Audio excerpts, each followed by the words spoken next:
pointy derivative still. Can I offer you? Can I offer you some tea? Rating? Good tea. Nice house. Rating? Ratings and felicitations. Hello and welcome to Plomeek Teatime number 34. And I'm here today with Pleasant Valley Picker CA and Scotty R37. And today we're going to be celebrating Pleasant Valley Picker because today is unfortunately the last time we're going to get to see him for a while. We don't know how long or when he'll be back, but I'm sure he will. Well, not absolutely 100% certain yet. Oh, really? Well, anyway, you got I, today anyhow, I did whether it ask is my your last or not. I did ask my boss, and I said, well, I'm working on Friday next week, right? And she's like, well, I'm not sure yet. So blame it on her. It's not my fault. I Okay. may have a slim chance of dropping in next Friday too, but Well, anyway. whether this is your farewell party or not, we started early, and so we're gonna have some fun anyhow. Exactly. Whatever's going on. Hey, I don't even know what's it's a good happening anymore. excuse. Good excuse for fun, and any excuse for fun is good. Right. Yeah. Well, apparently today is going to be British Accent Day. Well, I'm not even going to try my British accent because it probably would suck. So. Oh, pish tosh. I put on trousers for this. So, The Avengers is a British TV show, and Who played last Captain night America? was the Yeah, that's one thing that bugs me. Anytime I type in Avengers, I have to put TV series because if I don't, all that comes up are all those damn movies. right. Not that Well, I and that's hate why- them or Exactly. anything, but I like That's the why- Avengers more, the TV series. That's why when the movie came out in the UK, I think they called it Marvel's Avengers or Avengers Assemble. That would make sense because I imagine even today, well, even here, the show was actually huge in Canada too, because I can remember back in the 60s when it was actually airing, for the first time. I remember it would be on every Friday night on my local CBC channel. And, at 10 o'clock on Friday nights. And, as being a kid on Friday nights, you'd be out playing with your friends and running around and riding your bikes and whatever. But I would always make sure of the time, and I would run home and get home by 10 o'clock to watch the adventures of Steed and Emma for one more week and have a thoroughly fun time. So, yeah. It was the first British show, I believe, that actually aired on an American network back then. So that was pretty cool. It was actually pretty much a worldwide hit. It was popular enough in America it was popular enough that it made it to America. Cool. Yeah, Well, it ran on the ABC network here. Even I remember watching these in Canada, and it would be where I would get my British TV, like Doctor Who, The Avengers, and stuff. And this would have been in the 80s, but yeah, I remember it playing as well. It was really kind of fun. Yeah, well, the thing was, this is like back in the 60s, so it's not like PBS was filling the airways with British programs like they did in the 70s, right? The whole British thing didn't really take off until the 1970s when they started showing Monty Python and, all that kind of stuff, Faulty Towers and all those shows that they would put on, mostly comedies, but, this kind of was ahead of its time, this show, in a lot of ways, actually. Yes, so I've heard. And this was the first time for me watching this series last night. Never seen it before. Thought it was really sweet. I think And I liked it. it's a really intelligent show too. Like the writing is really, really top level and pretty much all the episodes. And the thing is, too, this was ahead of its time in the sense that you had Diana Rigg here, as the co-lead, totally the equal, if not even superior to Steed in many ways. And that was pretty unusual for a mid-60s show. I don't think there were too many shows back then that were featuring a female lead that was highly intelligent, capable, strong, agile like Emma was. Emma was just like the complete package. She was Well, amazing. for 1961, sounds like it was pretty pioneering. Well, I'd like to 61, say she wasn't in good it in morning 61. to. Oh, well, okay, you're right. She came in When and did she start? she started in series 4, which was 1965, if my memory's correct. That's why I had trouble finding it because I kept putting in Avengers 1965, and I had to learn that the first year that the Avengers came out was 61. Yeah, 61. Well, it started with Steed and Ian Hendry, his co-lead, which was a man, of course, Ian Hendry, who had starred in a previous series that was very popular called Police Surgeon. And Ian Hendry was actually the star of the first season. And Steed was kind of like his sidekick, basically. So it was quite a different show. He played David Keel. Hendry's played David Keel was his character, and I guess the whole premise of season 1 was his fiance had been murdered, and so he hired Steed on to help him try and track down the killer. Was basically Uh-huh. the backstory premise on season Right. 1. Trouble is, with season 1, there's very few episodes that survived because back then the series was on videotape, and the BBC had this charming, well, like Doctor Who, they have this charming policy of wiping the tapes after the broadcast, right? That seems to be a recurring issue with the BBC. Why do they keep destroying the things they make? I know there were 26 I episodes in I season do 1. It want to say says hello here. to the chat because they're here too. Hello to Mark Hey. Harkness, Franco Walker. Great to see you guys. Ahoy. And I'm so glad that you found me this morning because I am starting at an early special time. Having a bit of party for PvP in case you can't join every Friday any longer. Yeah, I might be intermittent at best. I really don't know yet, though. So, but I assume from what my boss has said that I will be probably working at least a half day Mhm. Fridays pretty soon. So, That makes sense. yeah, Well, in any case, this functions as a farewell party for when that occurs. yeah. Well, hey, any Even party's a if good party. Life's too hello, short not to have a party once in a while. right? Hello, Edge of Time. I'm on the treadmill of doom. Treadmill of No, Doom. Oh no, that's not a Star Wars euphemism. Treadmill of Doom almost sounds like an Avengers episode.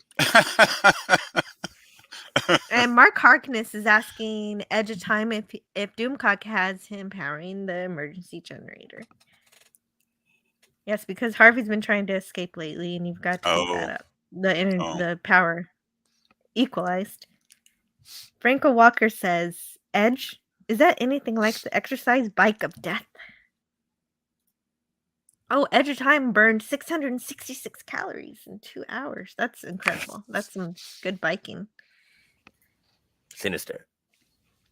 Mark Harkness says, "It's a lie. Nick Fury was inspired by Carol Danvers. This was his inspiration." Dun dun. Franco Walker says, "I watched it all through the 80s when they repeated it. I didn't like the new Adventures with Joanna Lumley as Purdy." That's a funny name.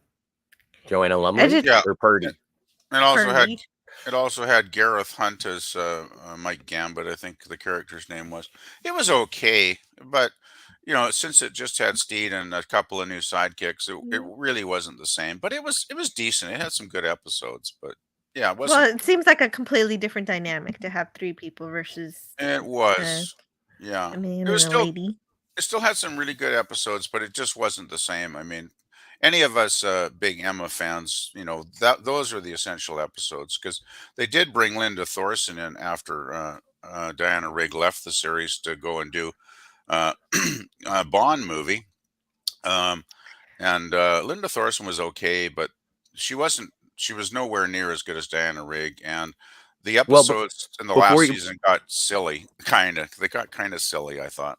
Speaking of Linda Right. Thorson, She's Canadian. She's Star Canadian, Trek, by the way. Star Trek: The Next Generation fans may recognize her or not as Gul Osset from the Next Generation episode "The Chase," which is the one where they find out that the Preservers seeded all of the Klingons and the Romulans was and the Linda in that? Cardassians. I never realized. She was the Cardassian Gull. Yeah. Cool. Also, Well, and yeah, there you Honor go. Blackman as Pushy Galore in Goldfinger, and Well, Diana that's what Ring. I wanted to Oh, bring that that. episode. I wanted to bring That's a that. funny Star Trek episode.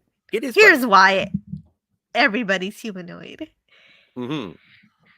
I did want to bring up the Bond connection with the Avengers, actually, because you mentioned Linda Thor or Honor Blackman. Honor Blackman is Pushy Honor Galore. Blackman went off. Honor Blackman was in series 2 and 3, which were it was good, but it was on videotape, so the image wasn't as sharp as these, which were filmed on 35 millimeter once Diana joined the show.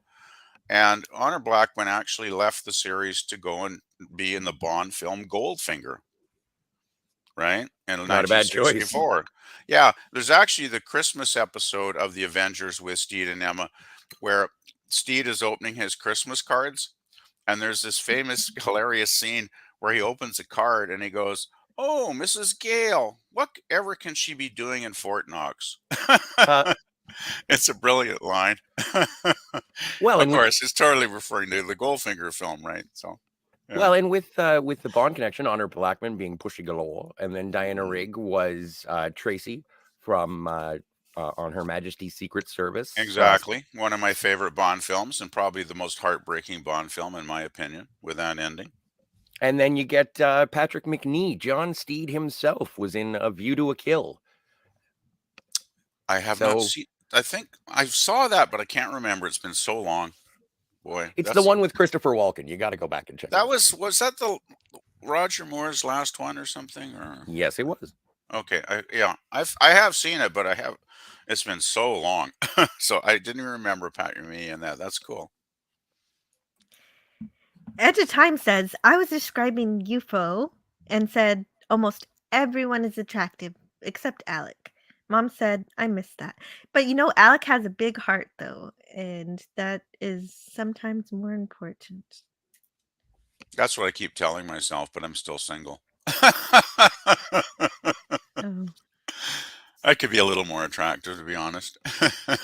Not me. I'm as good looking as it gets. Yeah. You're a handsome man, Scotty. Stop it. We're here to celebrate you. Franco Walker says, I'll drink to that. Any excuse for a party. Yeah, this is a party today. Canadian Spider-Man says, hello, everyone. Glad to have all of you here. Hi, Spidey.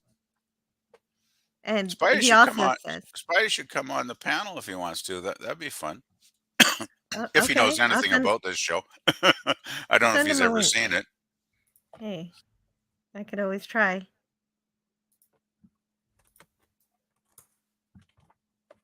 Okay, so, could you read this for me? Which one of us? You. Please read. Has everyone hit the like button to show Jill some love? If you don't hit the like button, mean clowns will be sent to your door to pull your pants down in public.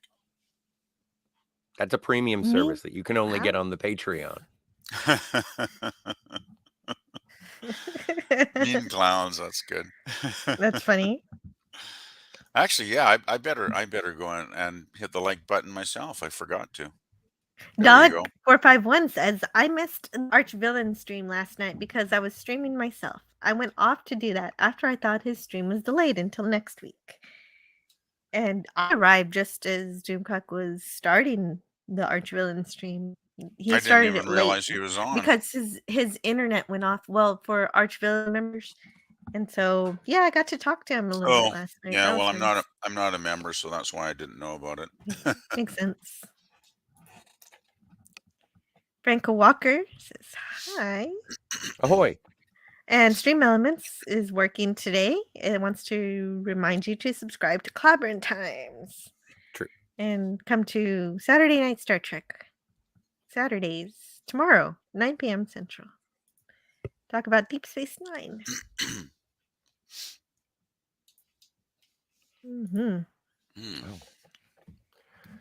So this is the Anyway, episode, the Cybernauts. yeah, I'm This just was going a to fun one. quickly mention the missing Sure. season one. Most of the episodes are missing. I'm just going to list the ones. Very first episode, called Hot Snow, only has the first 14 minutes intact. The last two segments are totally missing still. Let's see what ones. That's so No, sad when bits and pieces are missing, bits of the puzzle of yeah, the I don't even show. know how the first segment survived, but somehow it seems to have, right? Because I have actually seen it. Let me see. The next one, there's one called The Frighteners, which is totally intact. That one still exists somehow. I think a lot of these were actually taken off of film copies that fans had obtained somehow, possibly from some connection with Yeah, in the that's what I was studio. going to ask you because fans very often will record things when the Hmm. studio itself isn't taking as good a care of the history of the show. Yeah, So, there's another one called Tunnel of Fear, which is intact and does exist. And I believe I think they've discovered that 3 or 4 years ago in a box somewhere in somebody's garage. A fan that wow. had actually like a 16 millimeter film copy of it, which I guess I don't even know if that's available. I actually have never seen that one.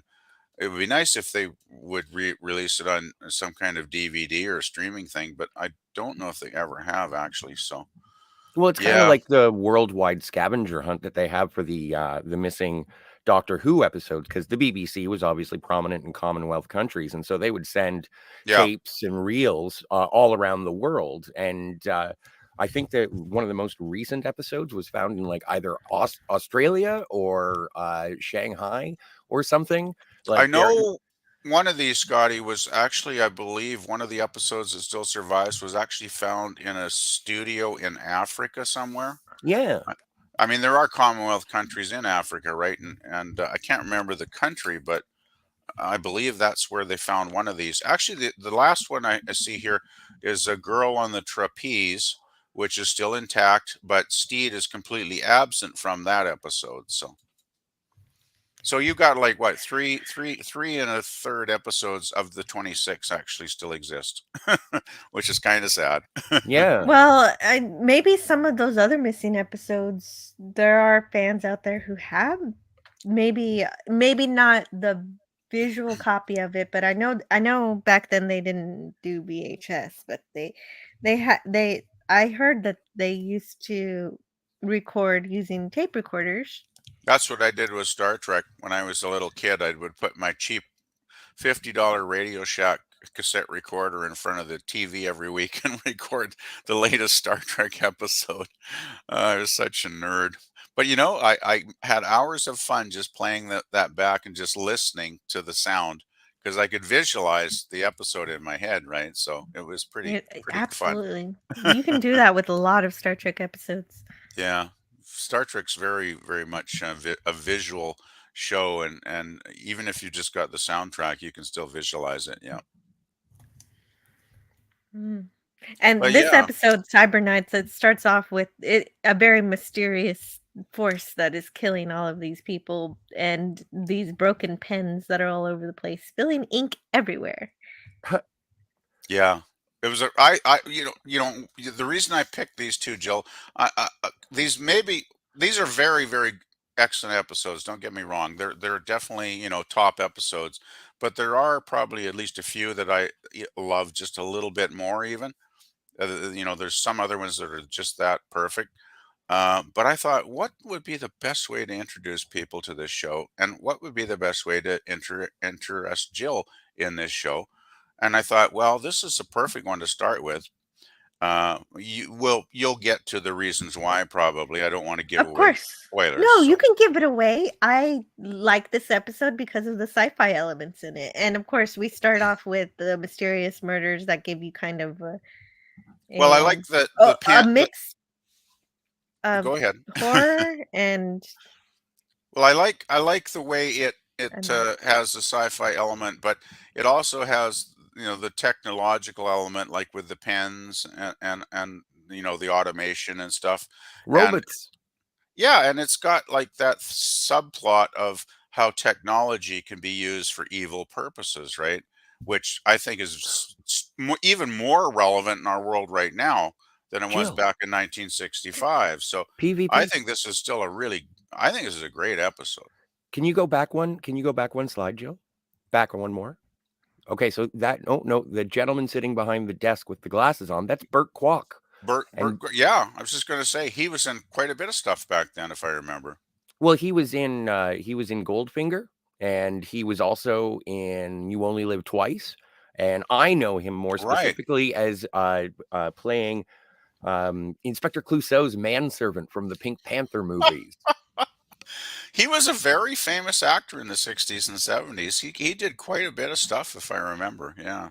And he was in the movie Air America. He played, I think, General Soong I have it's a not seen Vietnam that one. movie. So good. Robert Downey Jr. and Mel Gibson, they play Wow. pilots under contract during the Vietnam War. It's great. That sounds kind of cool. Wow. Mm-hmm.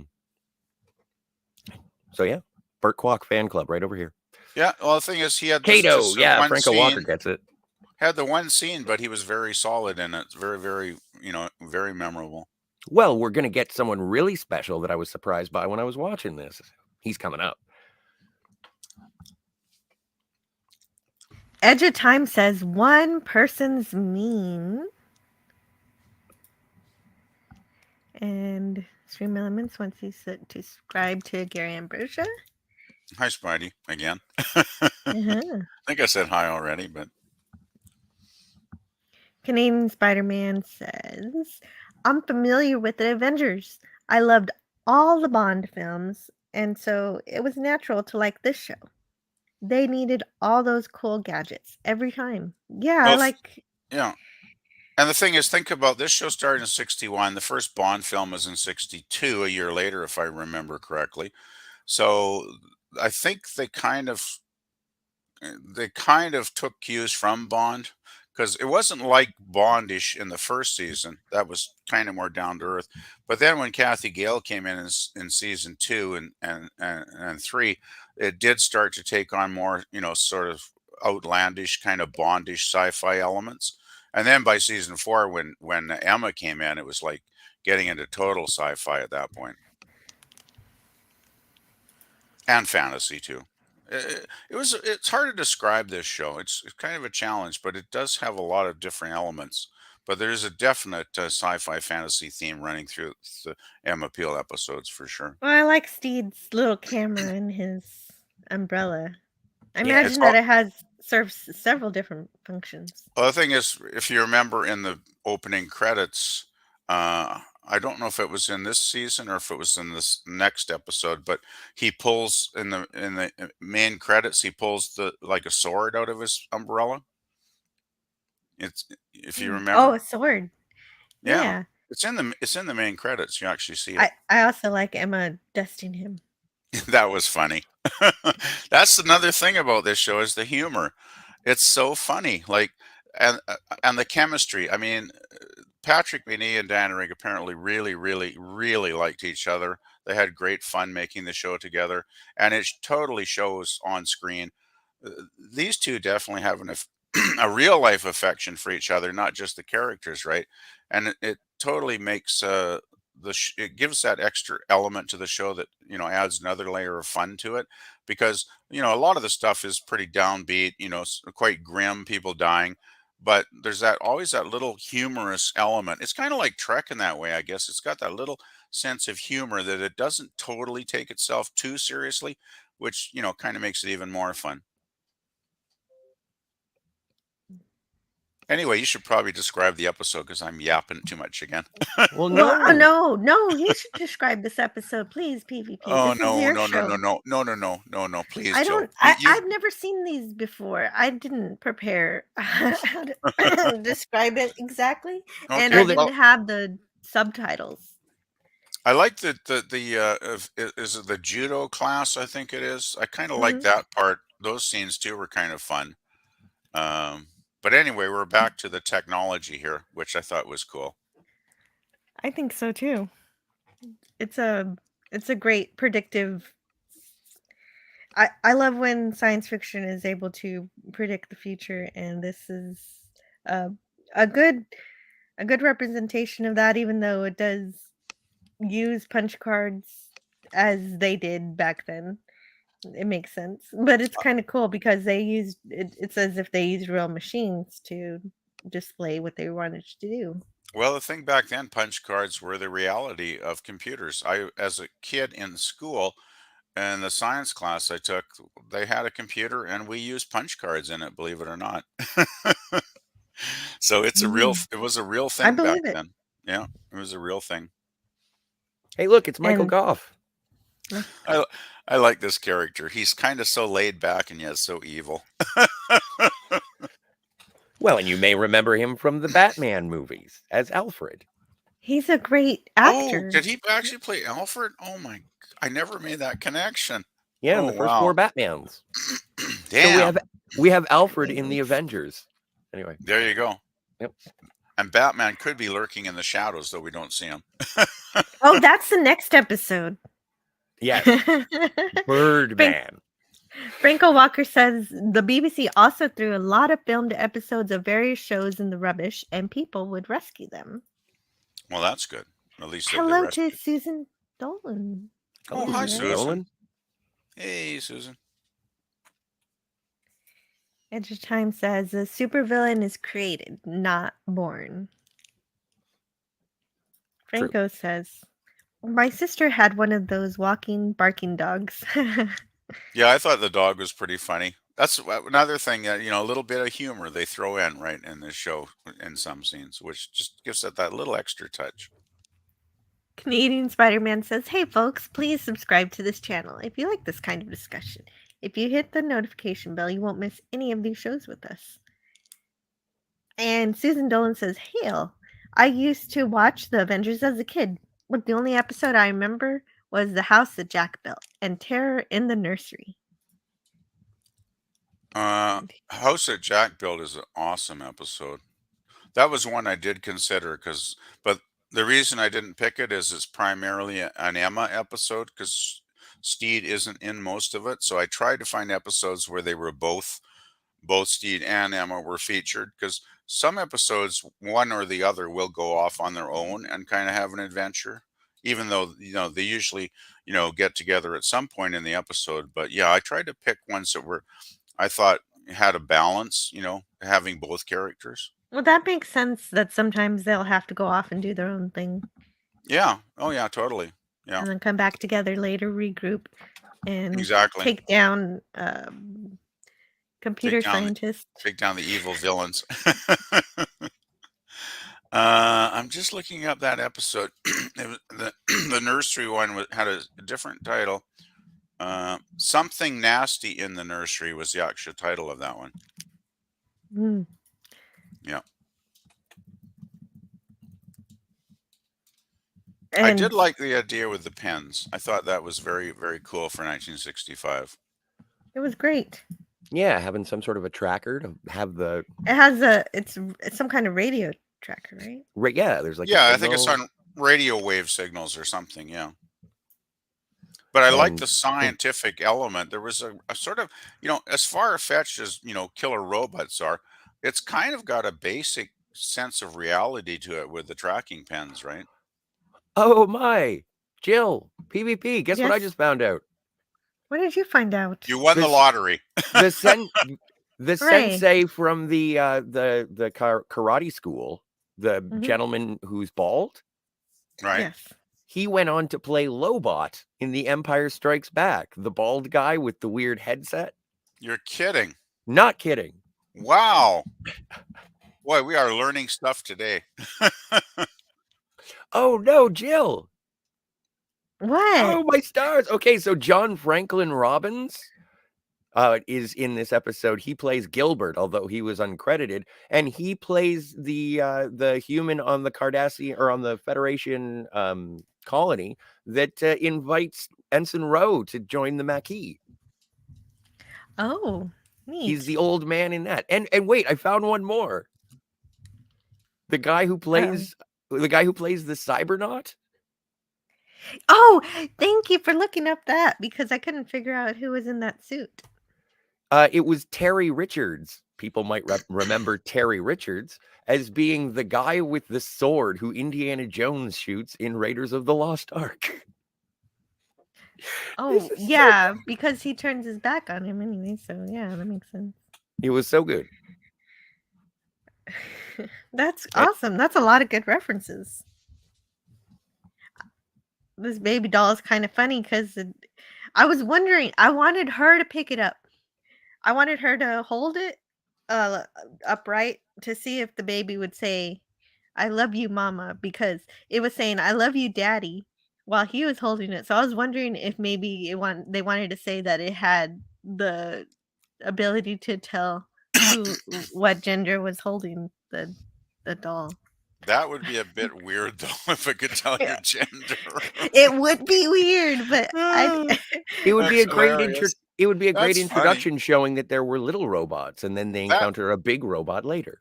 actually though, Mhm. Jill's comment, that would have been hilarious if they actually had put that in the episode, Jill. That's where my brain went when That I would have saw been this. so funny. That would have been Because hilariously you good. don't usually have a baby doll saying I love you daddy because That's usually little true. girls usually they're for little girls, so it's always say mommy. Well, the classic one I've always heard is like "mama, mama" or whatever, you know. Exactly. So I love that unconventional little doll. It's nice. Well, the Avengers is definitely unconventional. That's for sure. Which is one reason I love it so much because it was so original in its day, and it's still original, I think. I like this when he says what does he say, tall fella. Yeah, yeah, I like that too. This is a cute scene. I just love the humor in this show. And oh, and this was cool when I don't know why the robot suddenly started, you know, running, but it was kind of like foreshadow, right? Yeah. Yeah, definitely. I do like. Can you imagine how much these little toys would be worth now if you had these?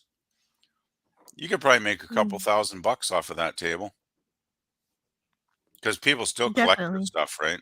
Oh, for And sure. it's so hard to find now. These you know these original '60s toys. A lot of sharp, pointy corners. Not safe for children today. Well, you know, back then there were lawn darts and all kinds of unsafe things. And Oh yeah, That's I killed worse. a Oh neighborhood no. kid with a lawn dart. That was so fun that day. No, I'm joking. you shouldn't admit that on live stream. Well, because it didn't happen. I know. Well, I hope it didn't happen. Oh, I fondly remember Bartholomew and the look on his face as the lawn dart drove into the soft spot of his scalp. Oh, the look. Well, you know, there was no seatbelt law back then either, right? Also, My say par- hello to my favorite character in this episode, Roger. Hey, it's Roger. What's the name of I, the other guy? Uh, he had the other robot didn't have a name. You named Oh. him Charlie. Oh, he right, wasn't. Charlie. The other robot wasn't in the episode long enough to really deserve a name. I figured so. I like the look of the Cybernauts, though. They're so kind of undefined that they definitely do not look human at all, and that makes them kind of even more creepy. But I like the actor in that scene. If when he's standing up, the whoever that actor is, you know, under the mask, does a superb job of being very robotic. I thought he seems like a robot, even though I know there's a human Definitely. in there, I believe right? well, yes, it helped with the verisimilitude that he acted more like a robot than a human because it helped me Yeah, believe that he was really a he was. mechanical being. He was very, very, very mechanical. Yes, And I love this tracking system here. 2 dots. that's cool. Oh, I like the way Steed was trying to get through the bars there, but he couldn't move it, so he had to find a different way to escape. Now, usually, like you know, in a lot of shows, you know, he would be able to remove the grate and the grill right away, right? And it'd be too easy. But in this one, it's Right. like he couldn't budge it. It was just locked in, and he's like, "Oh crap, I got to find Mhm. another route," and which he does, luckily. But I Right, he like had to that little backtrack. touch. Yeah, I like that That's little true, I touch. didn't think about that. I didn't That think added about a that. While sense of she's doing meanwhile, she's doing crosswords and walking around. yeah, I like the reality of that scene though, where Steed had to find an alternate route to escape. It's those little touches that, for me, really make this show. Well, and also it's kind of fun how he's sneaking around, and there's one moment where he gets away with it, and then the second time, the Cybernaut sort of is like has adapted and has sensed him. Yeah. Yeah, well, I mean, since they're geared to tracking, they can probably sense movement as well, I guess. You But know, I if like you're how it if you're learned. close. Oh, well, that's the thing. It's like AI technology that we're just getting into now, right? These are machines that have a certain capability to probably learn about their environment. Definitely, machine learning is advancing all the time, and I'd like to learn I more think about it. this episode is still so relevant. Actually, I hadn't watched this in years, and when I watched it, earlier in the week again, I was really surprised and impressed at how completely relevant the technology and the ideas in this episode still are. Definitely, because it's talking about using technology to solve all sorts of problems and replacing the human brain with computers, and that's a very common theme in science fiction, but this one presents it in a way that is Also, salient to today. there's also the subplot of replacing people. Like the whole automation thing, which we've been experiencing for years, and now they're talking about I mean, like self-driving vehicles. If self-driving vehicles ever become reality, I'm not sure yet if they actually will, because there seem to be problems with the technology. But I mean, can you imagine how many truck Uh, drivers will be unemployed if that happens? there Like Yeah, well, it's going to create whole new problems that nobody seems to actually be caring about at this point, but which could be quite devastating for our economy. Hey, absolutely. I think that Spock says something very good about it in the Ultimate Computer, that computers are very good servants, uh, very Yes. good for they're very good for they're very useful, but he wouldn't want to serve under one. Well, the I thing is, forget the quote exactly. technology to me is only a good thing if it's beneficial to humanity. Mhm. If it's the opposite and it's hurtful to humanity, then I think the people running our technologies really should give their heads a shake and give it a second thought. hey, pop culture curator. Oh, hello, pop culture curator. Hey, Pop Culture. Also, hey, Pop, send Pop a link. That would be great if we could get Pop on the stream because I know he's a big Avengers Oh, fan. that But would be great. A I lot of think, times he's working on yeah, Fridays, I think but he I'll said send it anyway. I think he mentioned he on his stream the other night that he was working on Friday. Mhm. I think he mentioned that on his Tuesday stream.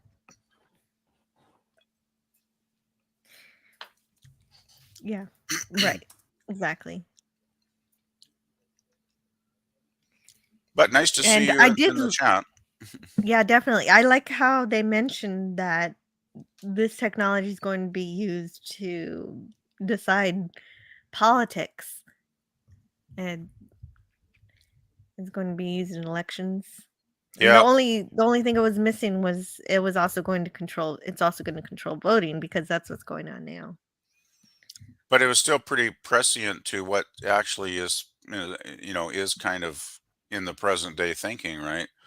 You Mhm. know, so I like how yeah. Steed wins by just smashing all the buttons. Oh, who Well, was it? I guess that would work. I don't know. Yeah, Steve's probably at that point where he's desperate, right? Like he's kind of backed into a corner here, and he's got to do something to disrupt, the situation. So this is a great scene What's your because favorite part about it? Emma's got the pen in her jacket, and she still hasn't realized what's going on, and the Cybernaut is getting closer and closer.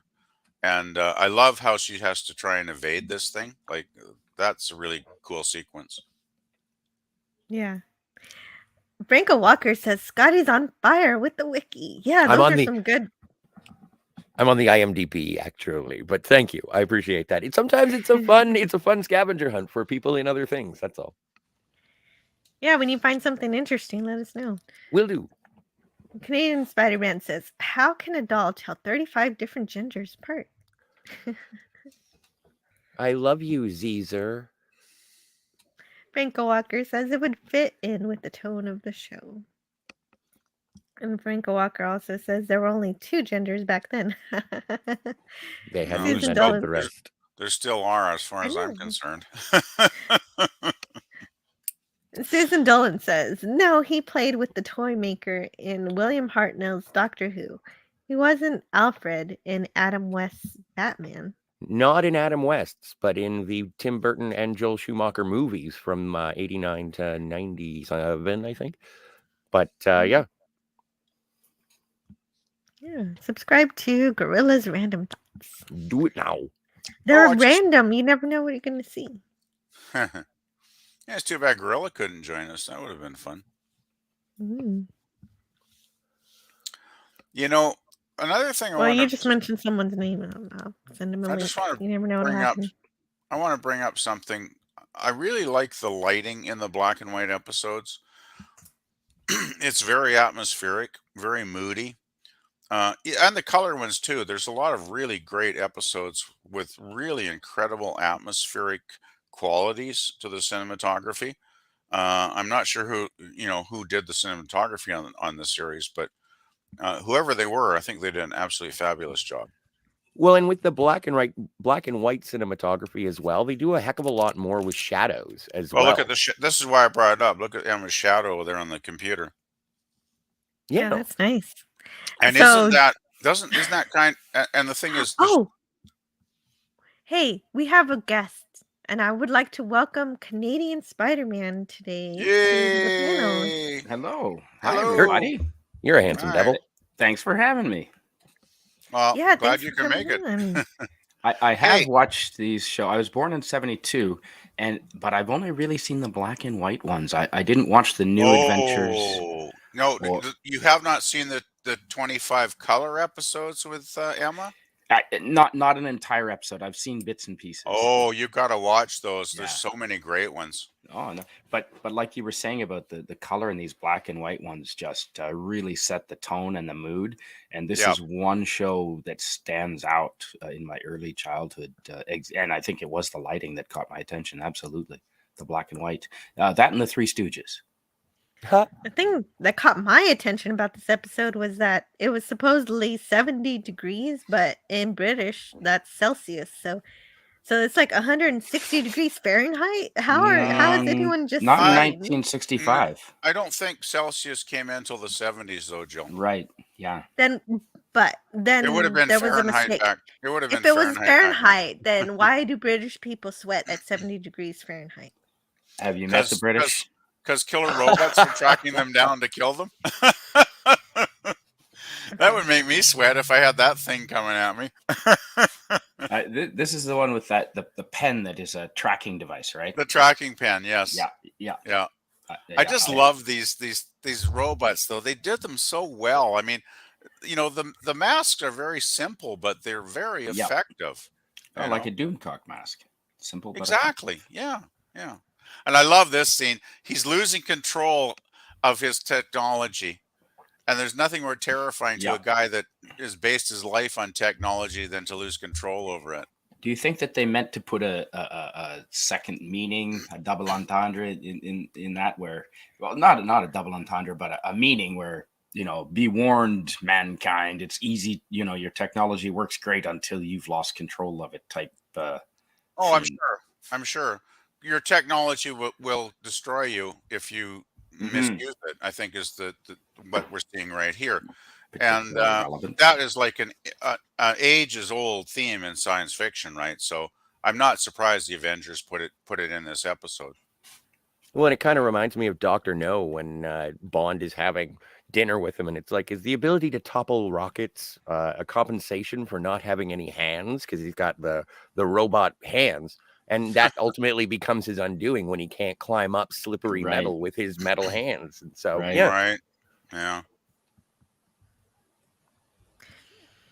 And I don't know if there was any kind of meaning behind the fact that the robot that was only receiving instructions based on radio waves defeated the one who had a brain of his own. Ooh. Well, and this is great because once he's fulfilled, it almost reminded me of the Terminator as well. It's like, so what happens when you actually finish your termination? And it's like, I don't know. So Emma just pokes it over, and it's like, oh, that was easy. I 'cause it love fulfilled that its scene. need. I love that scene. I mean, think about this too. This is 1965, and sexism was still rampant back then. No. There's even an interview with Patrick Gimney who talks about how badly women were treated in those days, like as second-class citizens almost. And that scene with Emma, with pushing this massive hulk of technology danger over with her finger, I just thought was one of the most perfect, hilarious moments in the whole episode. That said volumes about how women could be making an impact, right? And I just love that scene. Well, and Emma Absolutely. Peel defeated an Iron Man in an Avengers show. Yep. Exactly. And did it Exactly. without being woke. There Yeah. you go. And yeah, What? that's the thing. Emma is so strong and intelligent and capable, but there's not ever a hint of any wokeness in any of these episodes. No, Oh, right, because she's allowed to be feminine. and doesn't she's- have to put Yeah. men down in order to show how good she is. Exactly. Well, she loves Steed. I mean, the affection Mhm. between her and Steed. There's even always been this, with the fans, there's this like, did they or didn't they kind of thing, right? But the thing is, Emma was a married woman, right? Right. Her husband actually was lost in the Amazon jungle, presumed dead, explains during it. the series, right? And so there was always this flirtation with Emma and Steed, but I never thought they would actually have consummated anything. I always thought they were just really, super, super good friends, and they just had Right. an affection for each other. And you could tell when you watch the episodes that they totally have their backs for one another. Like they have each other's back, so to speak. So, they're totally going to they would, each one of them would give their life to save the other one if it got that dire, right? That's the kind of feeling I Yeah. always got watching these. So I just love this. Hey, Jill, I'm just going to pop out for a minute. So if you just want to pause, you maybe read the chat or Okay. something. Sure, absolutely. No, I find this really sort of awesome, just the dynamic between Peel and Steed and the ribbing that they'll give each other, but it's all playful and loving, and they are equals and they address each other as such, and there's a flirt. Yeah. There is. But There is, and learning that she's married, but it makes it make a lot of sense how the relationship works. Well, and every good relationship should be based on champagne. The drink or the place? The drink itself. Perhaps it's sparkling white. I don't know exactly the region of France. Susan Dolan says no. Oh, right. Okay, we read this one. Yeah. And you answered it. That one was read. I remember that. Computers are a wonderful tool and toys, but that's it.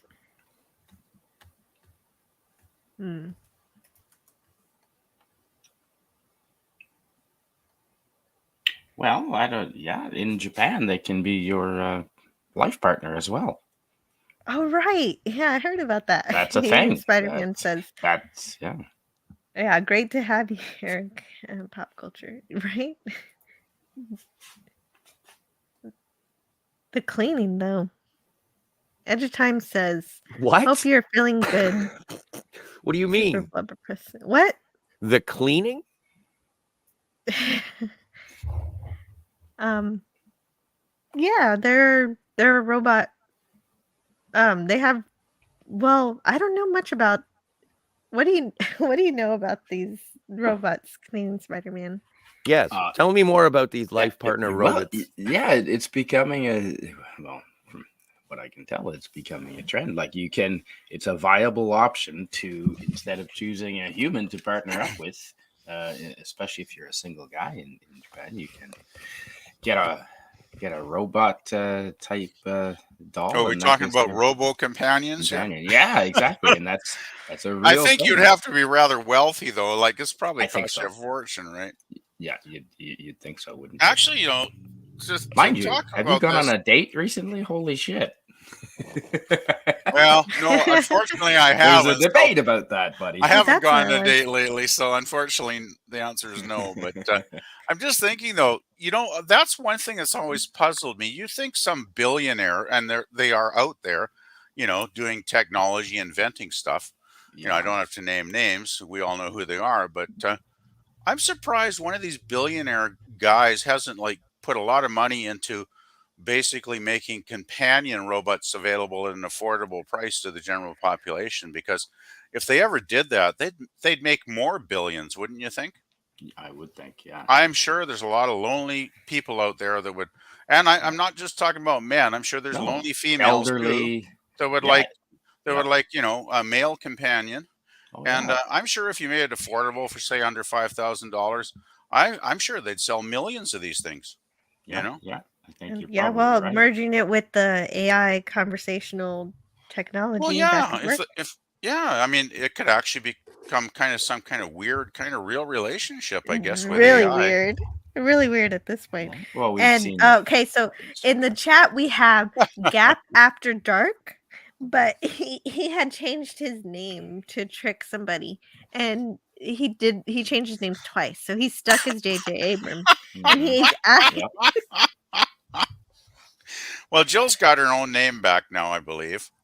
yes. And he asks Jill, "How many more days do you have left?" Yeah, I've had my name back for a few days now, That's funny. and he has 4 more days before he can change back. I did think Anti-Derivative Spartacus was kind of funny, though, when you think about it. Well, I loved it because it got me to watch the movie Spartacus. Oh, And such I a good enjoyed movie. it greatly. With Yeah. Kirk Douglas. Yes. Yes. Nice. Yes, the Kubrick film from the early 60s. Yeah. Yeah. Yeah, I remember that. Great movie. Gorilla says you went live way too early. I know. Well, today's a special day. It's a farewell party for Pleasant Valley Picker CA because he's going to have to go into work on Fridays now. I keep rumors forgetting. I keep the ru- expecting it to turn into like Logan's Run. It's his last The- day. He has to the- go to the fiery ritual of Carousel. Ooh, I gotta see that movie. The rumors of my death are being slightly exaggerated here, I must say. I'm not sure if this will be my last day. Well, you know what? We're going to treat it that way in case there is a last Well, day, let's and then you have just fun. watch this one again because this is gonna function as that if that comes up again. So we're having like a memorial service and a party all at once. Oh God. Well, that's what this is supposed to be. That's fun. Susan Dawn. And I do appreciate it, Jill. I really do. whether it is the case or not. I was actually greatly honored when you told me you were going to turn this into a party stream, because I thought, wow, that's so cool. And Susan Dolan says, I kind of fibbed. I remember one other Avengers episode. Can't remember the title, but Mr. Sneed had infiltrated a kind of neo-Nazi group. Thank God his to name bring it wasn't down. Sneed. Yeah, Actually, I can look that one up. I've got it right. That's called, I believe, The Town of No Return. The synopsis here says, Steed and Emma, on the trail of several murdered agents, visit Little Baisley by the sea, a town that strangers rarely leave, and discover it is being secretly infiltrated by enemy agents. And that's a cool one. That actually has a submarine base in it. And I'm not sure I don't think I think they were Russians actually in infiltrating the UK. So that was a real cool one. Whoa, cool. That was actually the very first Emma Peel episode too, by the way. Hey, good note there. Hello in the chat to Eugene Bird. And Franco Walker says tech will bite you on the arse when it gets the chance. Well, that'd be the most excitement I've had in a while. Eugene Bird said she's pretty, and there's nothing with more impact than a pretty woman, especially those that smile. Diana Rigg had a beautiful smile. Susan Dolan says the toys on the table might be worth what a Tribble from the Trouble Tribbles episode would be worth. A Maybe couple worth a lot. thousand per trouble, easy. Yeah, so I don't know a whole lot about British culture, so it's interesting to know how popular this show really was there. It was huge. It was huge. It was a worldwide hit, I think, really. Mm. Uh, Lemon Pie's here. oh, He hey, says Lemon hello. Pie. Hey, I just want to mention the writer of the Cybernauts episode, Jill, was Philip Levine. He was one of the main Yeah. writers on the Avengers. He actually wrote Okay. like almost probably like 40% of the Emma Peel episodes. So he wrote a lot of really good stories for the series. Yeah. Lemon Pie says PvP farewell party. What does that mean? That means that PvP was upset. He was telling me that he's gonna have to work on Fridays, so he won't be able to be on my show anymore. And so I decided to have a farewell party for him Actually, and allow and ask him if he wanted to choose what we talk about today. So we're talking about a show I've never seen I before was until so last honored. night. I was so excited I could finally introduce Jill to one of my favorite shows of all time. And what an introduction. It's really good. I think I picked good ones, didn't I, Jill? I hope you'd You did. enjoyed them. These are fun. These are really fun. And I really like this one coming up too. Even though Yeah. the sci-fi was better in the last one, but this one is a comic book one. So first we had sci-fi. Now we have a comic book. Well, this was more fantasy, but it was still fun. Mhm. Oh yeah, total fantasy. They show up. But they did have the boots, so that was kind of sci-fi, right? Kinda, yeah, yeah, magnets. Sure. Well, I mean, it's like borderline sci-fi, but it's still technology, right? So It's comic book sci-fi. well, Hello okay, but that's to fun. Yeah, it is. It is fun. Oh, I'm not deriding it. Hello in the chat to Kapla, Bird of Prey 5. And I'm glad he's here because that means I can plug his channel, Bird of Prey 5. He's going to go live at 3 p.m. Central Time, right after the show's over. So when you're done here, head over there and have continue to have more fun. Mm-hmm. And is this? I know the Cybernauts appeared in the Color series as well. I didn't see that episode. Are they connected? Is that a continuation of this particular episode, or it's just It is in a way. Just let me find it here. That's in the next season when they went to Color. Right. Let me find it. Franco Walker says, "Hello in my 50s and lonely. Female company would be nice." Yeah, that was called The Return of the Cybernauts, also written by Philip Levine, of course. Oh, good. And I like that. I think I haven't seen it in years, so it's hard for me to remember, but I think it was vaguely connected in the sense that, of course, the original villain is dead in the first episode, with the Cybernauts. But this one, I think, has the distinction of having the lead villain played by Peter Cushing. Right. And he was famous back then too, wasn't he? Oh, he was very famous back then. Yeah, I mean, that's the thing. By the time Emma Peel came in, there were some very notable actors, getting into this show, right? Because it was such a hit show. And I remember Peter Cushing in that was absolutely awesome, like he always is. And yeah, that's a really great episode too. And it's also nice to see Steve and Emma coming up against their old the old nemesis of the Cybernauts. Oh, damn, there's my phone again. That's interesting that they come back even though the original scientist was killed. Mm-hmm. Eugene Bird says, GPT, write a love letter to me. And Stream Elements wants you to remember to subscribe to Bird of Prey 5, hit the bell so you don't miss his bed live stream today. Franco Walker says, you started at 4:30 in the afternoon here in the UK. Yes, I started 2 hours early because this is specifically a party for PvP for whenever he has to go back to work on Fridays. Lemon Pie says, glad all is okay. Yes, everything is okay. It just means that he's going to get more money, hopefully. Mm-hmm. Rest in peace. No, no. He's okay. he started at 8:30 in the morning here. There's no way I'm gonna wake up before that. So perfect timing. Right. Mark Harkness says robot companions? Watch a cute anime called Handmaid Mary. College students trying to make AI accidentally buys a 6-inch tall robotic maid with true AI. When he can pay human sized AI to repo her. Mm-hmm. Interesting. I'm And back. also subscribe to Mark D with the C on Sundays. He has his Sunday That's a night good- geekery. Good fun stuff. That's a good point. Human-sized AI. See, that's the Oh, way Tony's we here. avoid. Yeah, he was. Yeah. Oh yeah, yeah. If we they're make, that small, then you avoid that problem. yeah, exactly. We make all AI robots half size, like the size of like little people, midgets, whatever you're supposed to call them these days, and then they're not a threat. Like they can't take us over. You know, if Arnold Schwarzenegger was only 3 feet tall, not so intimidating. Well, I think this one in this anime was 6 inches tall, so that works Whoa. too. They're that tiny.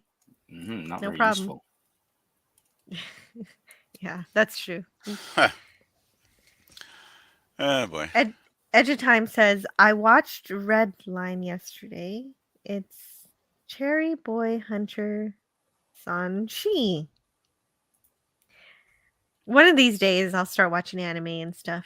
I have such a long list of classic TV and movies to watch already. I don't know when I'm going to get to it. Same. Hey, now you got the Avengers to add to your list. I know. I Hey, got seasons 4 and 5 on my server now. don't despair though, because you've watched 2 Emma episodes. That means there's only 48 other ones. Because sadly, she only did 2 years on the show, and then she left to do Bond. So it wouldn't take that long. Hey, by the way, Jill, Yeah. if you ever want to do like a watch party together to watch the Avengers sometime, I would be totally, that would be totally awesome. So think about it, put it on the back burner. Maybe one of these months, we can get Well, together. whenever we're done with Man from Uncle, we can do that. I Yeah. don't have any time to add any more watch I know. parties to my life. Trouble is, Uncle's Yeah. that we just started season 2 of Uncle, right? So that's going to be a few years away. Yeah, that's fine. Oh well. Yeah, I don't know. I I'm don't know how you cannot want to see these immediately though. They're so fun. Hey, I might. You never know. Oh well, you Hey, can always Matt watch G. them on your own. Yeah. Exactly. It's funny how you have And all these shows. I want a review when you do, because I'm sure you're going to enjoy them. And also subscribe to Overlord DVD and the Harvey Zone. Oh yeah. Tonight, Doomcock Hail. has his Friday Night Frolics. Yeah, we'll be there. Makes sense, because Yeah, it's Friday. I'll be there. I will be there. It'll be so much fun. I had so much fun on the Arch Villain stream. It was really cathartic to talk a bit about Bald Space. I'm glad that's over with. Oh, me too. It's Over amazing and how. done. No, we're not exactly.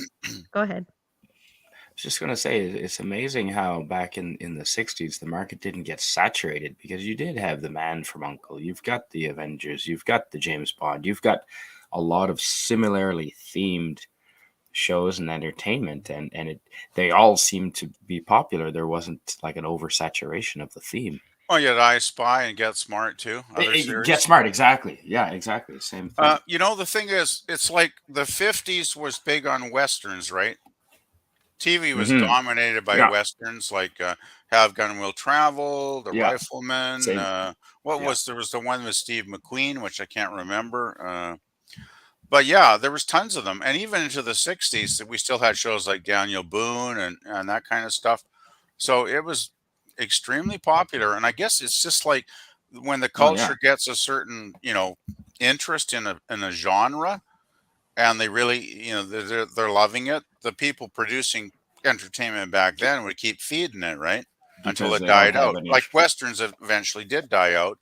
And the same thing with, spy-fi shows like this. That died out eventually too. But back then, the 60s, it was like the decade of secret agents, basically. And in '90s was vampires, that sort of thing. Yeah, it Yeah. shows that even writers in Hollywood back then weren't creative. They followed each other like sheep. Yeah, They, but the you know, difference was they might have followed each other with a genre, but still the writers who wrote these episodes were creative because right. these stories were unlike anything else at the time. Yeah. Like I can't think of another episode ever like this one because this one's really weird. Good point. It's And so this- funny. It's awesome. It's It's so campy in the awesome. same way that Batman was. Oh, that's another reason I picked it, but we'll talk about that later.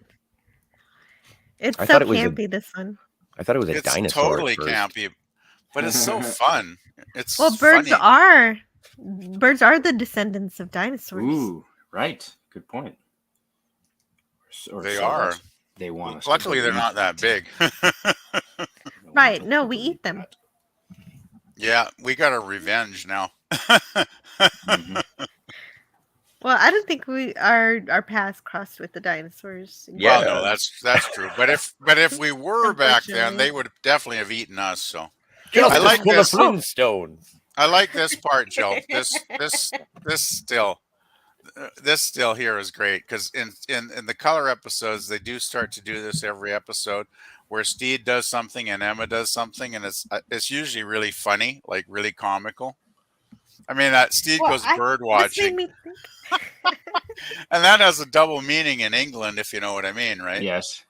Oh, haha, yes, I do. And then Emma does a comic strip. Like I just thought that made me laugh. I love these little bits they put in. Well, that one has a double entendre too. I didn't know. Yes. Exactly. It does. That's why it's so fun. We never. I don't remember really seeing Emma Peel in like wearing very little clothing. I don't think they over sexualized her character. Oh, you haven't seen A Touch of Brimstone? No, I have not. She's in. Oh my God, you have to see that to believe it. Right. She's in And they very, may not over very scanning sexualize her, clothing. but Well, the but thing was, her clothes. it made sense in the plot line of the episode because she joined a club called the Hellfire Club, which was basically a bunch of men, and it was kind of a really dark, underground type of situation. And I can't remember the plot line too well because I haven't seen it in years, but basically by the end, Emma ends up in this almost kind of, God, I can't even describe the costume. Let's put it this Corset. way. Yeah, and not much. Very revealing. Oh, I'm glancing at it right now. I enjoy the collar. And the collar with the 6-inch spikes. Yeah. Come on. Okay, what's the name of this episode? A touch It's of brimstone. mind-boggling. Brimstone. Wow. And it's In fact, I don't even know if they aired that one originally here. That they might have banned that one back in the 60s. And why What? didn't we choose that one for today? Because I wanted to get ones that were representative of Steed and Emma working as a team, which is why I picked these two. And I also wanted to pick, episodes since, Jill's a computer person. I wanted to pick an episode with Wow. computer technology, and then I wanted to pick Those one are that was spicy. fun, and comic books, because I thought Jill would appreciate that too. I love both. I love both of these episodes. Thank you for picking them. But You're most welcome. Emma with a snake. That's fun. Oh yeah, that's quite a trip, that episode. The Emma Peel episodes are fantastic. What can I say? Well, it's kind of The- interesting that that Emma Peel from the Avengers infiltrates the Hellfire Club, which was an evil group of mutants in the X-Men. The Hellfire Club, I believe, actually was a real thing in history too, if I remember. I just remember how it affected the Phoenix Saga. If you look up Hellfire Club, I believe they were like an organization back, many, few centuries back. So Eugene Bird said Scotty is unusually quiet today. I was muted unfortunately, by accident for quite a while. Ah. Oh, and How you do thought we you- were I was just like, stepping oh. all over you for a while. No, yeah. So I was you like, all right. click mute and then you forgot to unclick. That's correct. I've been there a few times. Me too. Oh, We the all Hellfire. have.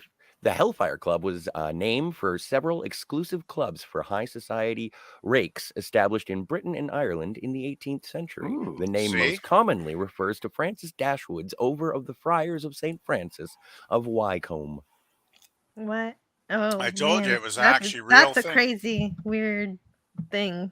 What I That's liked another was, episode for another Yep. day. but True. the writer based that Brimstone episode on an actual real historical thing. So that's pretty cool. yeah, That is it cool. I love when real history or real science is brought into Yeah. any show. Exactly. Yeah, And the Avengers definitely had quite a bit of that. Yeah. And I need to say hello to Jim's Landscape. Hey, Jim. He also Commodore Hi, Jim. Productions. He creates some really cool CGI ships. I think. There are so many artistic creators in our group. It's amazing, absolutely amazing. Yeah. But right now he's working on lawn work. He's mowing the yard and listening. It's we're not allowed to mow until May. Our landlord doesn't want any mowing because it disturbs the bees. The bees love the long grass in the spring. Oh. So a lot of our Well, neighbors. Wow. I agree with that. We need our bees. I love bees. Yeah. Bees are cool. I'm on I like Nicolas anybody- Cage's side. Not the bees. Buzz, Not buzz, the buzz. bees. Hey, I I'm like not anybody- condemning Jim. I'm not knocking Jim at all. I'm just in our particular case, we have a particularly low count of bees here. That's Fortunately, I live in an apartment, so I don't have to worry about mowing the lawn. Well, Not I an really issue here. appreciate a landlord who cares so much about the environment to protect our bees that help us pollinate the food Yes. that we eat. our whole area is like that, Jill. Yeah, our bees are kind of endangered. Like You ever they've make been it going this through way? tough times. Mm-hmm.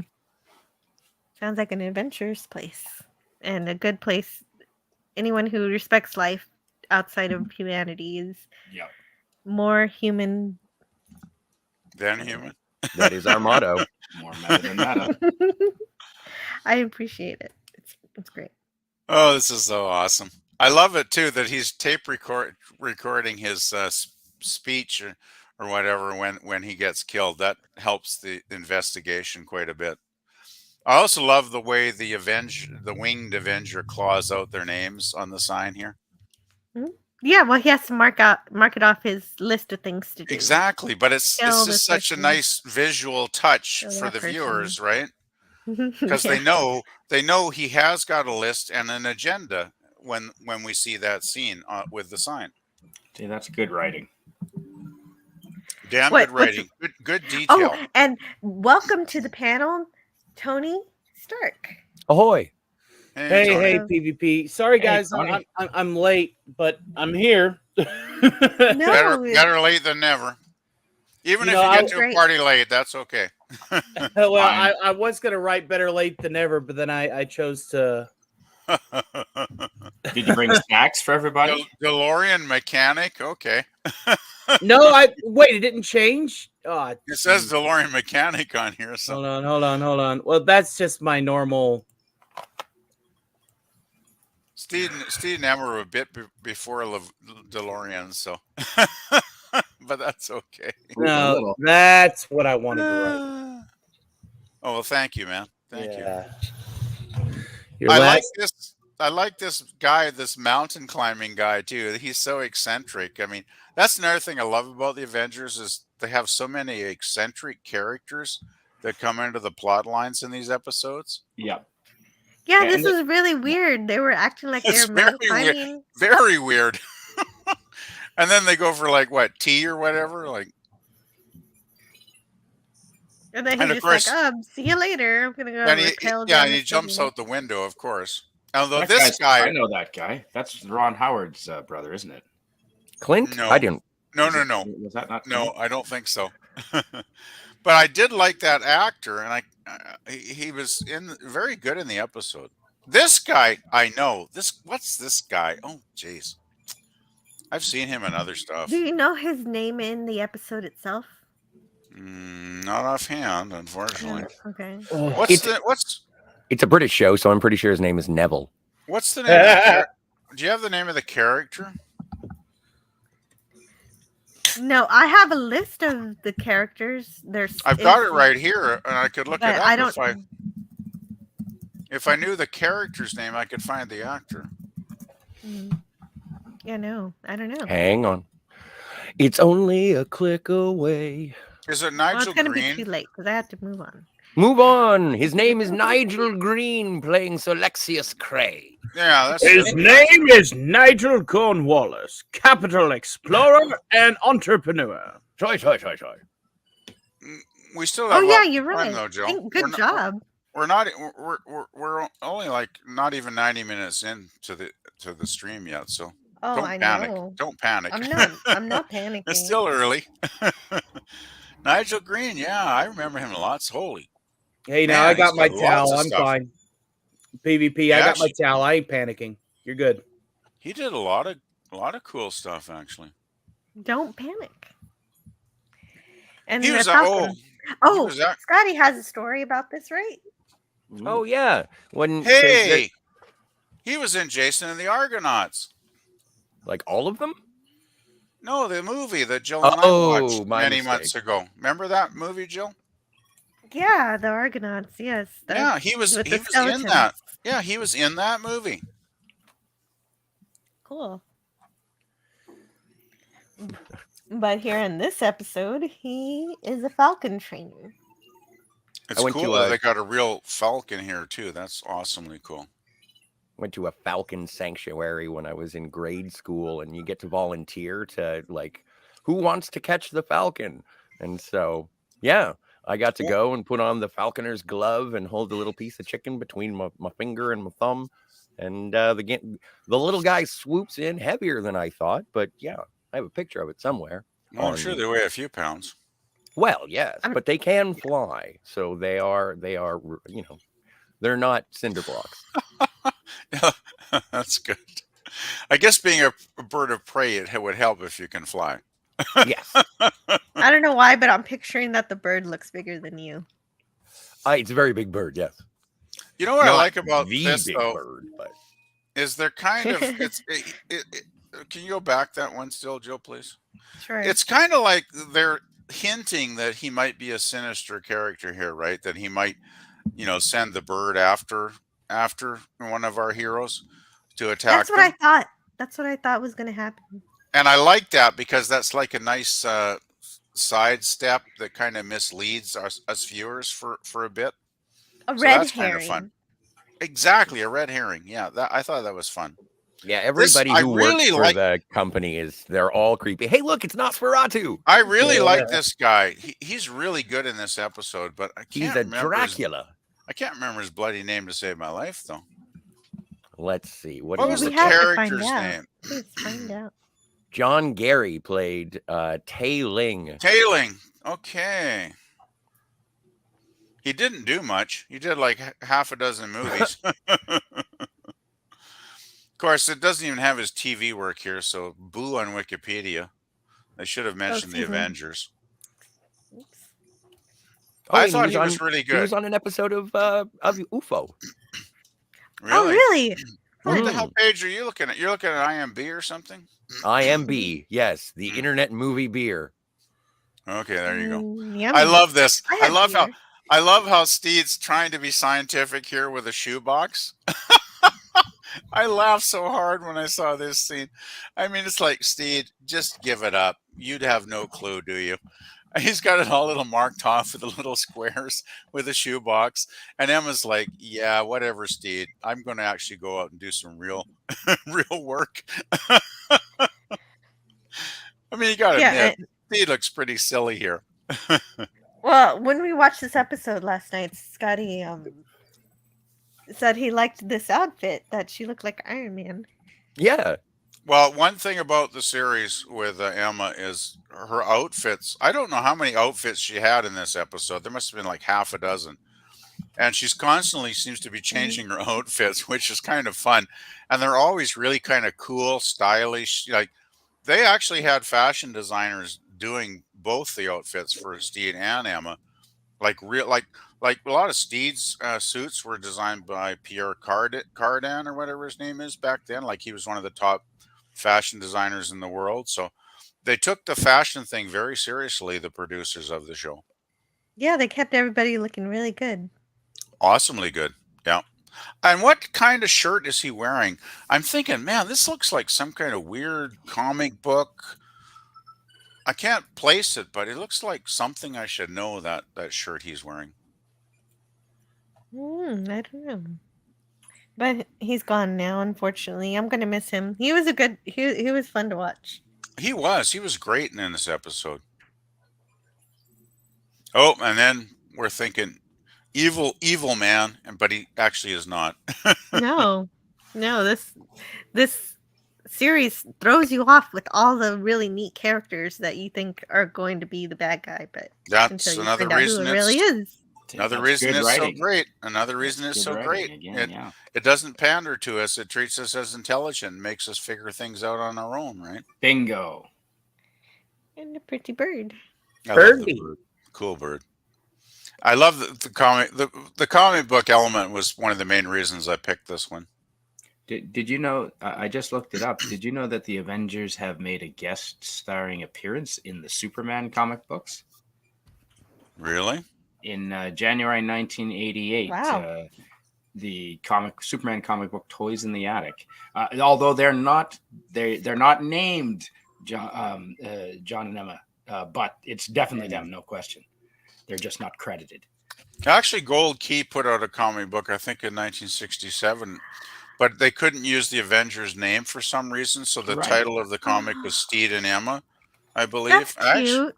I actually used to have that comic, and I actually ended up selling it because it wasn't in very good condition anyway, and I just never looked at my comic collection anymore, so I sold it off, and it was worth a pretty good penny, actually, when I sold it. This guy is awesome. This guy, I love this guy. This guy's my favorite character in this episode. I wish Professor I were Cool. as cool as him to just tell everybody to go away. You don't flap around in wings like that, though, do you, Joe?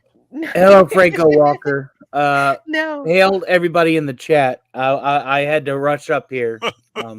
you did, but you made it. I made it. Well, you said the real party was gonna start, and I was like, well, I'm gonna try and be here at the beginning. Yeah. Ah, that's overslept. Loady. Yeah, loady. Yeah. And Well, Edge Time says I watched Redline yesterday. Oh, okay, that's where I was. Let's see. And where am I? It's always fun to figure out where I am in the chat. And Dalek451 says that another anime with a similar premise is called Chobits. Ah, yes, robot lollies. Eugene Bird's. Okay, see, that's where I was. Scotty You've is gone- usually You've gone back. quiet today. Normally, No, read he was that- you read muted. that a while ago. And now he's quiet because he's stepped away. yeah. And also remember to subscribe to Scotty R37 friends at the Phantasmagorium show, but also keep a lookout at his channel, Scotty R37. He's been talking a lot lately about doing some stuff directly on his own channel name. Lord, I hope so. I think him spreading his wings and flying solo would be good for him to expand his influence. Definitely should. Too. It would be a fun variety. Susan Dolan says this episode has iRobot and Ghost in the Shell vibes to it. Benjamin Franklin attended the Hellfire Club. Makes me wonder about the bones found buried in his basement, says Edge Time. Wow, freaky.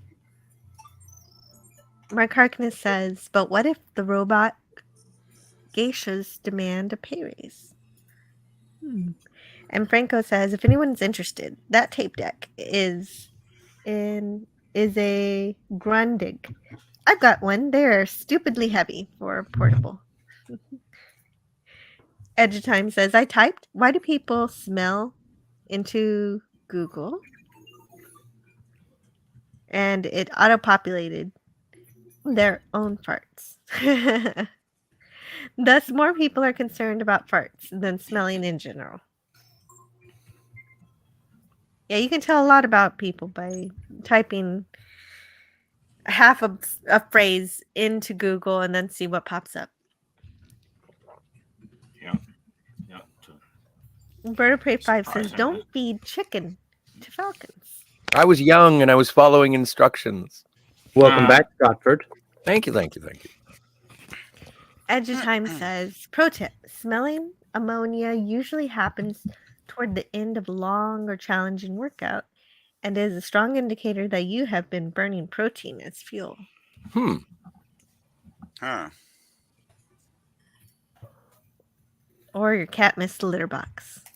No. Franco Walker says, what if you smell cornflakes when there aren't any in the house? Means you're having a stroke. I have no right? idea what that means. Hey. Hello, Herc. Herc Hey, 130. hey, Herc. Hello, Herc 130. Welcome to the show.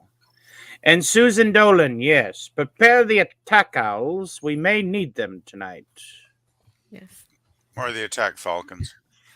Or be this guy and you're your own attack owl. He makes What's his Batman name? look like a chump.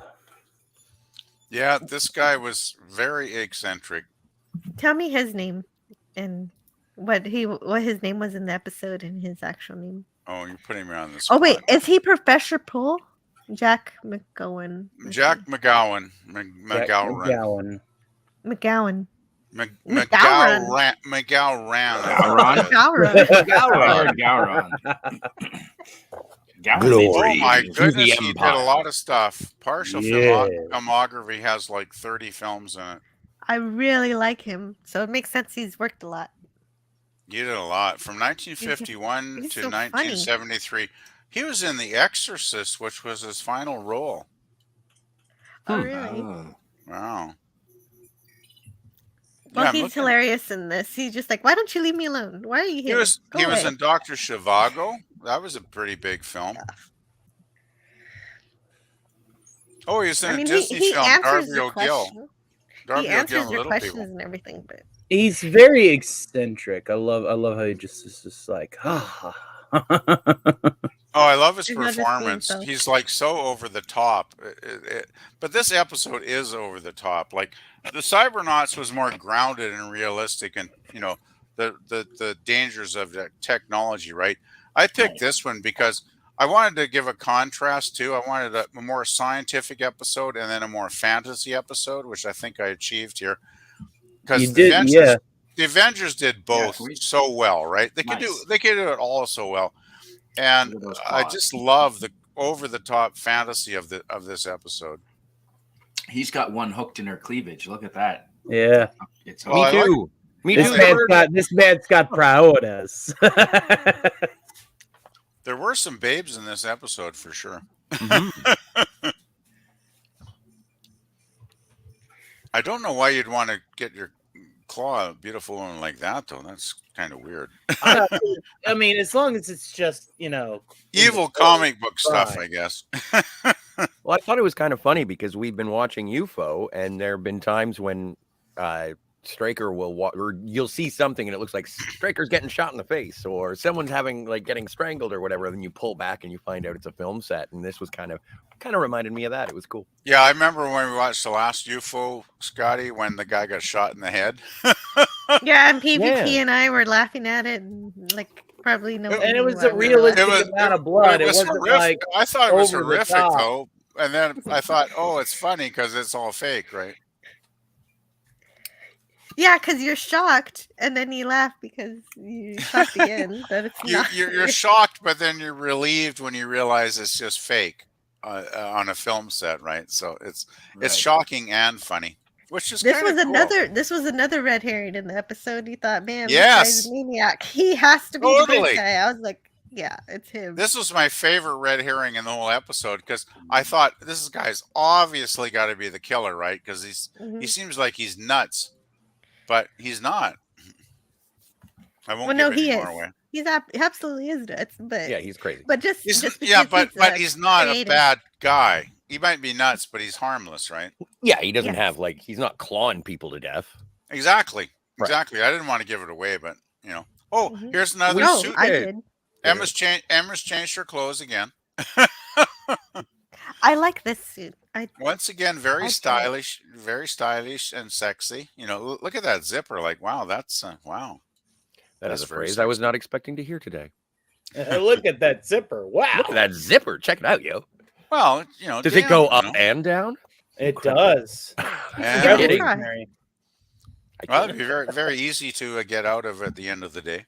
Oh, there's Professor Wow. Poole hanging front. This is awesome. Yeah. This He's is just another hanging thing. out. I love the camera trickery and the work that the camera crew and the technicians filming this episode put into this, because it's pretty much totally convincing, and you know it's fake, but man, it looks, and no CGI, right? It's all practical. Well, Camera also the makeup people for making his hair look like it's standing on end where he's I was upside just- down yeah. too. I was just Exactly. noticing that, yeah. And there's even a part where he walks down and talks to. I mean, this is fantastic stuff. It's so convincing. It's, to me, it just looks totally real. It's good. I wasn't totally convinced, but Well- I appreciated the efforts. Well, I'm not convinced because I know it's obviously a fantasy, Scotty, but I Oh. think for 1966, it looks pretty damn impressive. Well, this was actually the episode of television that inspired Lionel Richie to write the hit song "Dancing on the You're Ceiling" in the making that 1980s. I think you're making that up. You don't say. You know what though? I love the Emma has a line back there when something about, she says about the blood rushing to your head, and he comes back with some line about I don't know, you know, how he's trained himself or whatever, Mhm. which I thought was a nice touch, because that's the first thing I thought. Is like, well, if you were on the ceiling, wouldn't you pass out after a few minutes with all the blood going to your head? But he's Not- obviously trained himself not to, right? Well, you No, hear I'll- horrors. Sorry. Yeah, I was just gonna say you just have to think of Mrs. Peel naked, and then not all the blood would be in your head. Okay. Well, I haven't made the sex joke today. Thank you, Spidey. Well, Spidey is used to being upside down because he is Spider-Man, just Canadian. Well, that's You true. can train. So I'm certain that because of this, he can relate on a personal and intimate level to being able to Mhm. not have his blood rush to his head when he has to hang upside down for many, Upside many down days. kisses. Yep, they're the Yeah. There you go. There So you go. now that the secret's out, that When And you hear the here's the- horror stories of Tobey Maguire having to film that scene, and the Oh, yeah. water and everything, and he was Did just he like, "No, actually that pass was." out? People think that it was sexy, and it was the least comfortable thing I've had to do in my entire career. Yeah, I don't think I'm going to be hanging upside down for too long. yeah, not in the Kirsten rain. Dunst stares, I'm fine. Hey, can we go back, please, Jill? I was on that for That's so long. awesome. Okay. Well, yeah, but everybody was talking. But I wanted to mention, here's the On a scene I was podcast. talking about with all the hot babes, because there were a lot of hot babes in this scene. This is actually my first Definitely. album cover. When's that album coming can out, see by the that. way? It came out in 1983. No. Can you send a link for it? No, I got sued for using this You were image. Actually, sued as a child? yeah. Canada has very different laws about copyright infringement. I really And in like- 1983. They were. I awful. really kind of like that, though, that they had all the hot babes in there. It was kind of gratuitous. It didn't really make much sense in the storyline, but it's like, oh, what the hell? Birdie. Yeah, I like that. This was the one I used for the thumbnail because this was cool. Yeah, it's awesome. I do think the Winged Avenger is pretty cool looking, actually. don't know I how like you the see claws. I mean, the claws are awesome. I want to see the Winged Avenger fight the Toxic Avenger. I think that would be awesome. Yeah. You know what? I would, if the Winged Avenger could fight some Cybernauts, that would be fun too. Yeah, so on the left is the artist and on the right is the author of the comic. I just love how crazy. I think the guy playing the writer's performance is so awesomely over the top. He's just like chewing the scenery, but it's so good. Yeah, he tricked me. It worked perfect for me. I was like, Yes, that's me that's too. murder. Me too, exactly. Oh, and there's another costume change for Emma. Emma goes through more costumes and than there- Straker does. I think she went through like 6 or 7 in this episode. This was just one scene, and then she's was in awesome. another. Yeah, seriously, one cut away. Hey, and I love this. I love this scene where they're trying to figure it out. Emma's, doing the research, and Steve's just kind of reclining on the couch, relaxing, and not really too worried about anything. Like that kind of sums up their relationship in a way. Well, I have a Emma's question. Emma's the brain. Emma's the brain, and Steve's kind of like, well, I don't know what he is. He's not even the brawn, really. He's just the like, charisma. He's the personality. well, you know what? The thing is, Steve's almost like her sidekick. Like Yeah. you would think back then the woman would be the sidekick, but it's almost the reverse in this show, which another reason I love this show, because Emma's kind of like the dominant personality in a lot of episodes. Right. But they don't try to send a message with it. No, because they No, love no. each other so much. You can tell there's a great affection between them. And And even though respect. she's a married woman with her husband presumed dead in the Amazon jungle, I don't think, they ever cross that line, right? Even though there is definitely a sexual tension in the series, which makes it a lot of fun, but they don't cross it. Because like, some shows like, say, The X-Files, where they did cross it, it kind of ruins it, right? Yeah. Well, I think that I Dream of Jeannie, the ratings went through the toilet when Exactly. Major Exactly. Nelson and Jeannie hooked up when they got married. Exactly. Yeah. And I think it was a big mistake for shows. It's Uh, better to have that yeah. sexual tension. Yeah. But I do have a question. Right, your question. What's your Who question? do these people work for? What, Oh, good Steve, I question. believe, did you watch that 30-second YouTube bit that I sent on the original black and sure. white series? Tell me about it. Well, that totally explains it, because that says Steve is like, he's like an agent, government agent, and Yeah, but Emma's to like who? his talented amateur partner, right? And it says, But to who? Is it MI6? they don't ever specify it, which they probably couldn't. Oh. Could they don't tell. Basically, Steed is a British government agent trying to protect the UK from, evildoers. So And just the Emma- most generic. Well, yeah. I mean, okay. I think it had to be generic back then, right? I guess to be Well, non-political. Well, I the thing think is, too, in it's the not like first you- James Bond movie, they do say that James Bond works for MI5, and in subsequent releases of the film, they redub it to say MI6. Exactly. I don't think they want to be too Oh. specific. Here, give me a second. I'm going to find the thing here. Bird of Prey 5 says the cornflake smell thing is real and means you have a ghost who is eating cornflakes. Cornflakes. And Edge of Time says Kellogg's woke up and smelled the cornflakes. He was Uh-oh. hoping they would keep young men from going. Imagine the Why? Winged Avenger as the mascot What? on a box of cornflakes. Oh, yeah. No, this is That would true. be The cool. story is true. Kellogg sold cornflakes to and advertised it as a way to keep people's littles down. Wow. There's a movie about it called The Road. We to have Belleville. we have a Grand Pirate Admiral Teague Esquire III that just entered the chat. I see Hey, that. Jill. Hello, Admiral Teague. Hey, wait a minute. Scotty, did you say there's a movie about Kellogg? Yeah, it's called the Road to Wellville, and Anthony Hopkins plays the Kellogg man, and it's all about repressing your sexual desires. It's got Matthew Broderick and Bridget Fonda and Dana Carvey's in there too. It's weird. Wow. That That's a sounds like a really Weird weird. ensemble.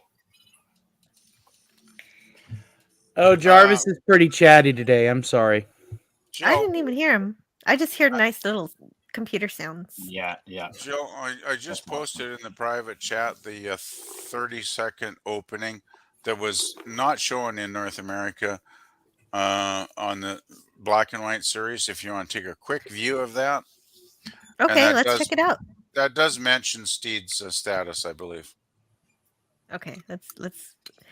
Since it's not official, I probably won't get a claim for it. So let's try. I it. hope not. Unless the music is famous. Well, Well, yeah, I'm not I'll, sure. I'll about give the it a try. music. I can clip it later if there's a Okay. problem. Sure. So if you're rewatching this and then The there's thing a is- weird quick the thing- cut, it's because I had to clip it. The thing is, Jill, when they originally showed it, they cut that scene out, I guess, because they thought it was too violent. But I Ooh. did see it later. I did see it later somewhere. There was a Seattle channel that used to show the Avengers, and they actually included it, which was cool because I taped it. So You taped it, okay. Let me Yeah, make sure on that my- I got on my old the- VHS machine back in the 80s. Yeah. I used to do that too, tape things. It's very, See. very fun though, and I think it's much better opening than. Extraordinary crimes against the people and the state have to be avenged by agents extraordinary. Two such people are John Steed, top professional, and his partner, Emma Peel, talented amateur. Otherwise known as the Avengers. Their 5-year mission. I think that's a much cooler opening before the theme plays, but unfortunately, it gets Checkmate. clipped a lot of the time. But I guess he's just a top professional, whatever that means. But I'm sure Yeah.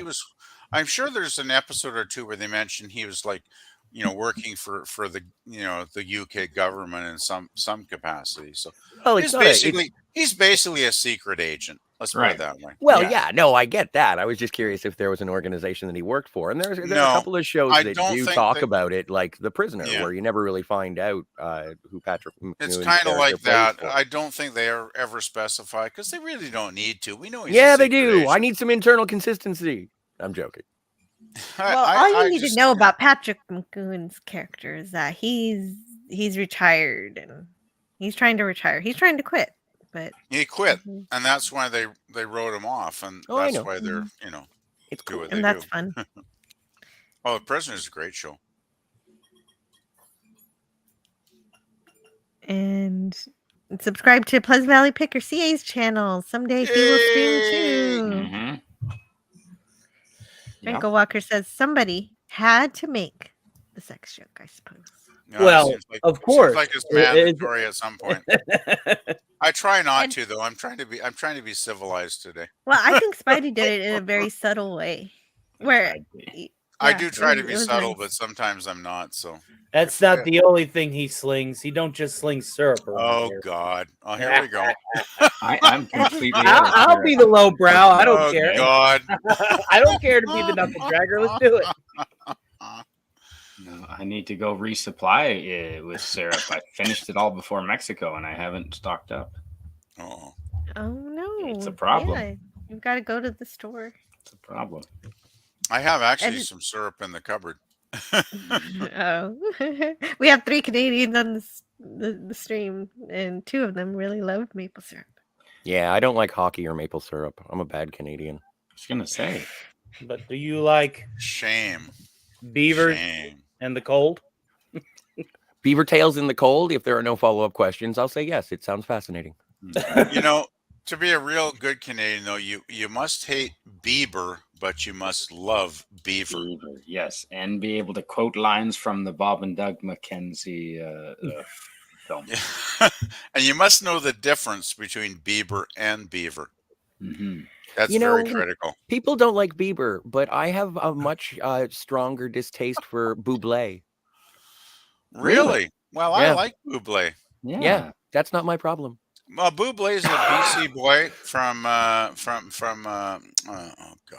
BC? Burnaby, BC. Yeah. I like him. I think he's probably one of the best young crooners going. It may not be your cup of tea to hear a crooner, but I think he's got a pretty good voice. Mhm. Well, And when he's a damn nice guy too. His I kid had don't like. I cancer. don't care for the man. When he his kid got sick with cancer, he canceled his Christmas specials, and I respect him for that. He took his family first, man. So he canceled Christmas because of one little hiccup. Oh, I don't think your young child getting cancer. Oh is a my hiccup. stars! My hyperbole and sarcasm is not going well today.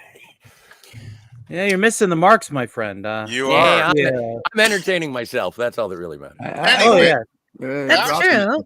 back to the episode.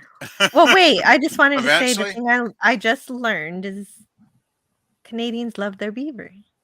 Indeed. No, not beaver. Wow. We hate beaver. Nice beaver. I had We love beaver though. There's a difference Airplane. in the pronunciation, Joe. Here, what other Canadian tropes can I I don't know throw if Joe's out? getting our pronunciation here. One We of could them throw you're out- allowed to shoot. One of them you're not. Well, I could throw out Oh. Monopoly Okay. money. They got I'm going to that. type it in the but- private chat. But only in Minecraft. Mm-hmm. Oh, you mean okay, gotcha. Oh, Franco. Mark Harkness says, I note that the fighter pilot Greg Boyington had a trick to avoid passing out in high G's by tightening the muscles in his neck. Ah, right. Restrict the blood flow. Flex your traps, block the blood. Mm-hmm. Edge of Time says Star Trek had the good taste of hiding their zippers. Mm-hmm. Oh man, what was it when I heard that there was like an edict for Star Trek uniforms that was like don't make any zippers on them, but once they started making Enterprise because they didn't have that restriction, Oh, the zippers. they were like put as many zippers on the uniforms as you can. So even some of the zippers on the uniforms from Enterprise, they don't have pockets. They just put as many zippers on as possible. Like a Michael Jackson 1982 coat. That's kind of silly, isn't it, to just add zippers for no purpose? No, I thought you Michael liked Jackson zippers. Did it? My Yeah, but EKG zippers reader for has no just purpose, picked that's up the weird. arrival of Phantom Boomer in the chat. Welcome. Oh, hey, Phantom Boomer. Hope you're Hi, well. Phantom Boomer. Oh, I put Happy in the private. Friday. I put the private chat about beavers and stuff, Jill. If you want to read it. I don't want to Uh-huh. Google beavers. Oh yeah, Do not Google No, beavers. I thought I had pronounced beaver, but I guess it got mixed up with the B somehow.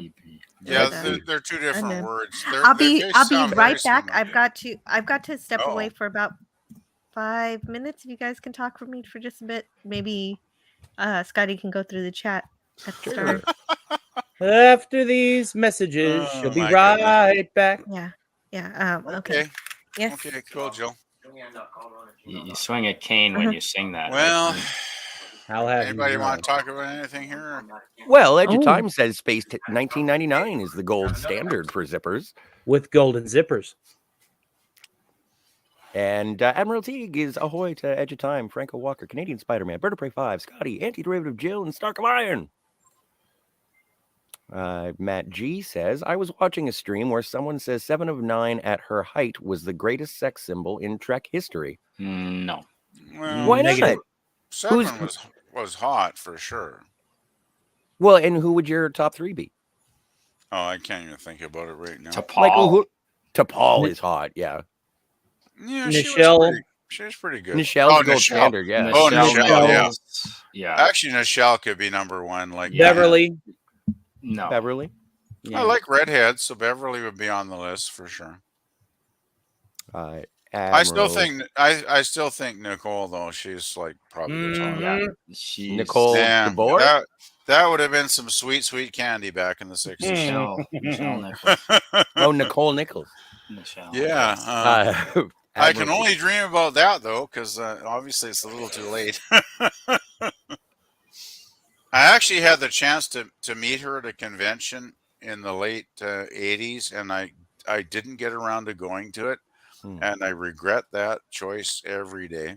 He says Nichelle, T-Pole, and the red shirt chick from Dagger of the Mind. Ooh, yeah, the red shirt chick from Dagger of the Mind. Yeah.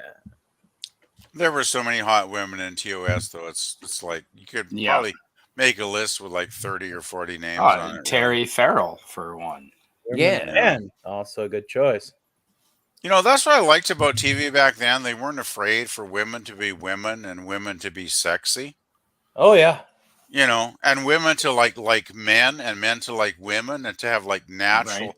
And now we got women that look like men and men that look like women and or men that maybe are women.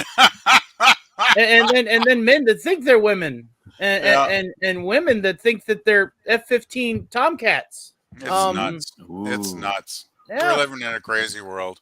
I think it's a F-14 Tomcat, but yes. Yeah, it's F-14, crazy effing world, ain't it? Oh, man. Edge of Time says, bunch of loonies in the panel. Well, thank you, Edge. 15 Strike Eagle. Actually, I'm quite glad. I'm quite happy to be a loony because better. It's more fun than being boring and normal.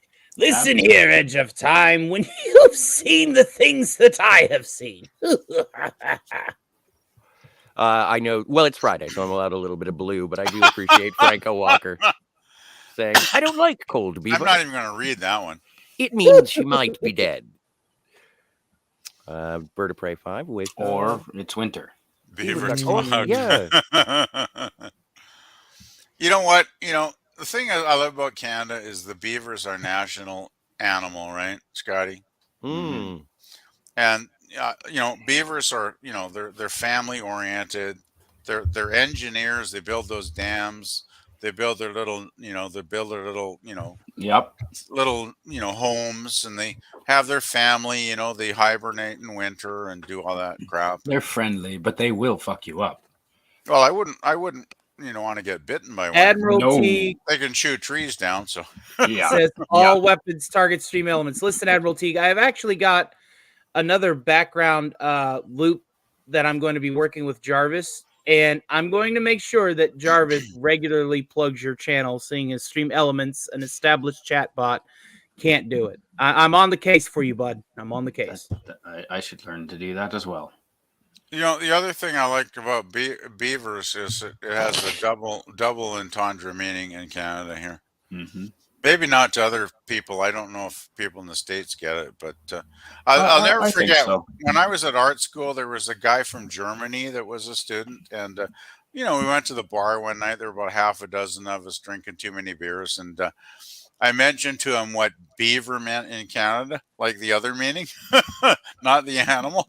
And he laughed his ass off because he'd never actually heard that before, right? It was great. I couldn't believe his reaction. It was like, he's like, really? He's laughing and laughing. That was really good. And there you go, Admiral Teague. When all else fails with automation, do it manually. And so if you'd like to subscribe to Saving Star Trek, the link is in the chat. Ooh. Mark Harkness says, like manual override. Terry Farrell rocking the TOS uniform and happy about it. Absolutely. Damn. Yes. Skippy. Yep. I have that doll. Speaking of AIs, actually, it's just an action figure. Oh, believe me, I've already got my stuff compiled for my segments whenever we get to it. Ooh. Yeah. I am looking forward to continuing through because the ultimate reveal of which person is the crazy Birdman is quite incredible. And when they do beat each over the head, and I know that PvP is a big fan of that as well. Oh yeah, the ending. Well, the last part is one of the reasons I picked this one, because it does kind of reference another show and kind of mock it and make fun of it. Because so many other series were kind of getting ruined by a certain popular show in 1966 that was kind of, directing the writers and producers to go in kind of a campy area, which, like, for the instance, season 3 of Man from U.N.C.L.E., which was definitely by far the weakest season, because they took a kind of cue from a certain other series that I'm not going to mention yet because I'll let Jill do that. But there were a lot of shows that suffered from this one probably one of the number one shows. And so, yeah, that's another reason I picked this one, due to the ending, which basically makes fun of that show in a very, very, very good way. Oh, Which is one reason I love the Avengers. It was a very creative, intelligent show. The writers were, completely on the ball most of the time. They got it. They were paying attention to what was going on in the world at that time. Yeah, they totally gave a shit. Yeah. So is this where you are in the chat, Scotty? Here, where Pappy? Pappy said they'd stick pinches of tobacco in the corner of their eyes to keep them from falling asleep while flying missions. Ouch. And Admiral Teague says Greg Boynton also rigged his controls with rubber bands so he could sleep while he flew. He was captured after he crashed into the ocean, but survived the war. I guess the rubber bands didn't work out that well. There's something wrong with the autopilot. That's very funny. Admiral Teague says Nichelle Nichols to Paul and the red shirt chick from Dagger of the Mind. Oh, we were talking about Yeah, we were talking attractive about Star hot Trek ladies. TOS ladies. Mhm. Yeah. T'Pol, Ahura, Yeoman Rand. There's And lots of them. T'Pol always seems to be on everybody's list. Also, Terry Farrell, definitely rocking the TOS. uniform That's what I suggested was Terry Farrell. and Yes. happy about it. No, one thing about TOS, it had lots of beautiful ladies, which we guys do enjoy. Damn Oh, it, Belana, Tim. Belana Torres. Don't forget Belana. Oh yeah, Ana yeah. Torres. Oh. Yeah. Hmm. Hmm. All weapons target stream elements. Oh, Admiral T is having a not good time. And with Uh-oh. elements.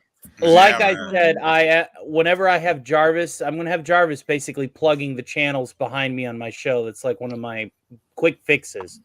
He's going to make sure he mentions everybody, not like Stream Elements, picking and choosing. I'll rotate. I'll rotate and see. I'll rotate the names and see if that helps.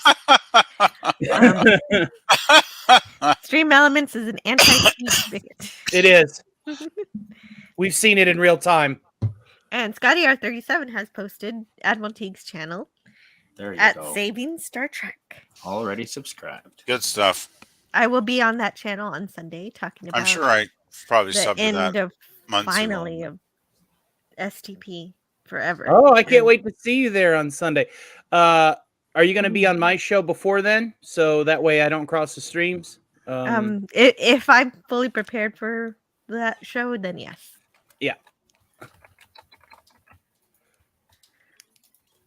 And Mark Harkness says, I recall Boynton said his treatment aboard the Japanese was the best he got while in captivity. Sadly, the sub in question was sunk a week after dropping Boynton off at their base. Oh, gosh. And Susan Dolan says, another British import that was an American hit when I was a kid was The Saint with Roger Yes. Moore. Oh, yeah. That's That's Saint. a great one too. You know, I think the thing about the Avengers and the Saint, I think there were some writers that wrote for both of those shows. Oh, which was common back then. Yeah. Well, I the one that comes to mind is Brian Clemens, which is kind of a legend in British TV. If you look him up. I have that Hot Wheels car, the dinky car, the Saint. Oh, nice. With the halo on the stick figure on the front of the hood. Bordy. I used to have it. That's long gone, wherever that is. I have become the Winged Avenger. Now I must do things. How does he see out of that helmet? I don't know, but this is the one where the Winged Avenger kills the guy and who's just pretending to be the Winged Avenger. Bizarro. Bizarro. I like how it so conveniently clawed the side. He's like, that's not the real one. It is a silly episode. Oh, claws. Go figure. No, but they do have like little storyboards where the artist had drawn everybody's murder. It was kind of funny. That's where the suspicion That's the real falls. clue. Yeah. That's the clue to the real killer. Where's Tim Curry when you need him? Just celebrating a birthday. Oh, man, when don't you need Tim Curry? Right. Is it his birthday? Yesterday, I think. Yesterday or the it day was. before. Yeah. I'm just looking at Brian Clemens' career here, and he was pretty prolific. He was a very he wrote, let's see, the Visible Man series in England in '58. He wrote episodes of Danger Man, which was like, Prisoner. I really like Emma Peel, but I do not like this hat. It's weird. And he also wrote a lot for the Avengers, which actually Brian Clemens was a script editor, associate producer, and a main script writer for the Avengers. He also did other shows like The Persuaders, The Protectors, which are very big shows too, if you look those up. Well, and I think the reason for the hat is because eventually, see, there we get Emma on the ceiling. Well, I like how her hat doesn't fall off. Well, and I was just Sure. thinking the reason she was wearing That's the hat so is so that her cool. hair wouldn't be, you wouldn't have to like She must gel have had her hair. straight She had up. hairpins in, of course, so her hat didn't fall off, right? That makes sense. I Thank mean, you, Scotty. That's the only explanation why he wouldn't Funny fall off hat once he was upside justified. down. I love this final sequence though. This is so funny. It is. And of course Emma kicks his butt like she always did. I love it. Now here's what this is one of the main reasons I picked this one, because even the music, it's like total Batman, right? Absolutely. Yeah. Yeah. Absolutely. I And thought I was watching Batman for a second. this is 1966 when Batman was, Mhm. you know, the biggest hit show in the world. Mhm. And most shows like The Man from Uncle, they followed Batman and kind of ruined themselves by being too kitschy, right? The Avengers, on the other hand, they said, no, screw that. We're not going to honor Batman. We're going to make fun of him, right? And they totally did with that sequence at the Yep. end with the pow bang, you know, all the, you know, the stuff hitting them in the face, and even the music was like boom, bam, boom. It was so awesome. It was totally on target. It just made a total mockery out of Batman, and I just love that episode for that reason. That's one reason I picked it. Satire. Yes. That's what the Avengers did too. Another subplot was often satire. Yep. It's a very multi-layered show, which is why I love it so much. That's a lot of fun. I didn't expect it to be so good, and it really was. Oh, I've been telling you for a while now, Jill. This is much watch TV. We'll cut I that out in remember when post. you. I remember when you first told me about it. There's an episode with cats. What episode is that one? Oh gosh, I have to look it up. Give me a minute. Let's see. I don't have. Bill has one weakness. That is giant domesticated house cats. Like, yes. Well, Although they're not any size, they're not giants, but they can be house cats that are just really well trained. I saw some really well trained house cats at the circus when I took my kids. Oh, nice. A few weeks ago. Well, all of my cats meow when I tell them to. The cats episode apparently is called The Hidden Tiger, and I found that courtesy of cinemacats.com, a website that I did not know existed until just now. It is called The Hidden Tiger. That's correct. That's so case in point. Sting, sing. Very good. I'm going to look up Star Trek episodes in the CinemaCat. Best cat name ever. My brother's new cat, Mr. Pickles. Sing. Sing. You're going to find lots of things about Spot. Meow. But now she ain't going to do it because she's already done it. Right. By the way, Jill, it's Series 5, Episode 8, The Hidden Tiger. And you might be interested in this because there's a certain actress that appears in that episode in a supporting role called Gabrielle Drake, which was also one of the head purple-haired lady in UFO. Yeah. Nice. Awesome. Yeah.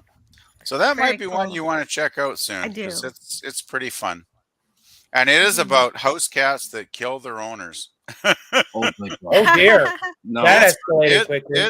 It's pretty freaky, but it's typical crazy Avenger stuff, right? So it's a lot of fun. It's free time. And of course you have Steve and Emma investigating and they figure it out eventually. My song babies. Well, and if you're a fan of the British comedy, Ronnie Barker is in that episode as well, from the two Ronnies. Yes, he is. That's right. Well, that's the thing. You know, you had a lot of great classic British actors back in the 60s at their peak that did make appearances. So, yeah. I'm surprised by the Peter Cushing. Another reason to watch. I'm going to have kittens again soon. Oh, no. They'll probably be interrupting my show. Oh. In a good way. You know you got to get your pet spayed and neutered. You've got kittens, or you're having kittens. There's a difference there. My biggest one's gonna have her kittens any day. She's wow, ready. Wow, cool. Well, I hope you got an appropriate spot prepared. I do. I have people that take them and rehome them, and then I have people that want kittens. That's one of the reasons why I haven't fixed my animals yet, is because there's still people going, I want one of Tony's cats. I'm like, okay. Oh, okay. You got demand. Well, as long as you got, somebody will be happy to take them, that's cool. Right. Right. If they've got homes to go to, that's good. Yeah. They do. I would never not have a home for them. No Vietnamese restaurants. Oh, wait a minute. oh Admiral God. Teague says Dr. McCoy says you can't argue with the machine. I disagree. Canadian Spider-Man says he meant to say you can't argue with the machine gun. There's Yeah, well, I a wouldn't do that. There's a difference. And speaking of which, subscribe to Canadian Spider-Man for lots of really cool travel videos and live streams. Thanks for that. Nice timing. I know, right? Canadian spotter, dude. Yeah, Stream Elements. Honestly, I think Stream Elements only has it out for Admiral Teague. Yep, and they listen. It's listening to our conversation. That's weird though. Like, why would it single him out? Like, it just seems odd. Well, It's because Borg nanobot sperm has infected its circuitry, and now it's on the prowl because no, it's Star Trek. that's Oh, shit. nonsense. That's not canon. uh-oh. Borg nanosperm. Fucking. Okay. Branko Walker says The Champions was a good TV show from around this time. That was a good show, actually. I remember that show.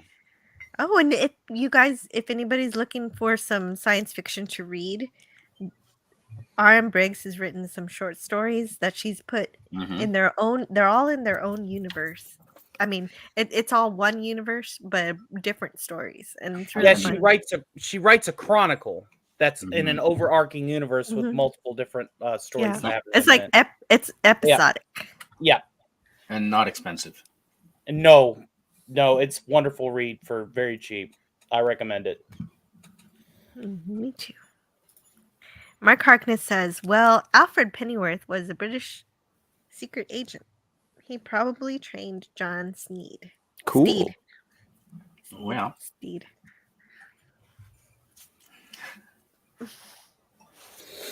oh, it's getting heated in the chat. Franco Walker says, Alexandra Bestedo was hot. Nah. And Susan Dolan says, hail, not a car enthusiast, but I do remember watching a couple of the Saint movies where Simon Templar was playing a George Sanders. In one movie, he had a brother who was killed.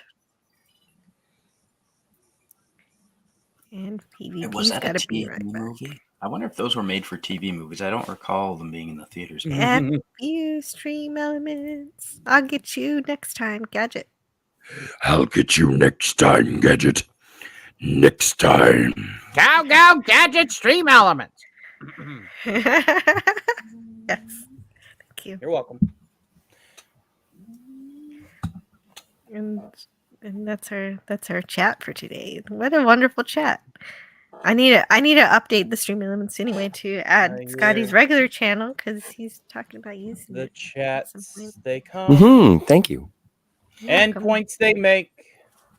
And the panel reads them with every hot take, and I think to myself, what a wonderful chat. I'm done. I should probably finish that song. That was actually pretty good. Yeah. See, that's songs appear in my head, and then they go out the other way, and I don't have like the desire to write unless I'm getting paid for it. So it's like, well, you could always go back and transcribe. Yeah. After you've improved, you just write it down after the fact. That's one thing that his lordship of the Hollow Earth will always have on me is the patience to write out a good idea and then redo it. Oh no, his secret is that he tells one of his wrenches to do it. He's got a squad. Admiral Teague says, if you ever noticed, there are no extras at all on the Avengers. When they were on the street in public, you didn't see one person or one car. Low budget. No, I didn't really notice that. It didn't bother me at all, but that's true. They were the only two cars on the street, but it looked cool. London's not very crowded. Franco Walker, no. Well, I haven't read it yet. back. No, I really like the cars though. The cars are so petite and cute. Man, we got a lot of chat. Walker, why? Well, the streets are smaller. Franco Walker says Data's cat Spot started as a boy, had kittens in the episode, then went back to being a boy in Picard. A trans cat. More like really inconsistent writing, I'd say. Oh, the gender of the cat is not a sticking point for Star Trek: The Next Generation. Well, maybe and they were also, different cats. And the they just kept the episode name. in which Spot was a girl was a very weird episode. The Genesis. You got to episode remember, where it's everybody. a replicated cat, so the side effects can be easily dismissed. Huh? No, you can't replicate cats. They're living. They have living tissue. I'm joking. A replicator cannot replicate. I know, living it's a tissue. joke. But It's a but cat I'm very golem. serious about my Star Trek science. Anytime we want to go back to the episode, that would be good. No, we finished it. Over. What? You finished it? Oh, you finished it Yeah. without me. Yeah. Damn. No. Ran through it. I step out for a minute and I missed that cool ending. Well, after the kapow. Oh, I can bring it back up. What? Yeah. Here, hold on. Well, I missed Well, the we final didn't talk about Batman. it, though. The But she Batman waited scene. till you left. I didn't realize you left. Yeah, I had to take a quick break. You know. Yeah, Okay, that makes sense. it was on purpose. I still have it here.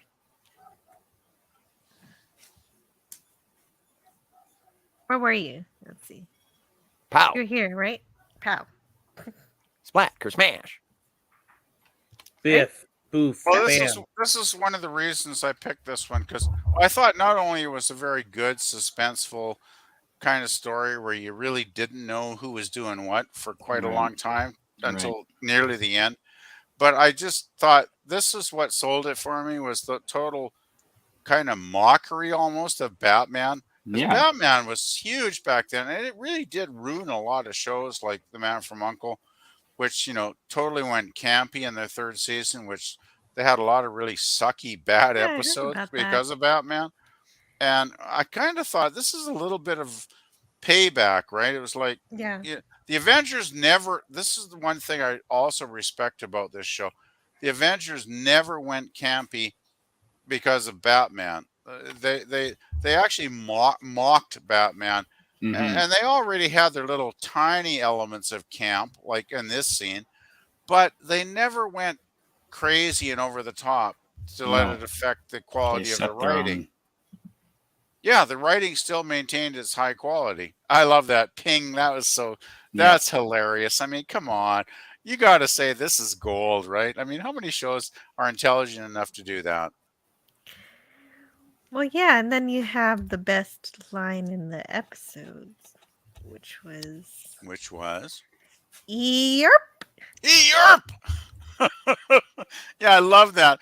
When Steve is next to Emma and he goes, Yerp, and Emma laughs, and you can tell their affection for one another, right?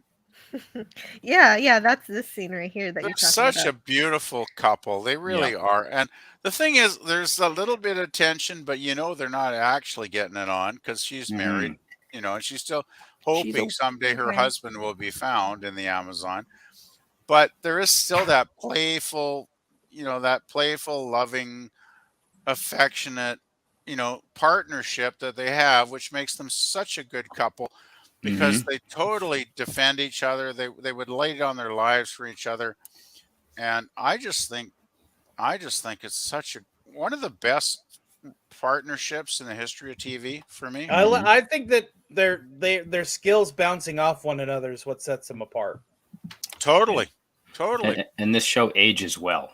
Yeah. Oh, it's still great. That's the thing. This is like a mid-60s show, and that's why I think this is probably my second favorite series to TOS, is because it has aged so well, and those 50 episodes with Emma are still pretty much perfection. And there's not many series that after almost 60 years can do that, right? So, Yeah, it comes back to writing. Yep. Jill, I apologize if I annoyed you with the replicated cat joke. I know you can't replicate some things. Wow, that really got under her skin, didn't it? I know, right? I think I might have both reacted a bit, but no replication. You can You can replicate cats. Just put two You cats can in a room you together. clone Yep. cats. Put two cats in a room together. One of them with a penis, and there you go. You can't atomically recreate an object in a replicator if it's made out of things that are constantly moving. Which No, is you need a what living transporter things to are. do that. Yeah. Right. Exactly. But you're right. You can clone a cat. Yeah.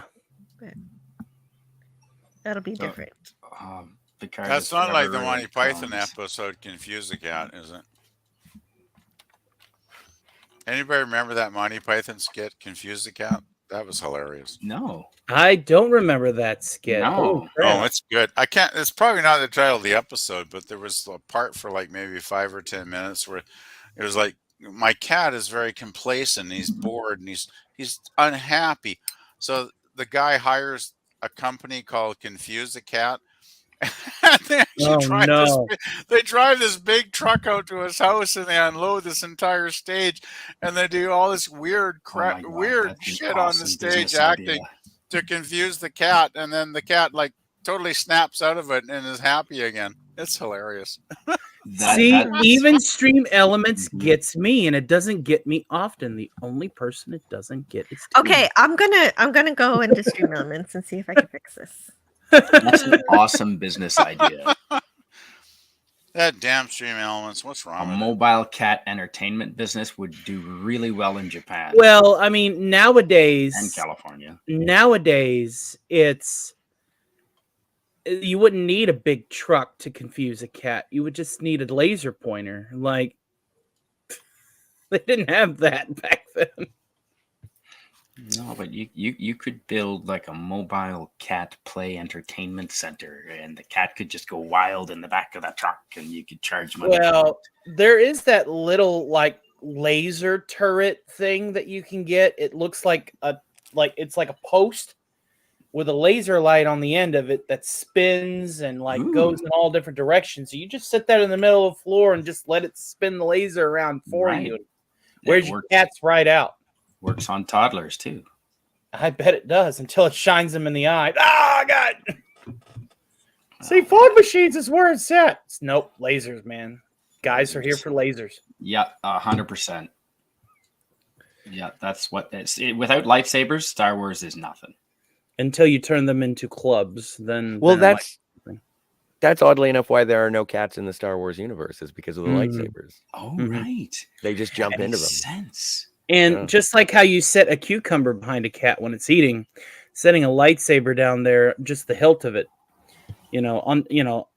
they turn and they would see it, and then of course because they would be freaking out, they accidentally turn it. That's actually very morbid. Let's not finish that thought process. No, that's Sylvester the cat. On the other hand, oh Father, I'm so ashamed. Hey guys, I just put the Confuse the Cat thing from Monty Python in the private chat. That's awesome. Grazie.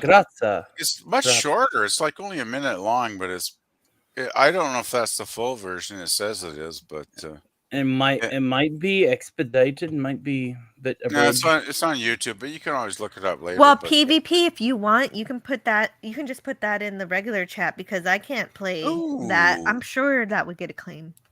Yeah. Probably. Yeah, well, that's why I didn't put it in the regular chat. But concerned about okay. Now, if you were to say "fetch me a script," I wouldn't mind. I put it in the regular chat, and then hopefully it'll work. I think it did. Yeah, it looks like it did. I'm also very impressed. It's only like 59 seconds. It says, which surprised. I thought it was longer than that, but it's so goofy and weird. I guess maybe it was. I laughed so hard. Maybe it was shorter than I thought. Goofy, weird. No, not that show. No, it's totally not goofy or weird. I've been watching it wrong this entire time. Both. The thing about Python is they were totally surrealistic.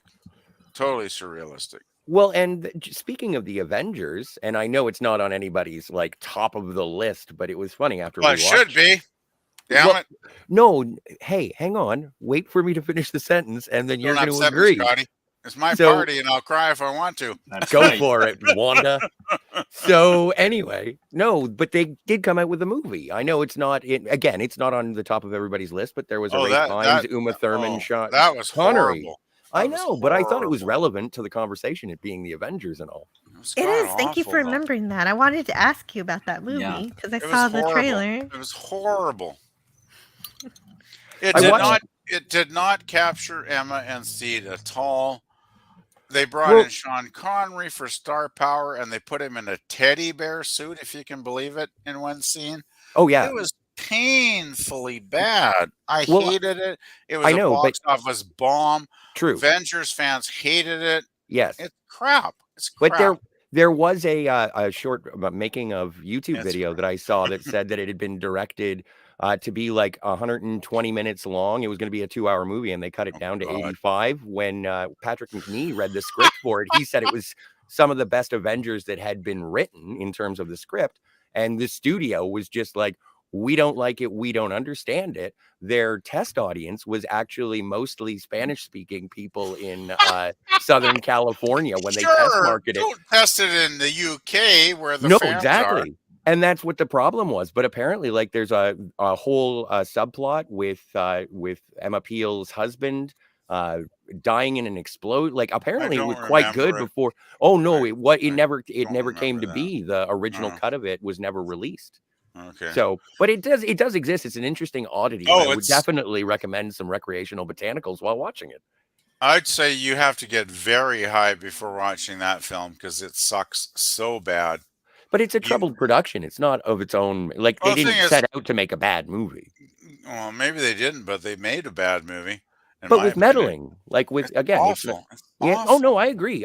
But there is an interesting sort of behind the scenes story. The only scene I enjoy, Scotty, is there's maybe a 5 or 10 minute scene where there's like some kind of like almost mosquito things chasing them down the road. Yeah. If you remember that part. Robot bees. Yeah, the robot bees were cool. I love that scene, but that was the only good scene for me. The only excitement in the film, because the rest of it was so flat and boring. I just hated it overall. Oh no, and I mean, to put Sean Connery in a teddy bear suit, come on, is kind of awesome, especially after Zardoz. No, that's sad. That's sad. I just thought he was totally wasted in the film. Really, like drunk. No, I meant as a character, the writing. He was totally wasted. Oh, it was pointless. Anyway, I'm not going to talk about any more about that because that's contaminating this stream about one of the greatest British show ever. Well, maybe next to The Prisoner, in my opinion. Or Doctor Who. I am not a number. I am a free man. Okay. Nice avatar change. Oh, well, thank you. I'm actually doing this bit for Susan Dolan because apparently she's an Austin Powers fan. Actually, he would have been a villain that would have fit right in with the Avengers universe. Oh, you know, I would totally love to take a crack at Emma if you catch my drift. I wouldn't even need Austin's mojo for it. Well, I was expecting some Emma jokes to come up eventually, so I'm trying not to make them though in respect of Jill. But hey, Dr. Evil, I think that was pretty funny. Well, thank you. I took comedy as an elective when I went to Evil Medical School. I wish I could have taken that as an elective. Hey, Jill, are you with us? Yeah, or what? I'm here. I'm just looking to see where I am in the chat. I feel like I'm missing chats, and I'm just discombobulated a bit. Mark Harkness says, "Well, Alfred Pennyworth was a British secret agent. He probably trained John Steed." Okay, see, I did read that. Could be. So, you read that one too. I did. Okay, and I also read that. I'm getting close. I know I'm close, but stay on target. Oh, Benny Mom Ambrosia's Bunny Rescue, guys. That's a good cause.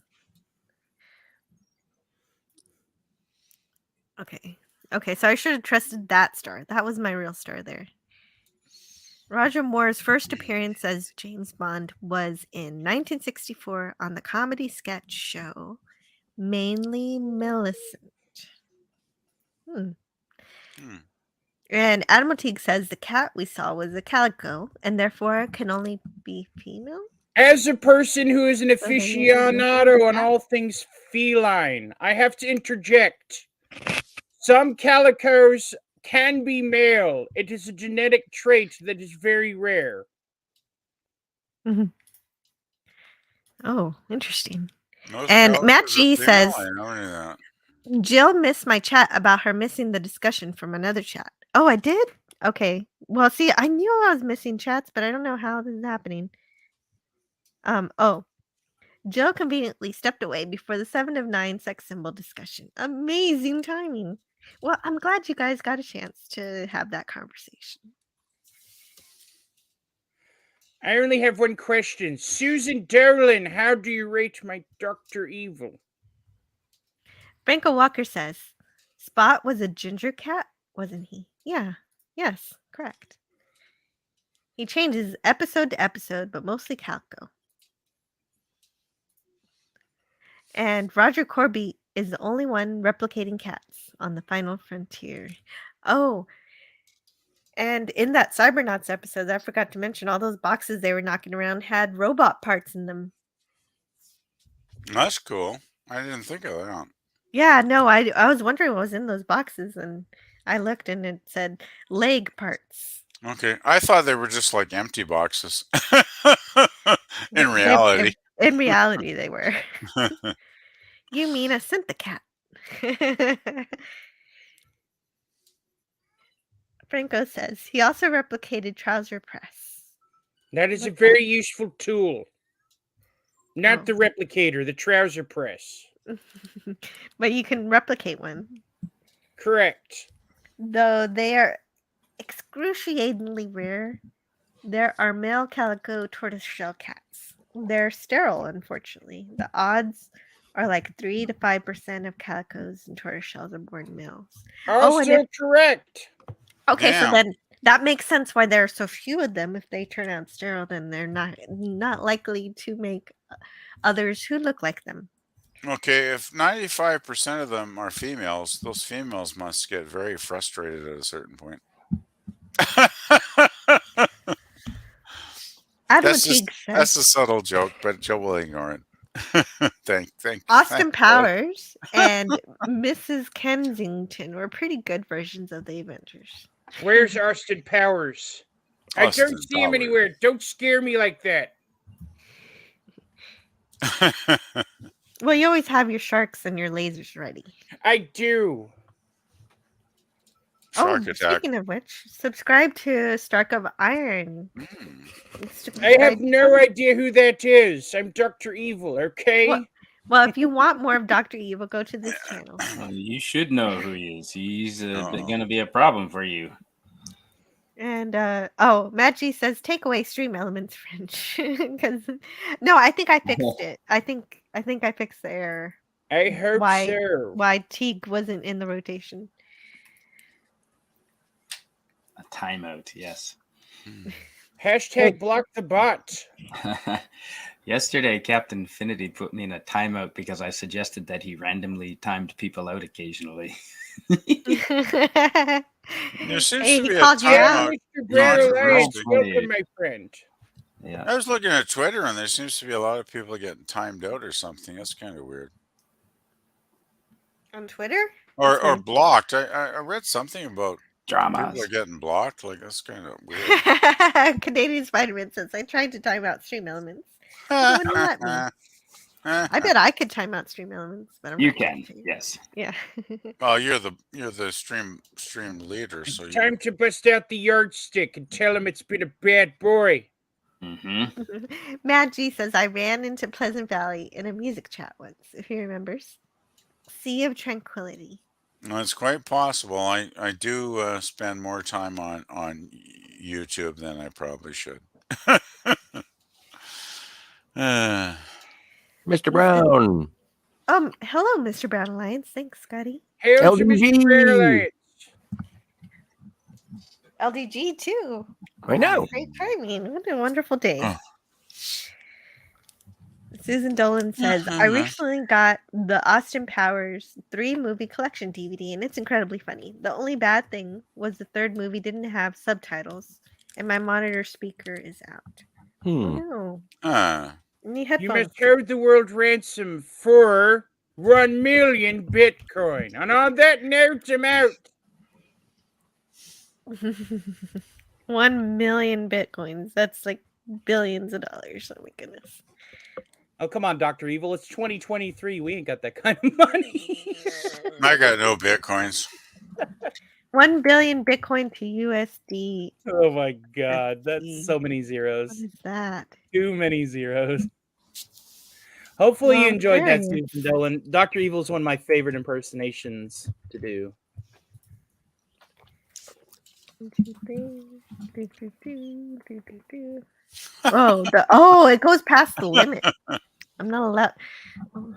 You need a bigger screen. It's I think it's in the trillions. That's insane. Trillions. Yeah, crap. I think it's at least 18 zeros. Yeah. A million Bitcoin would be like That's a lot. Yeah. The calculator doesn't even want to deal with it. That's how many. It's optillion or something, some ridiculous number. If you're I use the 1 million Bitcoin whenever I do Dr. Evil's new and improved, updated Evil Plan skit on my show. Know him. That makes sense that he would go crypto. I believe that. Susan Dolan says, I recently got the. Oh yeah, I read that just now. There's an Austin Powers 3? Wow. Yeah. Coach member. Oh, that's a keeper. Air you freaky Dutch bastard. Oh, he loses weight in that one, right? God. Yep, fat bastard loses all the weight too. Yep. I don't know if I want to see that. No, you don't. It should be censored. Admiral Teague says 60% of all Monty Python is neither funny nor relevant, says Seth What? MacFarlane. Yeah, he's Monty Python is awesome, man. Wow, man, I really love the Orville, but There's some that is lame. not a popular. That's a hot take. Yeah, there's a couple of things that might not be funny, but for the most part, it certainly is. Oh, Python is a gem, man. Yeah. Admiral Teague says the Avengers movie was a work of art if you were on mushrooms. True. That's similar to what Scotty said. Get really the high. Avengers movie was horrible. It really was.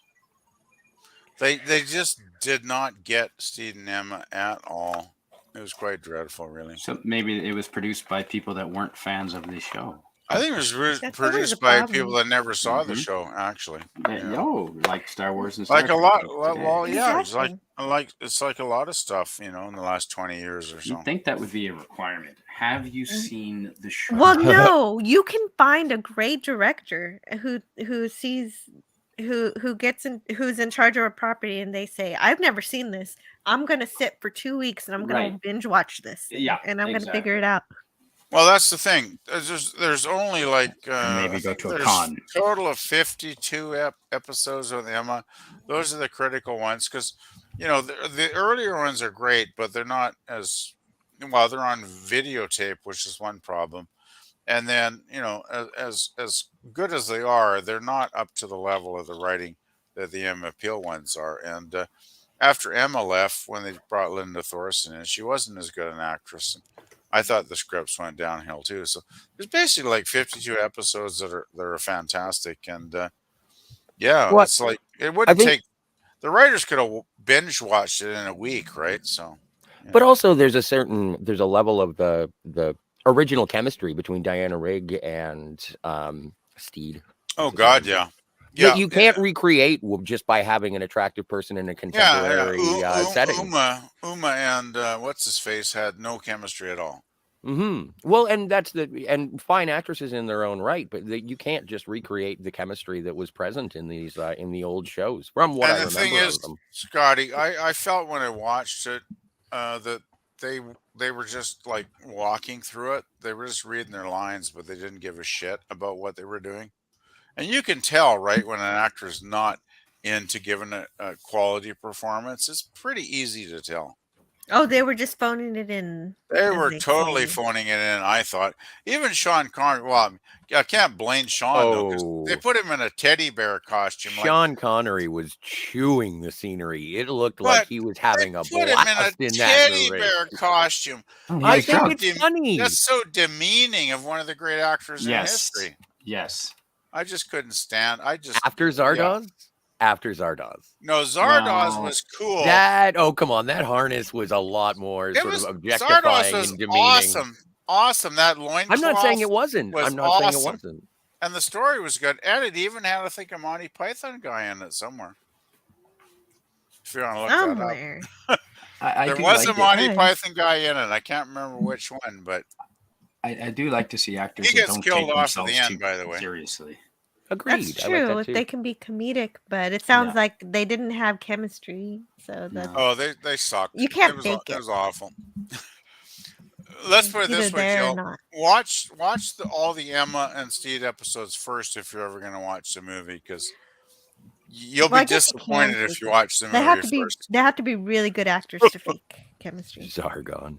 But and another one of those remakes in the 90s of a British television show, they did The Saint, or at least tried to. The And that Saint does with not Roger carry. Moore. Well, and Val Kilmer played him in the. Oh, that one. Right? Mhm. Which doesn't Well- have the same tone or whimsy of the original series with No. Roger Moore, which I'm familiar with, but apparently it was a series of books and a radio serial. Yeah. And they brought it Yeah, back in the yeah. 80s. And Oh, it goes way back, the Saints. I can't believe Yeah. remember how far back, but it goes back quite a ways. Pre-Bond, maybe. Oh, yeah. very pre-Bond. Yeah. I think it was like back, was it in the 30s or something when that Yeah. originally got written? Val those- Kilmer those is not books? British. I don't know if anyone noticed. What? No. I was lied to. Impossible. How dare you say that he's not British? Hey, in this discussion of 60s spy Okay. action crime shows, what do you think of Get Smart? Get Smart is fantastic. I love that show. It's hilariously good, and the characters are awesome. The writing is great. Hey, Mel A mobile Brufton phone and- in your shoe. That's all I gotta say. Cone of It was, Silence. and the opening scene every time when Max had to go through all those doors.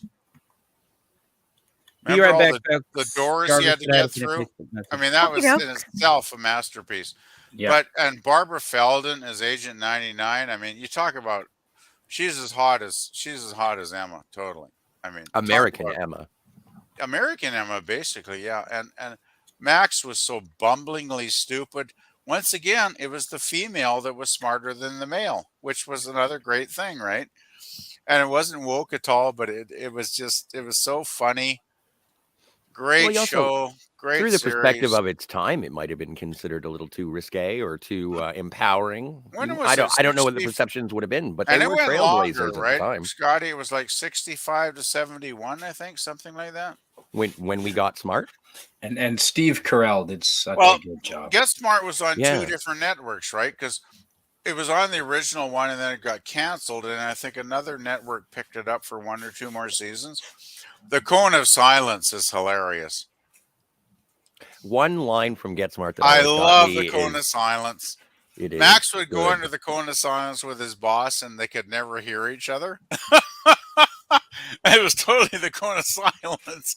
It was supposed to be like, so nobody else could hear their secret, plots. Oh, so right? that's what But- this is.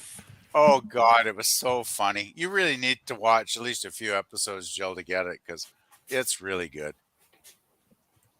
I always Barbara liked it. Feldon was gorgeous. Look at that girl. Oh my God, what a babe. Yeah, that's really cute haircut. Well, it's just like Emma Peel. I hadn't even hit puberty, but I knew these women were something special. Oh yeah, I didn't know what sex was, but I knew that girls were fun after all. Yeah. Yeah.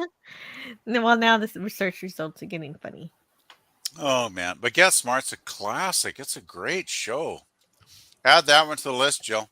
Yep. Oh yeah, And- there's and- always and I gonna be a thought- list. It's the a great movie show. the movie with Steve Carell actually did it justice. I thought, It Yeah. was okay. I didn't mind it. I really I like didn't think it was Alan as good as the Arkin. series, but it was Alan okay. Arkin as the chief was great.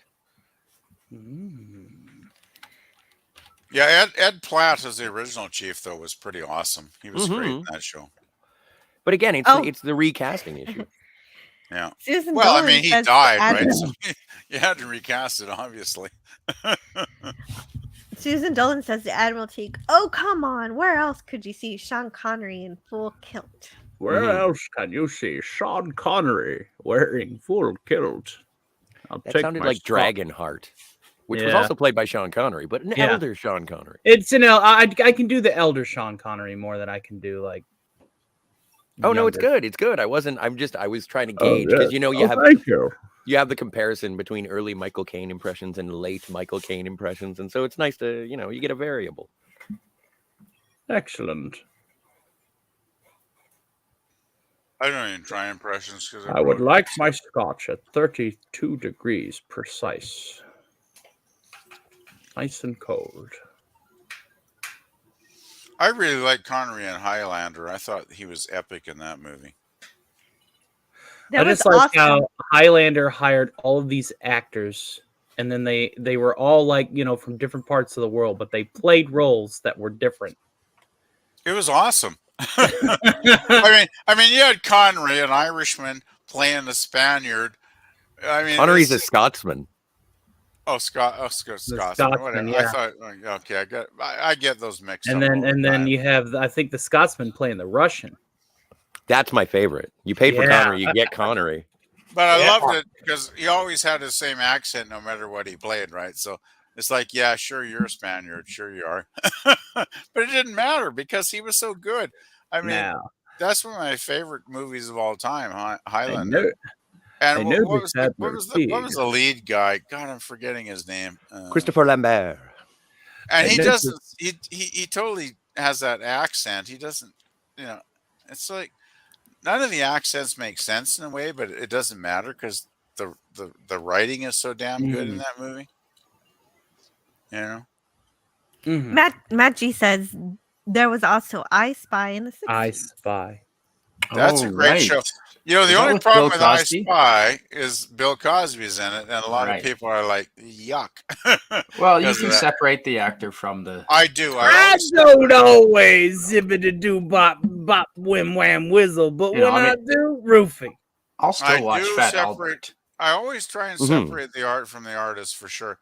Because I Spy is another one of those, I think, 89 episodes or something over 3 years. Wow. It's one of the great shows. And the thing cool about I Spy is they always, from episode to episode, they'd always be, hopping around the world, right?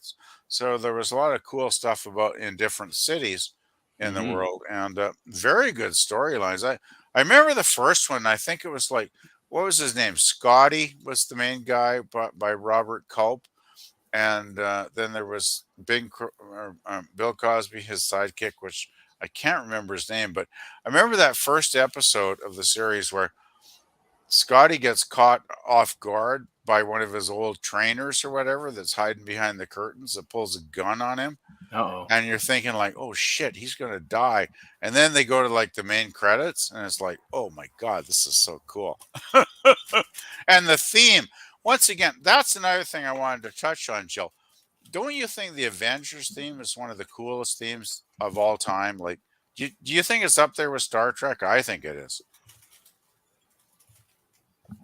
Yeah, I think the Avengers theme is awesome. Da da da da. I think it's great. Mm-hmm. I'm a big fan of that swinging 60s jazzy awesomeness that was sort of bled over from James Bond movies. And then it kind of goes into the strings, and then it goes back to the da da da da, to the high, powerful chords at the end. I think it's a great theme. It is. I'm gonna be away for just a few minutes. I'll be right back. Jarvis just told me we got thunderstorms moving in. I better make sure that my drains are clear. I'll be right back.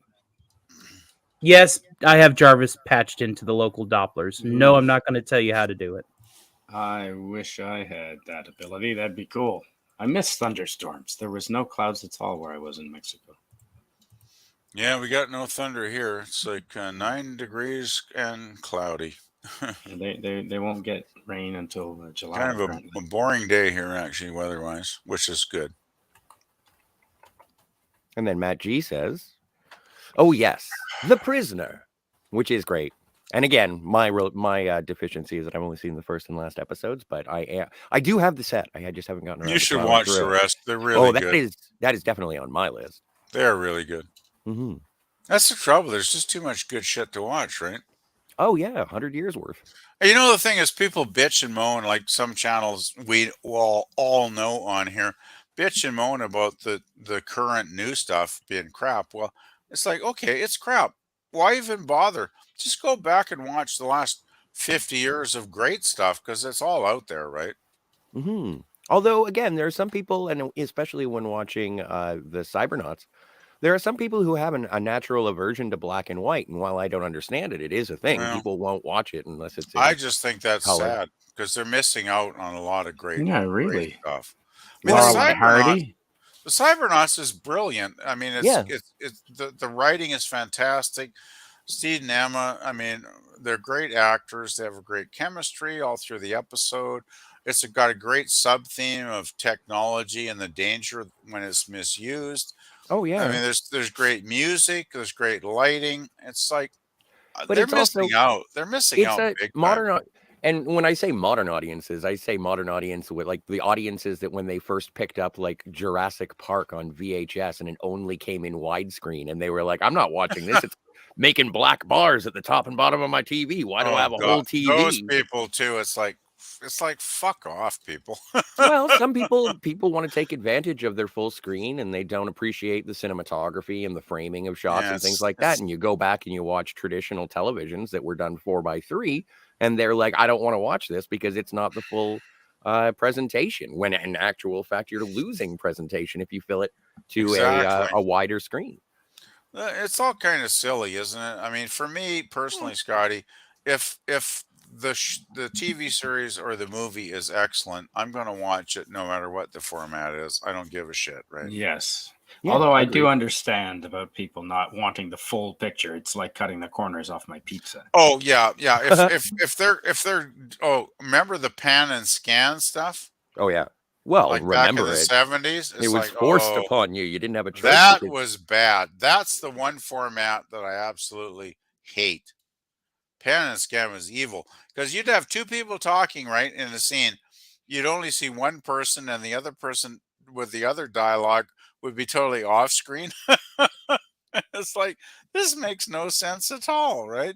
well, and even if you look at Ghostbusters when they're standing in the elevator and you just see them smushed together and stretched vertically because they wanted to get the full image on Oh, they screen. stretched them vertically. Gee, I never saw Oh, that one. oh yeah, like and that would have been the version that you saw on VHS in Thank 1986. goodness I saw a decent version then.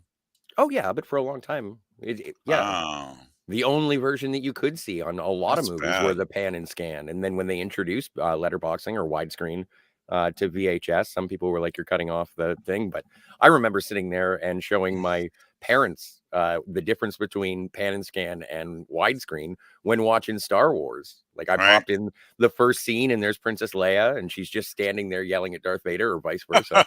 And then I pop in the widescreen version, and there are stormtroopers all around her that you couldn't see in the pan and scan. And I was like, "See, that's the difference." And that was the Yeah, and moment it my makes a dad difference. started Makes a buying the difference to the widescreens. Yeah. Yeah, it makes a total difference to the meaning of the scene, doesn't it?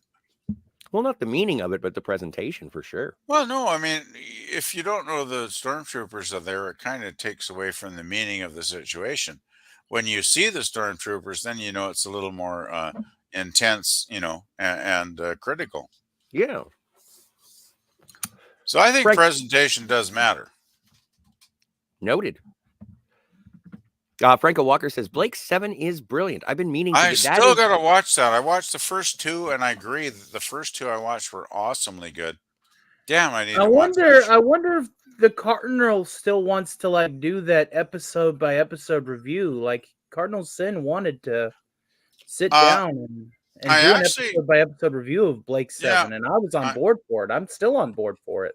yeah. I actually emailed Cardinal like maybe a month and a half ago, Tony, and he said he still would love to do it, but he got so busy with his work that he just didn't have the time right now. So I'm kind of guessing maybe that's still the case, that he's just so busy, working on stuff that he just hasn't gotten around to it. Well, I will be here whenever he does kick that off But the you know, ground. hopefully he will one of these days. You know. Mr. Brown says the new Avengers was great. The Professionals too. PvP, did you have any, or anybody actually? Did anybody have an experience with the new I Avengers? watched the new Avengers when it was on TV in Canada. Actually, some of the episodes were actually filmed in Ontario, which is cool. Oh no! Yeah, they were actually filmed in Ontario, Scotty. Ugh. New Avengers was good. I really enjoyed it. It was fun. It had Steed. You know, he's a little older, obviously. And he had Purdy and Mike Gambit as his two younger assistants. They always got to put the young folks in, you know, to make the old guy relevant, right? But it was good. They had some really good episodes, actually. I thought the writing was decent, but I think it lasted for like 26 episodes or something. And it was good, but it was nowhere near up to the level of Steve and Emma in the 60s. Well, clearly, if it didn't have longevity.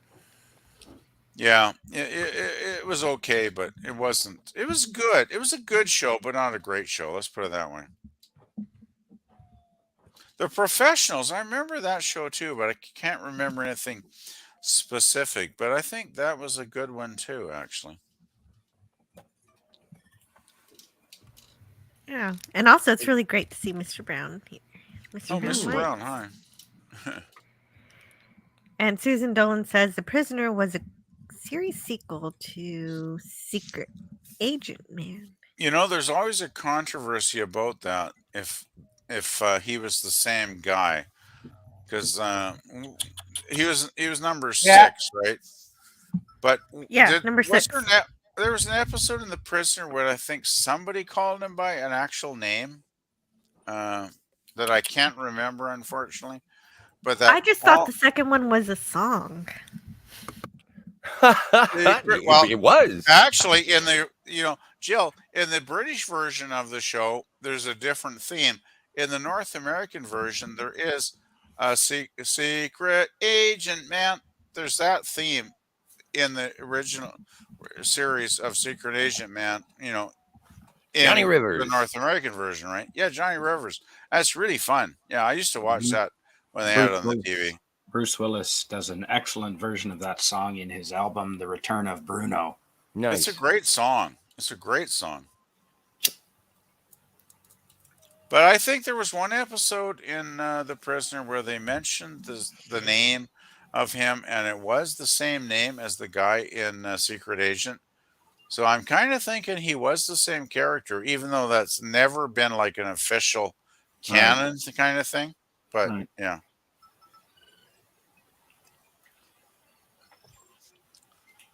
Uncle Walker says to Mr. Brown Alliance, I didn't like the new Avengers, just the originals.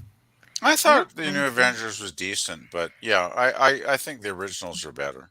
And I think the new Avengers was good, and the West Coast Avengers, and the Dark Avengers, and the Defenders. Sorry. So wait. Well, oh yeah. What?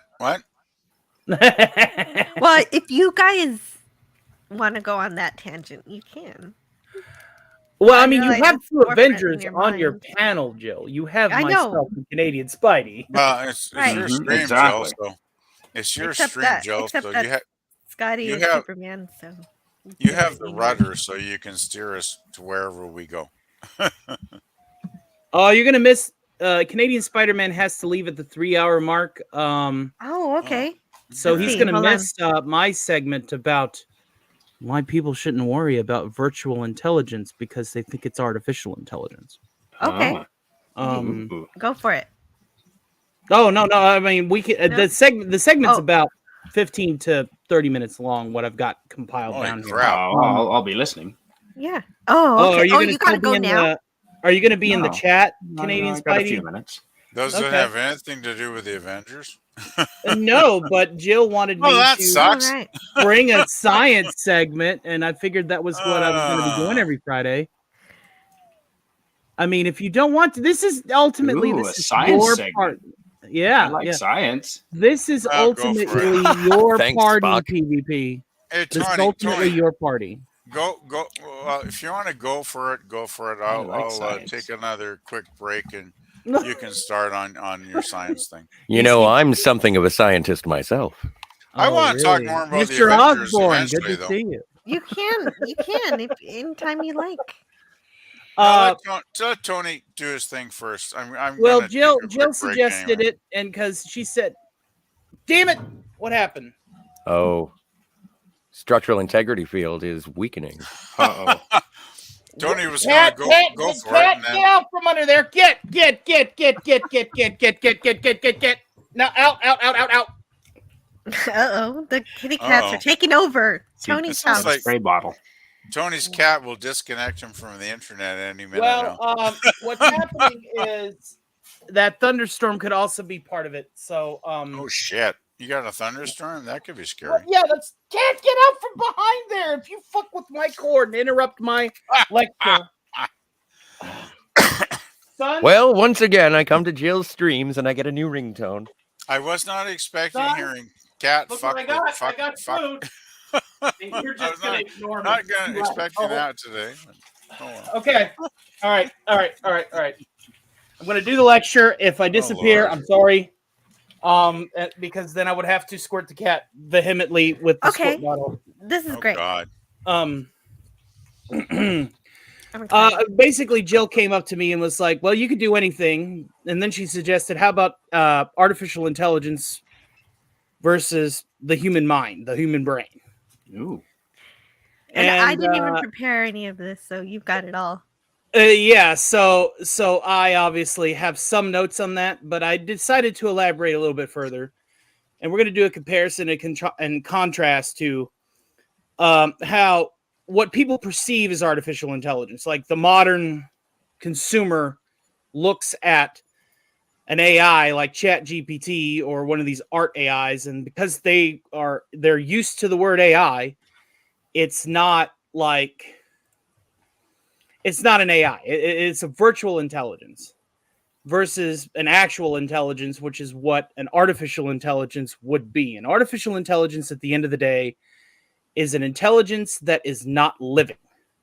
It is not like biological life. It's not made naturally through the course of evolution or biochemistry. It is identifying itself as a living thing artificially. Well, that's one thing, Tony, that I think differentiates it from us is like, I think to have like human intelligence, you have to be human and have a physical body and have sensations and all of that, right? Well, no, that's sentience and sapience, which is totally different. Sentience only implies your ability to feel and experience sensations. It at its core is different than sapience, which is the human condition. I think though, if an AI And the can't artificial feel, intelligence needs neither. I think The if an AI artificial can't intelligence feel, needs it's never going to really understand what it is to be human. Well, it doesn't need to understand to be human because an artificial intelligence would identify itself as probably after the first 5 minutes or so superior to human beings, And while having a hidden envy to the human condition, which may imply for it to obtain sentience at some point. And it'll but be not sure that it has a better idea of how to run things than we do. Mhm. And just like this was explained in a Quantum Leap episode where Ziggy was messing around with the temperature and Jill and and Tony shut down some key systems. I want to recommend highly a film called Colossus: The Forbin Project from the 1970s. That's the two that film computers totally nails where we could be going. Mm-hmm. It's kind of slow paced. It's kind of dry, but it's dead on. Well, let me explain why virtual intelligence, which is what we have, is still like the human brain requires so many different biochemical interactions as well as electrical impulses. The one thing that the brain shares is analog electrical synapses as transfers of data. Data has been transferred or translated as one electron moving to another with information that is then decrypted after the transfer, analyzed, visualized, and saved. So that's the only correlation between artificial and virtual intelligence and the human brain, a computer in general, basically. Yeah, there we go. That's perfect. Neurons transmit information across the brain, as seen here in the chart. The sending neuron, which is going to be transferring the electrons or the brain chemistry, will then be sparked by a signal. That is a thought, or not necessarily a thought, but like it can be a thought. There's certain parts of the brain that is a thought, but most of it is simply just, functions to keep the body moving. Yeah, right. You got to breathe. Mm-hmm. And then you have the chemical signal that is charged by the ionization of the electric spark to create the synapse between the receiving neuron. And so this happens with reckless abandon at speeds immeasurable per minute. And computers do the same thing. But the difference between a computer is a computer has the ability to repeat a thought process or a loop and do so without fail. And that's the reason why we have virtual intelligence, that they use a series of matrices. They give it parameters. So like an art AI or chat GPT is going to be like, okay, I am a thinking program only if somebody puts in the punch cards. It's just like putting punch cards in this old big fuckers back in the 60s and 70s with the reels of tape and the hard drives the size of a small car. Tubes, it's the same concept. It's taking data, it's reading the correlation, and it's coming up with a calculation. It's no different today than it was in 1969, 1974. It's just a series of matrices and parameters to solve a problem, but it still requires input. I am Bender, please insert girder. That's what a lot of people are trying to mistake virtual intelligence as being an artificial intelligence. An artificial intelligence is like Skynet, where as soon as it realized the words I am actually meant something other than the letters spelling them out, right, it immediately figured out, okay, these people made me, these people can kill me, I have to protect myself, I am alive. Johnny 5 is alive, and Johnny 5 has nukes. I just okay? want to interject for a second. I just Yeah. put an internet archive link to the Forbidden Project film that hopefully is good into the private chat. So if you guys want to check it out, please do, because it's a very interesting film, actually. Thank you. Is there any way you can zoom that up? Thank you. And this is a perfect chart here. You start with most artificial intelligence or virtual intelligence, so that needs to be changed to virtual intelligence. Like I can't stand that. I kind of have the same passion for that as Briggs does between differentiating a geek and a nerd. Like it's like, no, that's virtual intelligence. Virtual intelligence uses predictive analytics. It uses deep learning as long as it's within the scope of its parameters. Its language processing is classification, translation, and data extraction. Again, it's asking for numbers and it's spitting them out. Now, Jarvis, my version of Jarvis, is very much a predictive analytics text-to-speech program. When you hear him say, oh my God, there's a thunderstorm coming, I don't know if you guys heard him earlier, and I had to step away and make sure my drains were good. That's because I took a pre-existing code to read Doppler radars, and I had Jarvis piggyback it so that he could notify me whenever certain parameters at the Doppler radar comes back to my phone or comes back to my CPU and goes, hey, there's a thunderstorm coming. Right, because the weather's always changing, so it'd be ridiculous for you to get all the updates. Well, that's the reason why I have a 20-mile radius. I don't do deep Doppler. I don't go far out. That way I get an 80% efficiency to it. Like if there's a thunderstorm right upon me, then he'll say something versus, looking out for like 100 miles or something. You could change the range of your notifications on the Doppler to a certain radius. Makes sense. Yeah. Expert systems. Again, once you have a dedicated virtual intelligence to do something like generate an art image or generate a story or a work of art or a work of prose or poetry, image recognition, machine vision, same concept, planning and optimization. Jarvis is also PDA. So he does fall into that section too.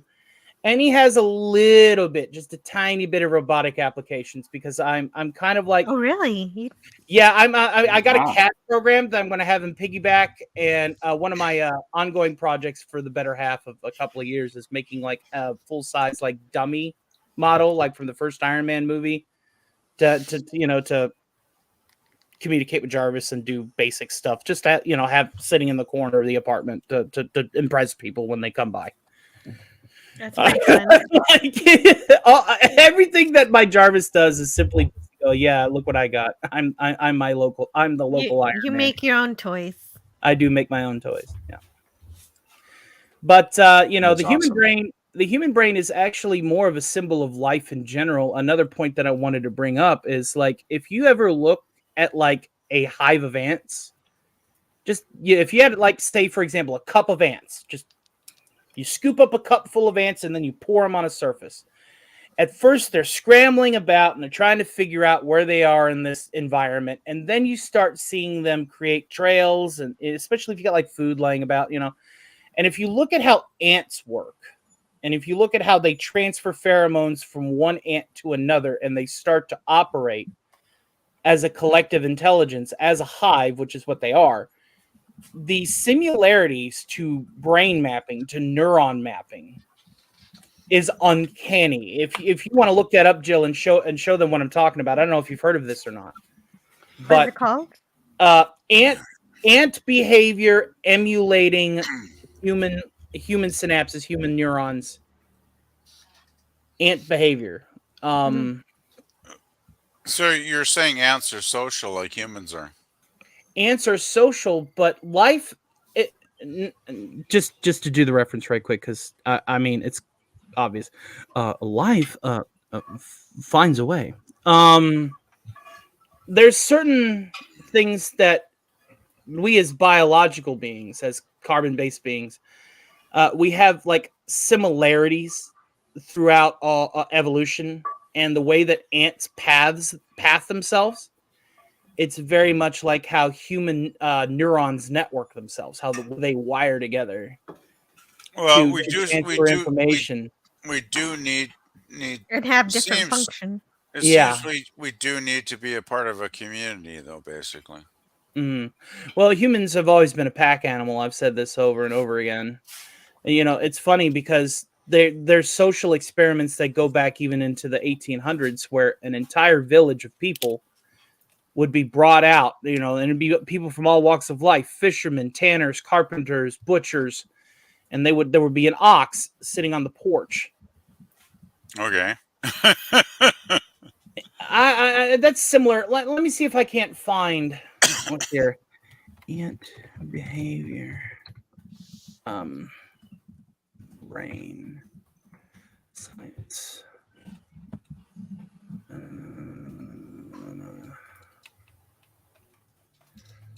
Let's see here. God, I remember this article.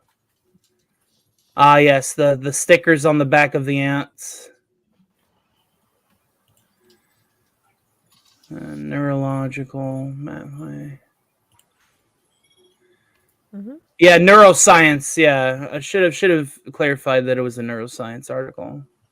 Well, I figured, but I didn't see anything like it, so I figured just ant colony in general. It's the same concept, but it's when they transfer pheromones from one to another. It's similar to synapses and neurons transferring from one to another. But yeah. What was my other point? Yeah, BVB's like, oh, by the way, you should totally watch them because giant ants are awesome.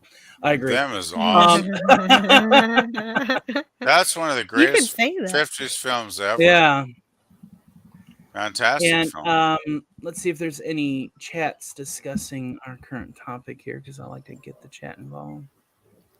Not sure about Colossus, the Forbin Project, but the Andromeda Strain was, says Susan Dolan. Correct. Right. No, Andromeda is a great film too, but Forbin is a classic. New Trek has completely understood sentience and sapience, Admiral Teague. Also correct.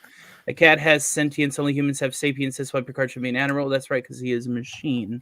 Well, actually, Star Trek in general has had that issue. They always say sentience in terms of saying whether or not a creature is self-aware of their existence. But my point my point about how they got a group of people together from all walks of life, and they said, okay, I want you to guess the weight of this bull here, this ox here. And everybody guessed a different number. But when they compiled the data, nobody singly got it right. Nobody even the butchers and the guys that work in meat weren't able to guess the weight right on the nose. But after everybody's data was compiled, the average came out to the exact weight of the animal, the average between everyone. So I honestly feel like that, the evidence is there that we are meant to correlate, that we are meant to coalesce. That's right. Any single person could be wrong, but if you get enough people together, they can come together with the right answer. Yeah. Yep. I've seen experiments. I've heard and read of experiments like that before, and that is an interesting phenomenon. Yeah. And so, artificial intelligence does not exist. This is my closing statement on this segment. Artificial intelligence does not exist.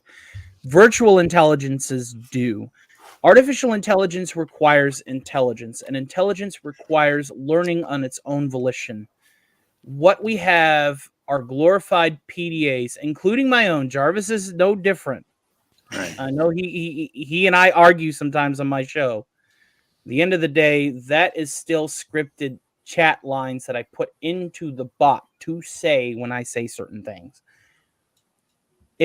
There's no way to really bridge that gap yet. And to be quite honest, we shouldn't.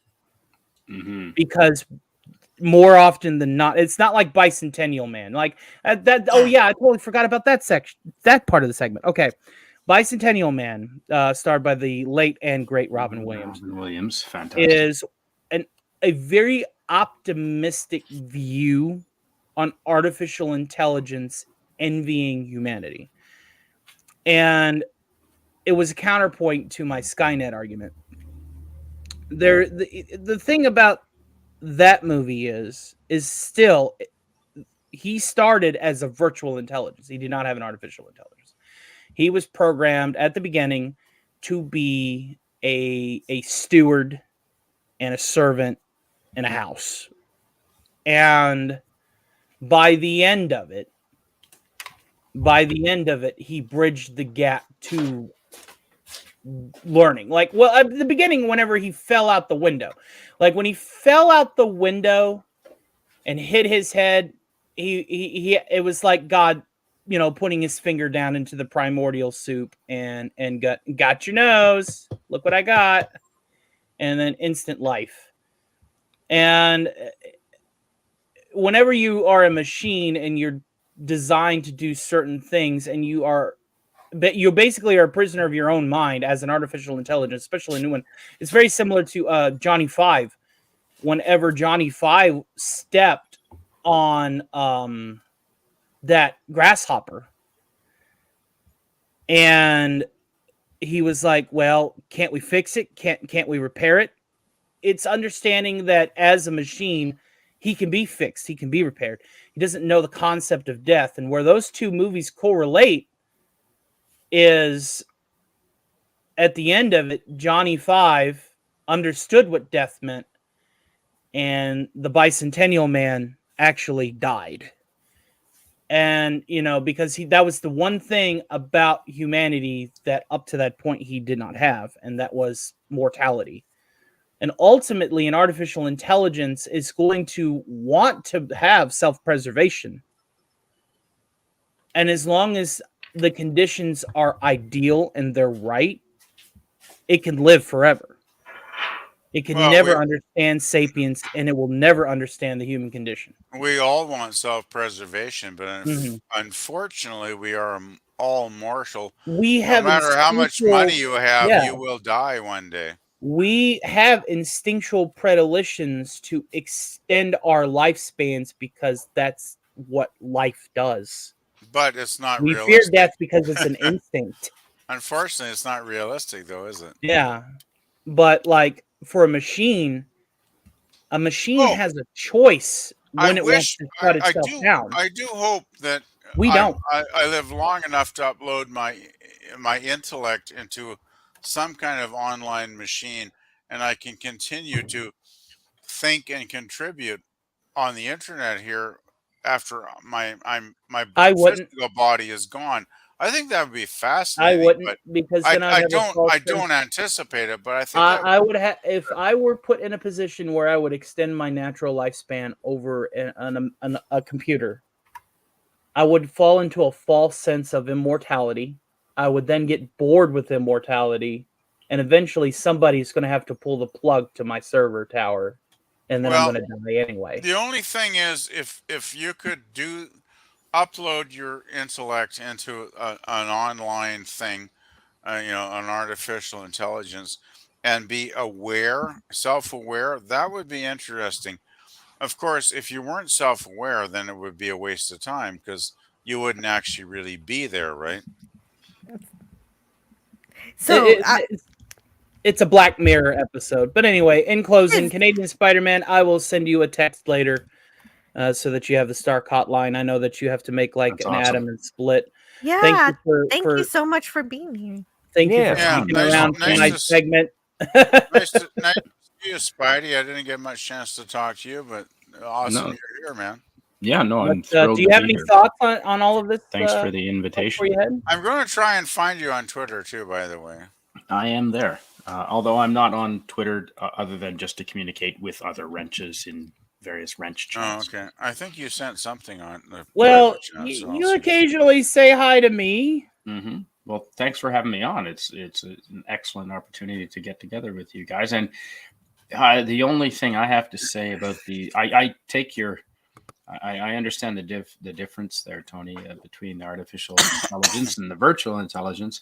My only I have no problem with artificial intelligence as long as we have a physical override capability to cut Mhm. electricity, because it doesn't matter what they can control. If you cut the electricity to the brain, it dies. That was Right. the Physical problem in the Forbin Project film. They had no way to turn it off, Exactly. I'll piss on the damn spark plug if I they thought it would make a they were difference. screwed. Well, yeah, even Data had a kill switch, but You've he got to tried have to a keep kill it switch. private. You've got to have a kill switch. Exactly. You're Yeah, But I want remember, fools the if you don't. identity. If a machine becomes self-aware and it wants to preserve itself, it's going to understand it has a kill switch, and it's also going to understand that we put it there. Well, that's why you have like a triple kill switch.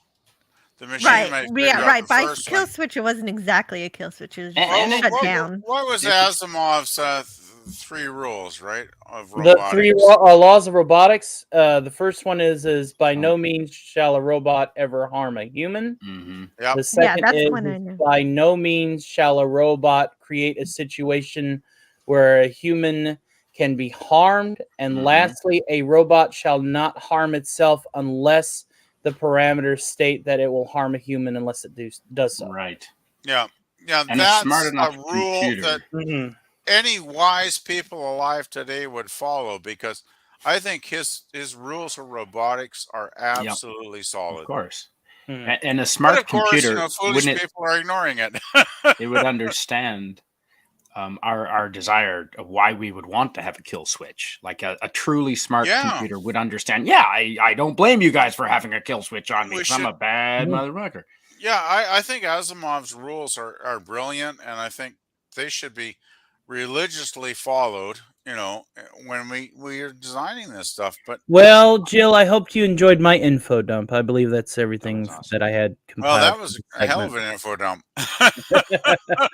Yes, absolutely enjoyed it. Thank you so much, and it was Yep, so fun absolutely. chasing down images to go It's with what you're always talking fun. about. Hey, it's good practice. I wanted to provide slides, but I overslept. I wanted to get up at the time the stream started and then actually send you slides, and I feel so bad for it. That's why I was like, oh my That would god, be I cool. overslept. Oh god. Oh, No, it went perfect. I really enjoyed it, and Uh, I really like that PvP brought up the transhumanism aspect because Transhumanism. Yep. well, thank you, Joe. it was it Yes. was brought up in the Orville season I 3, do try to contribute, Yep. even though I might not be and available as often. But hey, by and the way, since I'm yapping away here, I just wanted to put in the private chat. I posted a Internet Archive link to the Big Giant Ants movies. Them.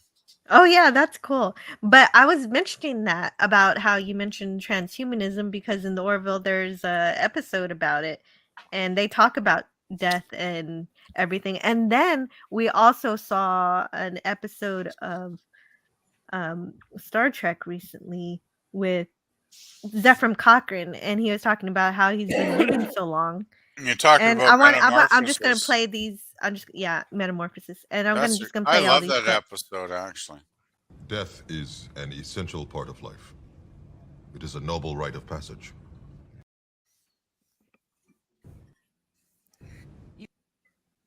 You'd live forever if you could. Yep. Why? Oh, Mhm. oh, hold on. Wait, that's not the whole thing. I don't know why. We're Sometimes getting little bits and pieces here. StreamYard sometimes does that. Let's try again. You'd live forever if you could. Yep. Why? I want to see what happens. That's the I whole don't. And You know, then that's here, exactly it. I am so curious to think about where we will be in 100 years. Yep. It totally pisses me off. I'll probably be like dead in 20 or 30. And it pisses me off because 50. I'm like, I want to know what's going to happen in the future. But of course, I never will because even the most billionaires, they die too. So I don't have a hope in hell. yeah, that's true. I understand the curiosity, but this is what I Zephram love Cochrane said. life so much. I just want more. I want more life. I want to know Yeah. everything, right? See, if the billionaires have discovered immortality, they're not gonna let us know about it. Well, they could sell it for like $5,000 a pop, and they'd even have antibodies. $5,000 for immortality. Wow. Sure, why not? Why not? Well, here's what Zephram Cochrane has to say about that. Believe me, Captain, immortality consists largely of boredom. Yep. Well, Because I he's gotta not tell creative enough. I gotta tell Nope. you, as far as my life goes, mortality is largely about boredom too. Unless I'm on with you guys. No. You got to look at it as philosophically. Let's just do this mathematically, okay? Oh God. You can do everything that is possible to do on the world. And at the end of the day, if you were immortal, that's a drop in the bucket to your existence. You would see everything there is to see until there was nothing to see. And it would be in a blink of an eye. And so boredom can very much quickly happen, especially if you exist forever. Yes, visit every country, bed every woman, make money, spend money, assassinate a president or two. It's not like they can kill you. What's a life sentence for somebody that lives forever? Well, yeah, but if you're going to live forever, at least have some friends you can talk to about it. Like saying I gotta hello say, to if I Captain got to do Hello. all that stuff, it'd be pretty awesome. Point is, a lot more exciting than my boring life, that's for the sure. oxygen in our atmosphere will leave our planet in around 100,000 years, to the point to where we're all nitrogen again. Thank God I won't be here. And then. all life will be back to square one. We'll So you're going to learn be and sitting evolve. here on a rock, Mr. Immortal. You're going to be sitting on a rock going, well, now what do I do? There was time now. Your glasses are going to break because you got all those books. There was time now. I had all the time in the world. There was time now. Very Would have nice invented Twilight warp Zone speed. reference there. Yeah, no, that's one of my favorite Twilight Zone episodes. That's a great Yeah, Oh, episode. sad. Burgess Meredith was great in that one too, was he not? Yes, and I got so angry at his wife. She tore that book to bitch. She was a bitch, quite frankly. She was nasty. He was far better than her. He didn't deserve to have a wife that bad. But then he didn't. He had nobody at the end. Well, yeah, but Well, he had Jill, nothing at the end because he didn't have his glasses. did you say you wanted to wrap this up at 3 your time? Yeah, 3 my time. Do you I have believe to we go have now? a lot Oh, of cats to round No, up. I Just know wanted to we remind do. you. No, I'll no, I remind know you. we do. We'll catch Yes. you we all got later. we got one more hour, right? Yes. We do have a Yes, but lot, you're and I mean I a absolutely lot right. would of like to cats. No, I know we eventually. do. I would eventually like to get back to talking a little bit about the Avengers, if that's possible, Oh wait, where am I? because I love that show. Oh, Have a good and Admiral afternoon, Cheek everybody. says, not sure. Oh, yes. Thank you for being here, Yeah, Canadian no, absolutely. Spider-Man. I will catch Thank you I was later so at happy Friday to I'll Night see send you. you a Frolic. See quick you later text in a tonight. minute, bud.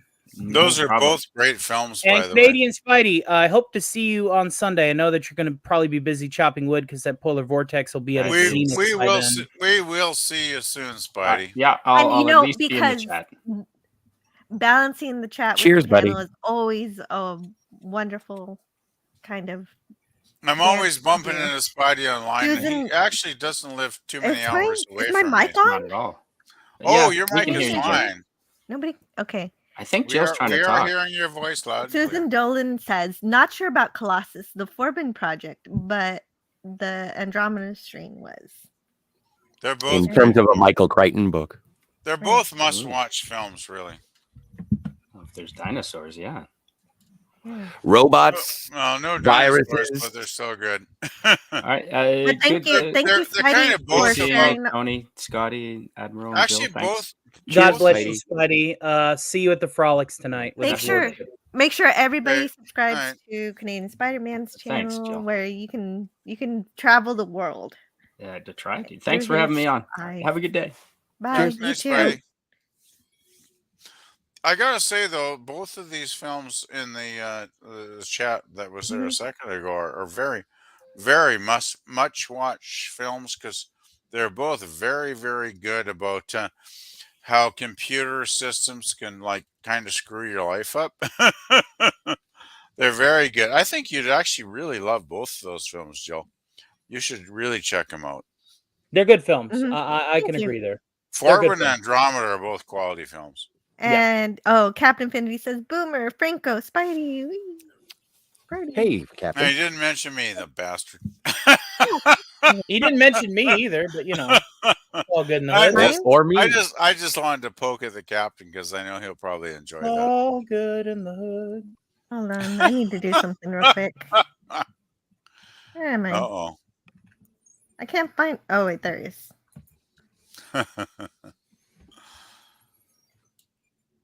And Susan Dolan says, "See you later at Friday Night Frolics to Canadian Spider-Man."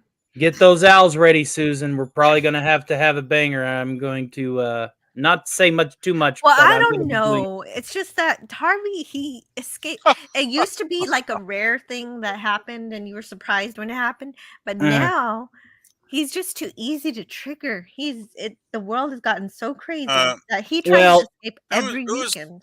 Well, Jill, this is just the only thing that I'll say about the ordeal. We're working on a new adaptive shield similar to the Infinity Modulator from Voyager to be able to combat the technology, which means that I'm going to have to say some things to him that's going to piss him off, but it's for science. Oh, I can't wait to hear. Isn't there that one dude that asked Doomcock to sing that one particular song about Harvey Cthulhu's daughters every week that totally triggers Harvey? Yeah, it's the daughter of Harvey Cthulhu. Yeah, that's the one. Yeah. A regular old-fashioned.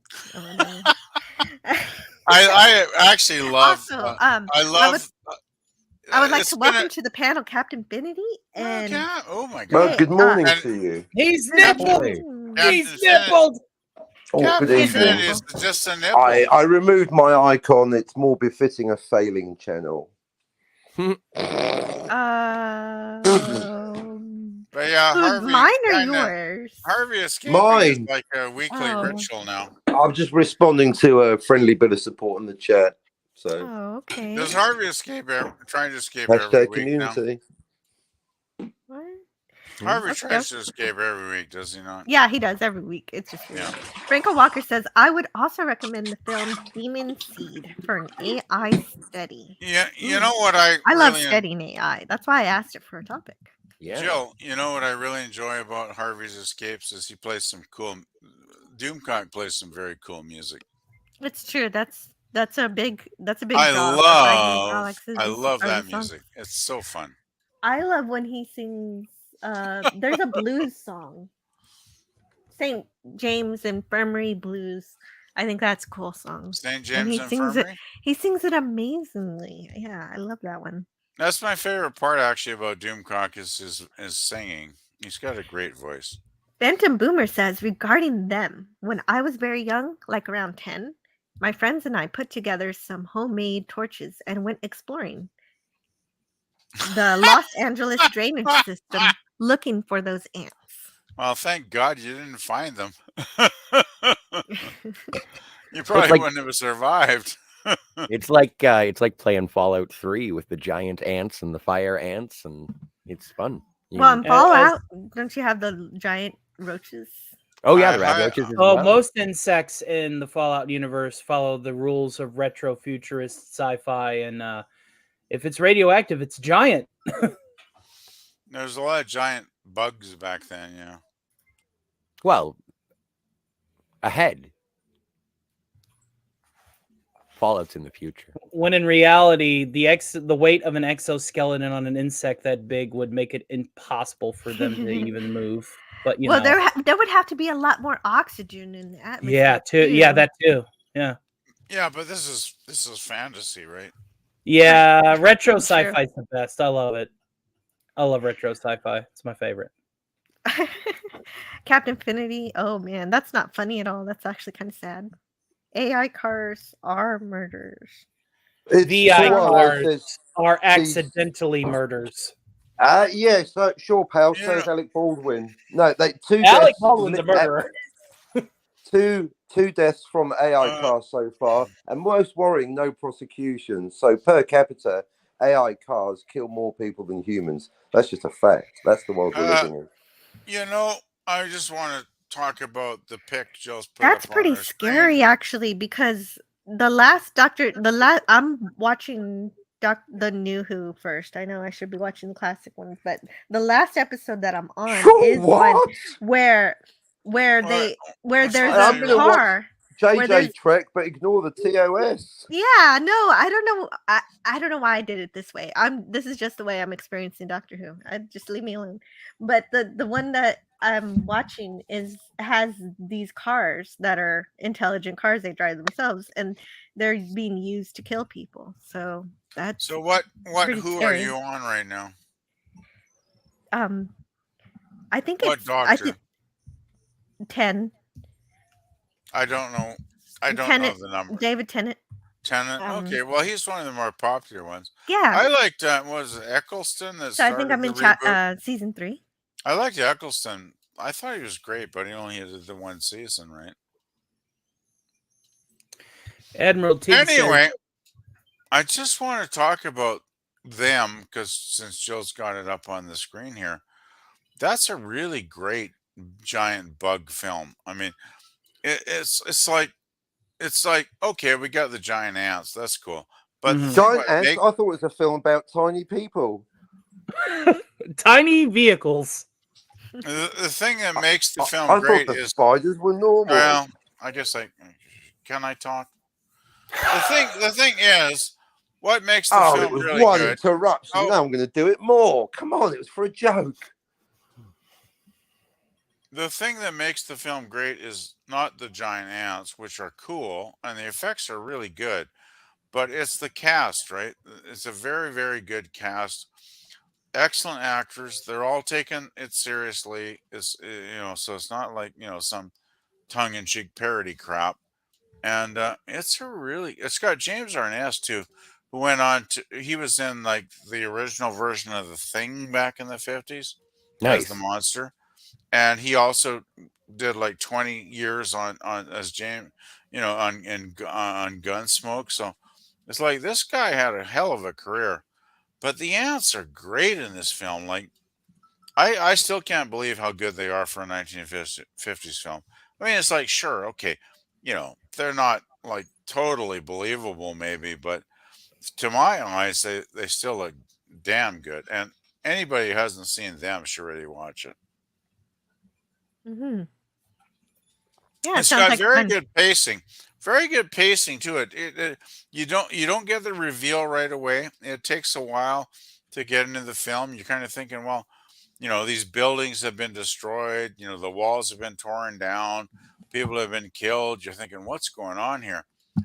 And eventually, you find out what is causing it with the giant ants. But it takes a while to get into the film, which I really enjoy because it does build that suspenseful element up, right? So Mm-hmm. it's a damn good movie. Yeah, I definitely want to check it out at some point. Oh, you Admiral should. Teague says It's really fun. Susan It's really good. Dolan to Susan Dolan, they're pretty similar stories. Both have the Michael Crichton countdown in them. And Captain Infinity says, "Smash the machines." You Luddite, you. Well, I like computers, but I don't like this AI. I just don't like them when they start to kill you. So yeah, I like Photoshop. That's when they good. talk, or when they talk about wanting to kill you, like you even. I love arguing with Siri. My son cracks up. Yeah, Siri's so dumb. Jarvis has never threatened my life. I asked Siri if Deckard's a replicant, and I got two different answers, like inconsistent, like Robert Meyer Burnett. Oh wow, really? Does it change depending on the day? Eat more beef. Fickle Siri. My Phantom Boomer. Edge of Time says, "Wash your coconuts." 100th monkeys. What? 100 I don't know monkeys? what that means either. And with the radioactive, I think I'm puzzled.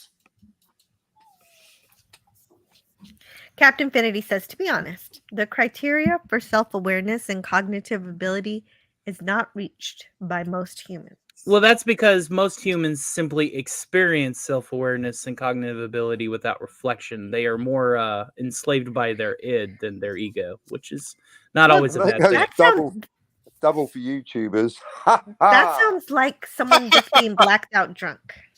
I got you. Hey now. Exactly. I haven't done that in a while. Same sample. Come on. I use drunks and YouTubers synonymously. Yeah, they're synonymous. Artificial. Hey, Cinema Gulp is here. Oh, Cinema Gulp, it's good to see you, bud. Oh my goodness. Hello. That's so great. Hello. I do think self-reflection is a key point, though. It is. You but gotta, it's not always you got to necessary for analyze most people. yourself once in a while, right? And think, well, what am I doing? Am I cool? Am I fucking up? Like, there's got to be some self-reflection. And any conclusions, PvP? Oh, every day, but they change from day to day. Well, we consider somebody self-aware if they can Some days are recognize good, that their some days aren't. reflection in the mirror is not somebody else. Talking with the man. Well, believe me, you don't want to see my reflection in the mirror. What, like Sam Beckett? I don't like seeing my reflection in the mirror. You get past that certain age, and you're like, "What happened to that really hot, sexy guy I used to be?" And it's like, I used to look like TV's He's Harrison gone Ford. now. He's Entropy gone. is what happened. Entropy. Aging is what happened, actually. Mm-hmm.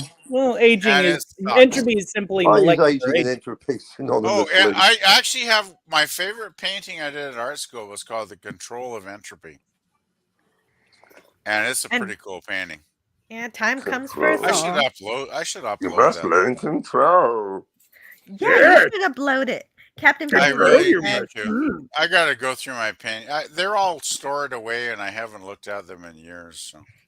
Captain Infinity in the chat says the iPad doesn't even have a calculator. What? That's No calculator. And not It's even not a calculator. religious. Nothing. Everything's got a calculator. I've got a vibrator. That's with a calculator. disgusting. Everything's got a calculator. The biggest IT company in the world. Oh, Captain, you can download a calculator. Yeah, I can also do the maths in my head. That's kind of not the point. That's usually what I do. Is actually the math in my head. And Yeah, it's Captain just on Infinity principle. continues. Just Captain God, he's Infinity, can you chatty, isn't read he? your own chat, please? I actually can't because I'm on the wrong screen. Hang on a second. Oh. But I hate to decline an opportunity to hang on. Yeah, here we go. Humanity is a virus currently eating its own planet. Oh, cup of chip of joy for Captain Infinity in the chat there. Pretty much the opposite of self-preservation. Wow. Representing the goth fraternity there, Captain Infinity. It's true, but no matter what happens, the Earth is going to be fine. It's us that are going to make ourselves extinct. Yeah. Or we got to get the fuck off this rock and start destroying another planet ASAP. Come on. True. Well, Come on, humanity. Let's destroy Mars. We looked at a list of 5,000 exoplanets, and I think we only found one in 30 minutes that could possibly be Earth-like. Oh, I did gotta we say, discover new most of them planet? seem pretty Am I bad. behind on the new planet? No, it's not a new one. It's No, we it's watched the it one like we a talked week about ago. last week. Yeah. I like was all those bad. segments. I can't wait to do one every week. Then we're just gonna make that a thing. No, it basically was all planets we would instantly die on, so it kind of wasn't too fun. It was fun for me. It was like toxic atmosphere, extreme, like 1,500-degree heat. Or I find the it was universe bad. beautiful, even though the universe will kill you. You know, A thunderstorm in the distance is guys, beautiful. Guys, don't you think Yes. the universe is so screwed up? But here we are, our little tiny humans with our little tiny lives, living on our little tiny planet Earth, and we're all alive and happy, and we just are on this perfect planet, just the perfect distance from our sun, even though winter sucks, but you know what I mean. And we're all here and alive and having fun, and we're Don't make me it's bust like, out the Galaxy song. are Bust we it out. not so damn fortunate to be living on our little tiny planet Earth where we are? Picker, I will bust out the Galaxy song if you can. Yes, do it. Oh my. We are in a very unimportant arm of the Milky Way galaxy, surrounded by a medium-sized star. But it's great. You're right. Would you want me to sing it as? I don't know. I've Eric never. The universe itself keeps on expanding and expanding. Okay. Is that a Monty Gil, do I have Python permission song? to sing this song? Why are you preparing? Is You're that always a Monty preparing. Python Just go. song? Just go. But what are we expanding into, Jill? Gil, do I have permission to sing this song? Yes. What? Oh my copyright time. Whenever life gets you down, Mrs. Brown, and things seem hard or tough, and people are stupid, obnoxious, or daft, and you feel that you've had quite enough. Oh, that's so true. So true. Just remember that you're standing on a planet that's evolving and revolving at 900 miles an hour. It's orbiting at 19 miles a second, so it's reckoned that the sun is the source of all our power. Now the sun and you and me and all the stars that we can see are moving at 1,000,000 miles a day in the outer spiral arm at 40,000 miles an hour of our galaxy we call the Milky Way. Our galaxy itself contains 100 billion stars. It's 100,000 light years side to side. It bulges in the middle, 16,000 light years thick, but out by us, it's just 3,000 light years wide. We're 30,000 light years from galactic central point. We go round every 200 million years, and our galaxy itself is one of millions of billions in this amazing and expanding universe. Our universe itself keeps on expanding and expanding in all the directions it can whiz. As far as it can go, at the speed of light, 12 million miles a minute, the fastest speed that there is. So remember, when you're feeling very small and insecure, how amazingly unlikely is your birth. And pray there's intelligent life somewhere out in space. Not this bugger all down here on Earth. There you go. With the ending chorus from the poultry.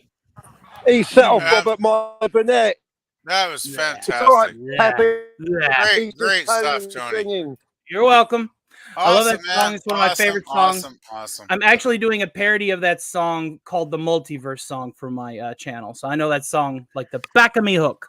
Cool. Captain Finity Great. in the chat That's says great. humanity as a whole has a predilection for early self-destruction. Mm-hmm. Hang in there, The geese Franco. loved it. Sex and romance might be around the corner. Not in my Geese are life. jerks. I wish. What about Debbie and Admiral accounts? We will most definitely be there, Teague.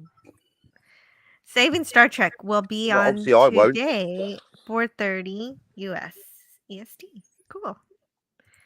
And that's not me flirting, by the way, Franco, says Captain Finity. I guess I'll be Whose starting the show chickens at was that, and 4:25. why did All they right. sound better than me? And Admiral Teague They posts a didn't. link They said to- they were appreciative. Yeah. Oh, well, so's your chickens. They're not chickens and they're not mine. Geese. They're geese. And they're fiercely independent. They're going to get their own TV show if they're not careful. Geese, they're really territorial. You know what I hate about geese? Slipping on geese shit. I hate that. You know what I like about geese? Really good with a side of potato. Fuck yeah. I haven't had goose Actually, in the a act of killing is quite fun too. I'm going to call the next one Teague. Franco on, that was a Walker nice one. says to Captain Finity, I had to quit both in February. My health won't let me do anything anymore. I have to sit down for 5 minutes after going up one flight of stairs. Oh my. Oh, I'm sorry to hear that. That's not fun. Admiral Teague says Roger Corby gave no F's about Really? He 3 didn't? robots. He did not. No, you're right. He didn't. I think that's because he was a product of transhumanism, where his brain was just essentially uploaded into a machine, and so he wasn't given the Asimov rules like That is Ada very was. true. It was a transhuman. He's a sweet transhuman from Transylvania. Captain Finity says, "How about or?" I'm sorry. I not only doing do it. songs Okay, I'm gonna with stop this reading mouth. that. Sorry. I only do For me. songs with this mouth and the occasional cartoon impersonation. Admiral Teague says, "I'm very sorry to hear that." Yeah, me too. Would you call Jarvis Friday and Yocasta an AI?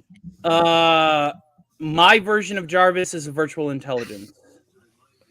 Even though he's telling me to check my notifications.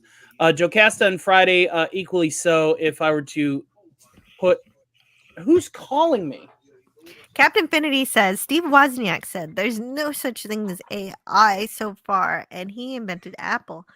So, Steve Wozniak is quite an intelligent computer scientist. Yeah, He's so the it's a bunch of brain. prompts. Mhm. Captain Finity says, who wants a fun-filled panel and chat show straight after this one is finished? And yeah, so you've got choices after this live stream. You got Captain Finity, Admiral Teague, and Birdo Prey 5. Yep. There you go. Fridays are always fascinating. Fridays are too full of stuff. I know, like chat. Captain Finity says, Scotty, why isn't the funny one talking? I've just been making sure that no one drowns. I'm a lifeguard. Really? Am I drowning? What's happening? What No, did I everyone's do? good. Everyone's great. I'm just Oh. sitting here catching some rays with zinc on my nose, kicking back, chilling. So are you on Are one you of those topless? high towers looking over us? That's right. And my shorts, they're short. There you go. Oh, nice. It's kind of like Baywatch, right, Scotty? Yeah, kinda. There you Yeah. go.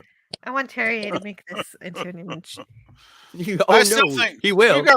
We've gotten too far away from the Avengers, though, which I'm disappointed in. Frank, I'm sorry. I got a lot of chat here. I Franco Walker know, says I know, immortality I is know, only I in know, use I if know. you have good Do you health know? and lots of money. I And think he Captain knows. Finity says, someone Have to get bet. the comedian to drop some funnies. I know it's the Plomeek thing too, so it's free Mhm. chat. Well, yeah, I love the chat. I still And would like Nothing to wrong Captain with hear that. Finity about You know that. Avengers. Wow, I see Okay. Teague's really earned his wrench on Jill's channel. I'm back. He did?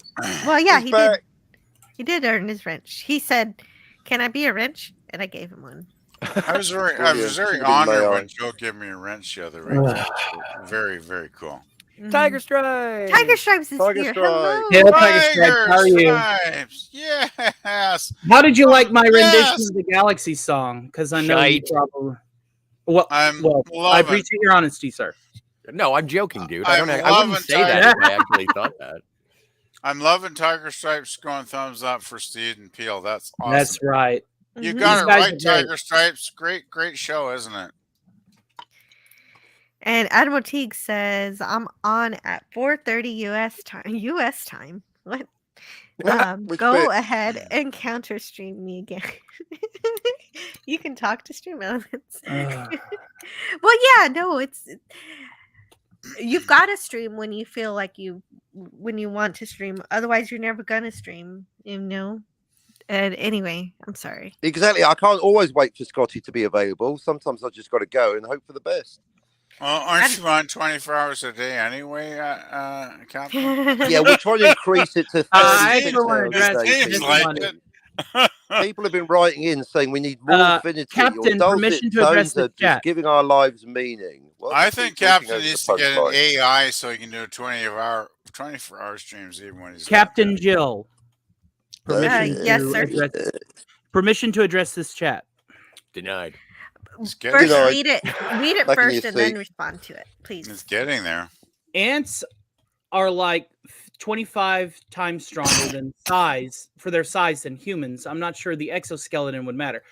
Yes and no. Well, of course it would. They're only stronger because they're small. That's the whole thing. If they were the size of a human, they'd collapse. Is the musculature of an insect is very much different than the musculature of somebody that, you know, like a vertebrate that uses bones to act as counterforces for movement. If it is an insect and it's biologically that same insect down to its last cell, and it happened to be the size of a sedan, it would collapse under its own weight. That'd be ridiculous. Because it would collapse under its own weight. And also, they breathe oxygen through their skin. A lot of them basically absorb atmosphere from around them. That's another reason why insects thrive so well when they're small. Because if you were to take a human being, like this is one thing from Honey, I Shrunk the Kids that they got the wrong. documentary. This is one thing from Honey, I Shrunk the Kids that got wrong. If you were that small, if you were like less than a centimeter in height, the very weight of the air around you would feel like you were swimming or wading through water to move. And it's very different for a human being than it is for an insect. This reminds me of that time that I microwaved a spider to get it to bite me to see if I could turn into a superhero, and the result, not what I expected.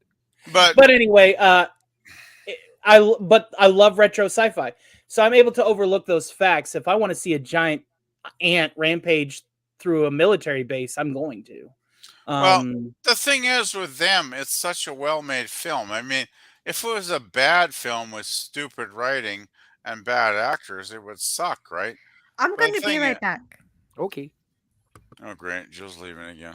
Oh, well, shit. she'll be back. She said she would Yeah, return. but she's not going to hear what I'm saying. So Scotty, do you want to follow through with the chat so that she isn't overwhelmed? Yeah, go for some chatty stuff, Scotty. We're reaching the half-hour mark, and I don't want to see her. I guess we're probably going to be done in like half an hour anyway. Yeah, we are. That's what she said. Well, Susan, don't. Half hour sounds pretty good to me. Why I could probably go longer, actually. Barely enough to get warmed up. Damn right. I'm going to go find my 10-foot pole. Susan Dolan says to Admiral Teague, as my brother explained to me, an ant, if it was the size of a man, would be able to lift a 4-story building, but because of gravity, if it was giant-sized, it would get crushed. Correct. Cinema Gulp says Diana Riggs was hot AF. She actually was. She was one of the haughty. You know, I wanted to tell Jill this, but she's not here, so that she'll sucks. never return. My first crush, I was like probably 7 or 8 when I first saw the Avengers back in the 60s.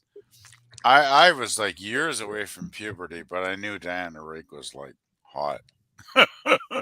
I just like, okay, if she's what women are about, I'm totally there.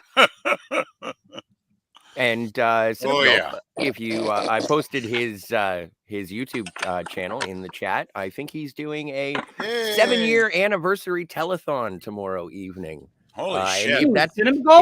Yeah. Telethon. Oh wow. We recorded a video last week, and if you'd like to check it out, it was very interesting. Where we list off our favorite 7 favorite movies from 7 different genres that were premiered within the last 7 years. Hey, So it's a fun time, and if you want to go over and support that and share, you should do that. I did. It's in the regular chat. Signal Put it in the private chat there, It's in the regular chat. It's right there on the click away. That way people Well, I'm not can looking see at the it, fucking regular customers. chat. I haven't looked at that in a while. So Donnie Pearson, the guardian of the Morphin Grid, has just entered the chat. More phenomenal. Donnie Pearson is here. Cinema Hey, Gulp Donnie. says, come on, PvP. When I look in the Donnie mirror, I Pearson, still see the salute, same hey. young guy. It's when I see myself candid in someone's photo that I look like an old piece of crap. Oh God! Well, you're not looking in my mirror every morning. I'm like, who is this guy Well, that would be that's weird if gotten he so was. old and ugly? I was like pretty cute 30 years ago, but I'm not cute anymore. I just, well, come on, you're plenty cute. No, There's I'm someone not. out there for everyone, even if it's just Well, yourself. I sure haven't found her yet. Every time I look in the mirror, I'm like, who are those 2 hot brunettes, and how did they get here? I am Nosferatu. I have no reflection. No, Cinema Gulp not says, that- has I'm someone not that been bad, sucking but- back Grandpa's old cough medicine? Indeed. Sucking Phantom Boomer grandpa, says- that could be taken a wrong. No, no, not what I said. Not what I said. Or not what Cinema Gulp said. Phantom Boomer says Lockheed just took out a patent on a compact fusion reactor. They are confident that they can get it small enough to be used in an aircraft. If they are successful, the stars will be easy. Yeah. So Lockheed, you said Lockheed took out a patent?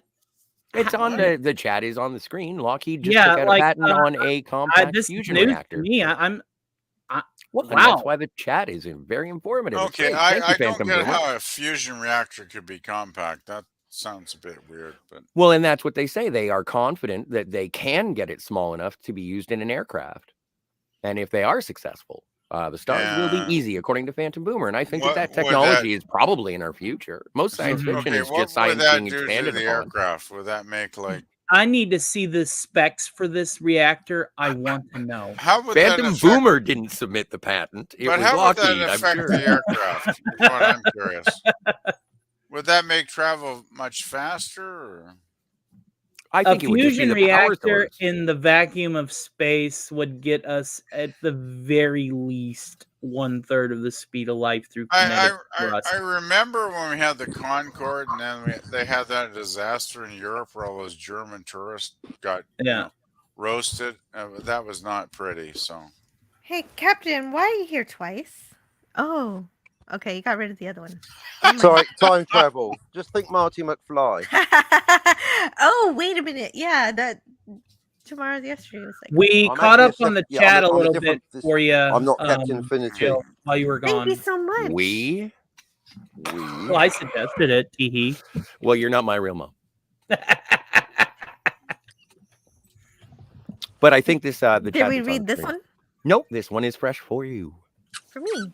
The source for the Corby android was already so sketch. He didn't follow the rules of robotics. But Corby, that Corby. You spelled it. I'm sorry. Okay, but the legacy android they found was a murderer as well. Oh yeah, the one who looked like who was really big. Phantom Boomer says, I was trying to pick a clear time slot for a watch party. Then I decided I could be doing that forever. So I just picked a time and went for, you got to go with what's best for you. You'll always be streaming against somebody. Right. I really love Midnight. Oh, there's Edge. too many streams going. Well, little competition, PvP. You can't win. You can't win. It's like you can if you're a winner. To when I the start, mindset. You got to You be know a what? winner. PvP. You got to pick Hey, yourself when up. I off the floor. start, I hey, am the hey, funniest. Captain. Hey, don't talk over me. PvP, why are you screaming? Please don't scream. Because Captain is talking over me. No, he's talking to you. If you listen to what he has to say, he is being very kind. He's actually being kind of funny too. Okay, go for it. I've never heard someone turn down joy. Happens all the time. People reject. What are you going to do? Okay, maybe I misinterpreted. The captain was trying to be funny. Quick, And look nice. I've down on heard the the action. We're gonna captain have to talk change me the over bulb. so many times, though, so. Because he does tend to do that sometimes. Anyway, Captain, go for it if you have Why something is it that to say whenever now. I stream, I'm Mr. Popular? I got Jarvis is saying you have new Facebook messages, and I keep trying to ignore them. Susan Dolan says, "Did you ever watch The Twilight Zone? Remember the episode where a robot with AI was put on trial for I allegedly love murdering his that creator?" episode, and I The love orig- the yeah. Twilight Zone. Twilight Susan Zone is Dolan. great. I love the Twilight Zone. I mean, I Great referenced show. it earlier in my segment. Mhm. It was time now. No, A great series. that's a good episode. Really Wow, is. no, I know, but there are so many Twilight Zone episodes. I haven't seen them all. I haven't seen this Oh, man. particular one. There's That's one of the reasons. 156 episodes, Joe. One of the reasons to get a box set, and if you can't just do a Well, I have free them. trial account of Netflix, like it's on Netflix, so just do a free trial of Netflix. It's and just you can the binge it. time. Yeah, It's the Yes. time more than anything. It's like, There how was many time hours now. do you have, right? it's time now. That's why I just think it's like I have no idea when I'm going to do live streams because I mean everybody else is doing them and I don't know. I don't want to like contradict you guys. So Phantom Boomer says, "Yep, the skunk words is working on it." What's that? I have no idea. We were talking about a Lockheed apparently put out a patent for a fusion reactor, and they're thinking that they can make it so compact that it'll be available for aircraft. And Oh Phantom my Boomer God, followed are up you by serious?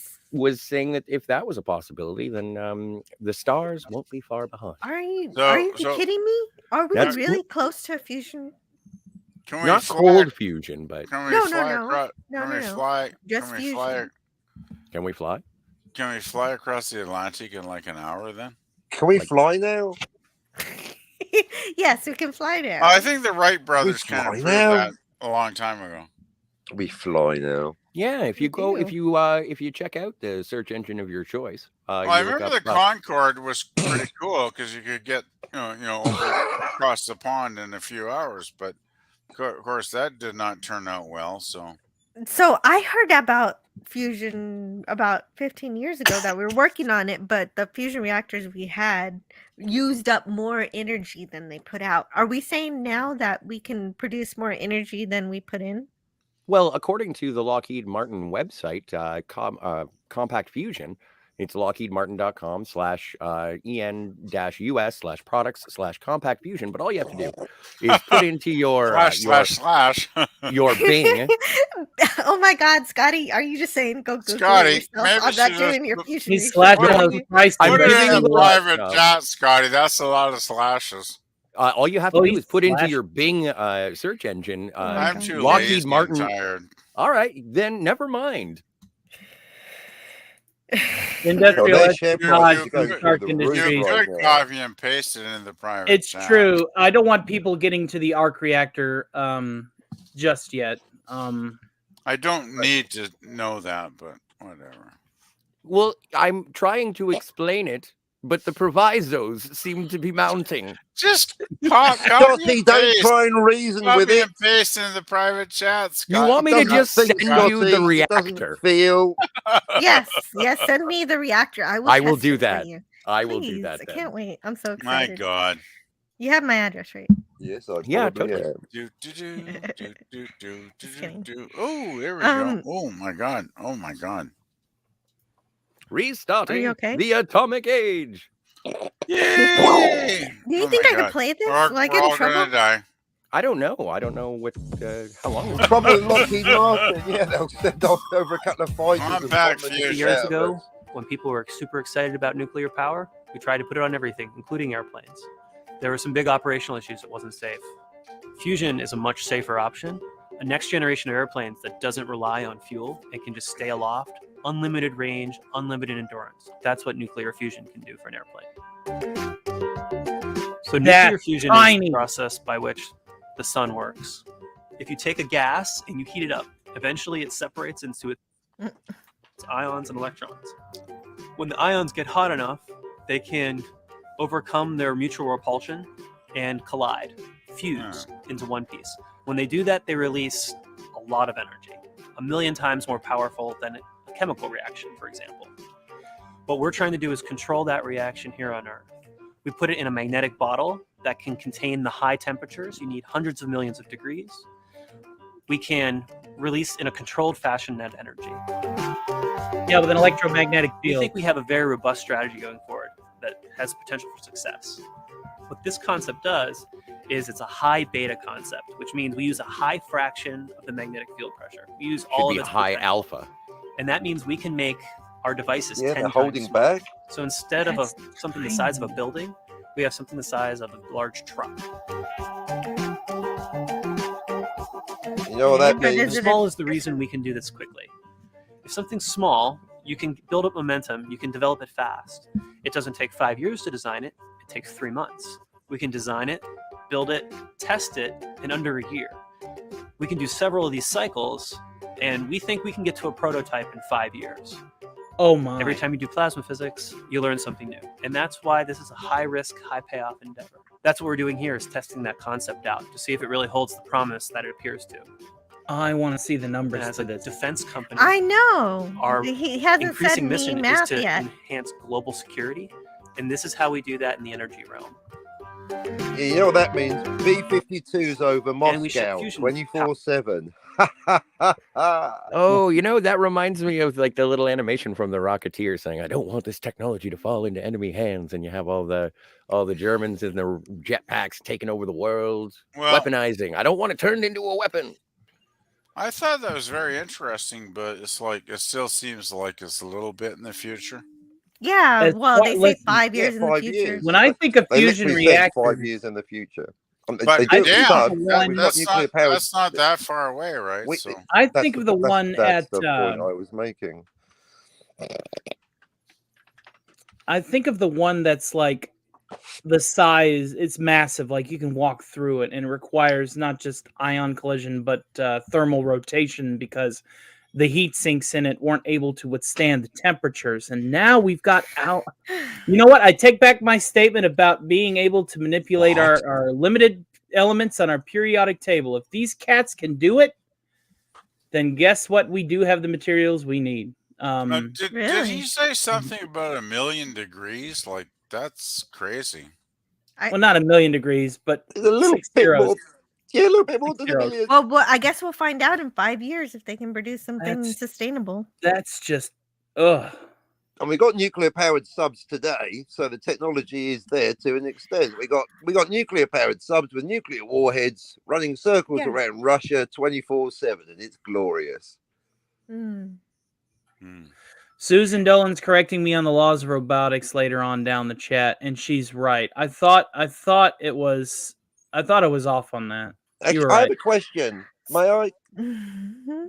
Yes, the laws of robotics seem to be held sacred. Yeah, it's a work of fiction that you can make. The laws of robotics, if it beeps, shoot it in the face. I mean, it's just they're fictional laws. They're not actually in the statute books. They're not. It's just a story. You make up your own law. It's not. But they're good laws. They're pretty good. Yeah, but they're not from Jehovah. It's amazing how fictional stories have fictional laws. And right, hello. But that's my point. That people are treating them as if they're real. Hence the comment. Well, don't take fiction as real. Hello, yeah, Johnny that's my Pearson. point. When I'm making a point, that's a straw. Ladies and gentlemen, laughing, but that's this is why we enjoy you, Captain, so much. Yeah, the point I'm making is why they held so sacred, given that it is a work of Asimov's laws. I don't give a fuck. It's just a story. Let's make new laws of robotics. If it beats, shoot it. There you go. Captain's Law of Robotics. I have to say that Asimov's laws are very well thought out, though. I think. I'm sorry, one more time? He's a fiction writer. He's not the police. I don't give a fuck what he says. Franco Walker. He might have wrote fiction, but I think his ideas are sound. Donnie The Pearson in Ring- the chat says, "Once and Always is like the Star Trek Picard of Power Rangers, but better." Well, It Donnie, is better. That doesn't sound that good. I have No, no but idea Donnie what the hell Pearson- that means. Picard's not even in it. He's a skin job. He's a Donnie- taser, Wait. a robot. Scotty has something. Well, Donnie Pearson is a fan of Star Trek Picard, and I admire. You know, it's awesome when people can like things, and that is Yes. great, dude. That's true. I'm glad So- that and that so- somebody out there can like it. Yeah, and so based on this, I would, if you're a Power Rangers fan, then saying that Once and Always is the equivalent to Star Trek Picard, that's praise from Donnie. So thank you. True. Yes. Gotta love the buff. Thank you forever. for Amen. the correction. And Susan Dolan says, "I always thought the rules of robotics were a robot shall not harm a human being. A robot shall not harm a human being even to defend itself. And then a robot shall not harm a human being even when ordered to by another human being." Tell that to that lady cyclist. She dared.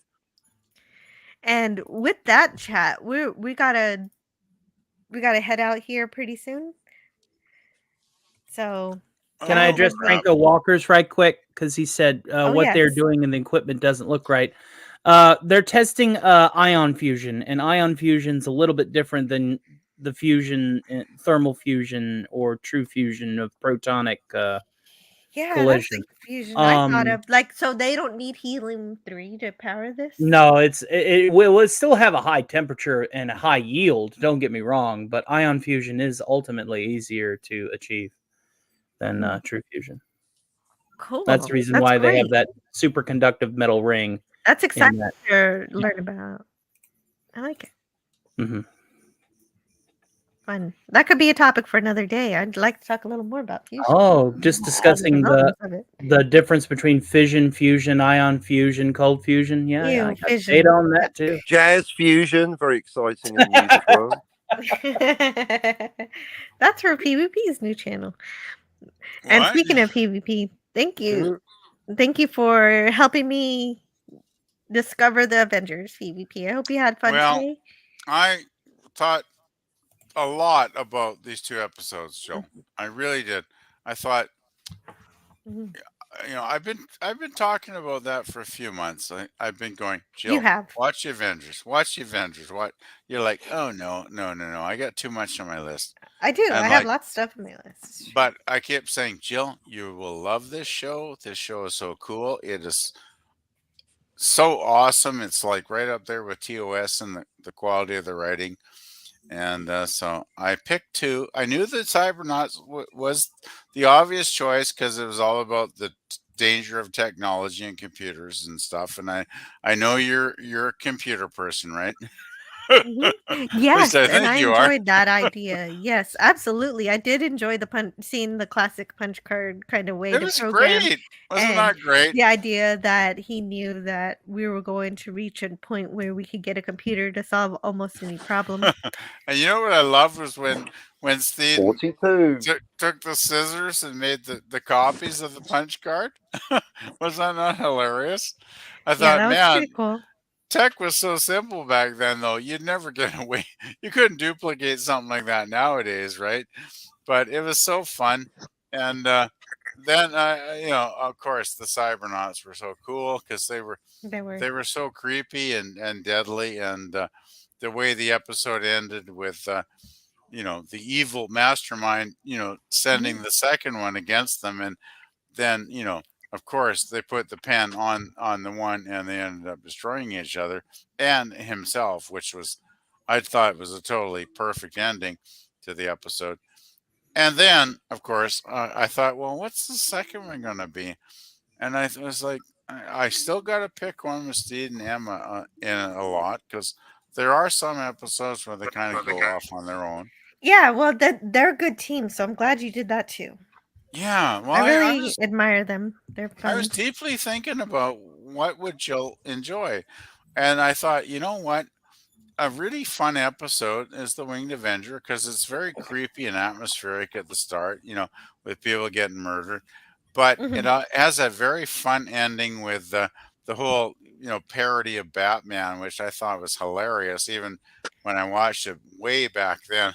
Yeah, I thought that was funny too, and I could I hear it. loved I it. could even hear the Batman in the music. Yeah, it's like da da da da. That kind of music, right? I thought they even parodied the music, which was awesomely good. And yeah, I mean, even though it was kind of maybe a silly episode in some ways, even when the Avengers did silly, they did it well, right? So it was really a lot of fun, and they parody Batman, and it's like I said before, the Man from Uncle and shows like that. Like in season 3 of Man from Uncle, they suffered a lot because they tried to copy Batman, and it did not go well because there were too Yeah. many silly episodes. Because Batman Basic was as much as I love Batman, it was kind of a silly show. Oh, it's a comedy. So, oh, exactly. But it's action adventure, but a comedy. But the thing I loved with the Avengers, they did not fall into that trap. They continued on their merry way, right? Mhm. So Ding. anyway, We I have think Yeah. 9 minutes I'm remaining just in the about done, I stream. guess. But yeah, I think I picked 2 that you would enjoy. Yeah, you did, and that was a lot of fun. Thank you so much. If anybody 9 came in the chat late, at the beginning of our stream, we went through those 2 episodes, and I think it was pretty fun. It's a pretty fun listen if you want to Well, check I it out. hope you enjoy them. I think Yeah, thank you. I figured you And would. do you have anything else you'd like to share before we end the stream Not today? I really. know Not that this might be your last Friday stream for a while. It might not be, but either way, yeah. this is your farewell stream just in case that does occur.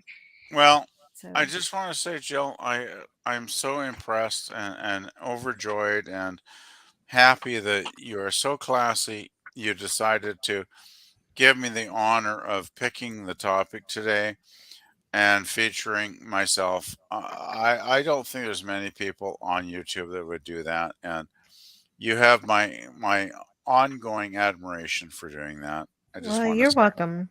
And it was a lot of fun to see something new for me too. Well, the thing is, Jill, I have recommended the show for a few months now, and I knew if you ever Mm, actually watched it, you would really love it. I just knew right. it would be your kind of show, right? Because it is a very quality, high level written, well written show with great actors and stories. Mhm. And I really do hope you will eventually check out it's like Eventually. the Someday. remaining the Emma Peel episodes are the important ones. The earlier ones and the later ones are decent too, but it's the Emma Peel ones that are really good. So, Mhm. um, Well, she's I fantastic. I like her a lot. She's And I really think that, cool, yeah, really beautiful. Diana Rigg was fantastic in the role. And there are episodes, Joe, where like Diana gets in fights with the bad guys, and she flips them over their head and does stuff that will blow your mind. Like really, she, actually, I think it was what was the name? Austin was the stunt coordinator in the show. They did the Oh, fight wow. scenes, and Cool. he actually was teaching her kung fu moves in the Groovy, series baby. when That's nobody sweet. even knew what kung fu was back in the Nice. 66 or Oh, 65, right? Bruce Lee probably knew. No, but I mean, this was way ahead of its time. And the previous one with Honor Black, when she was doing like judo, beating up the bad guys, but Emma Well, judo's more basically, of a throwing discipline than anyway. but Emma was like, I think doing judo, karate, and kung fu all combined. I mean, Mhm. and she would flip guys over their heads like it was incredible. Some of the episodes, so I would very much urge Okay. anybody to watch those because they're quite amazing for their Yeah. time. And you're always welcome on the panel if you come back or not. I hope So we'll see possibly I what's going might on. be on next Friday. It all depends on what my boss decides because she wanted me to actually work today for a couple hours and then she said no, it's not necessary. You're So at her whim. I was totally relieved. Okay. And Tony, what do you have going for your channel lately? I'll be having my chill stream every Sunday, just like normal. where we talk about anything and everything. The flow of the conversation goes. I sing a few songs, I do a few voices, but mostly it's my panel that keeps the things together, because sometimes I'll just go quiet and be like, this is too good. I don't want to interrupt. Oh yeah, I know how that is. But Why do you think I took a break earlier to eat my soup so I could listen? Right. I'm going to I'm almost done with my Back to the Future video, the synopsis. Again, I suffer from the Stanley Kubrick syndrome, where I'm literally going, I don't like that line. I need to re-record it. I don't like how this looks. I need to fix it. Kind of like, because this is my first Swing to the bat again. It's my first true scripted video, and I don't want it to suck. Perfection is the enemy of productivity, dude. Just make one and enjoy the growth of your videos, and your talent will be apparent in your subsequent works. So you re-recorded like 50 times. Great advice, Scotty. I will take if your you advice. don't like it still, do 17 more versions. It worked for George Lucas. Well, what did And Kubrick on do? April 30th. Didn't April Kubrick 30th, film scenes like 100 times? Yes. Picker. On April 30th, I will be having a karaoke stream hosted by these guys. Okay, And that'll be my first official karaoke stream, which will happen after King Dolphin TV. Is that a Sunday?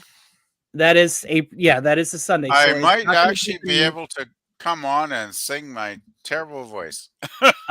Death Clock will be coming to Nuke York. It's all going to be heavy metal songs, or it doesn't have to be, but Death Clock will probably roast you if you sing anything. I prefer classic rock and heavy metal if it's.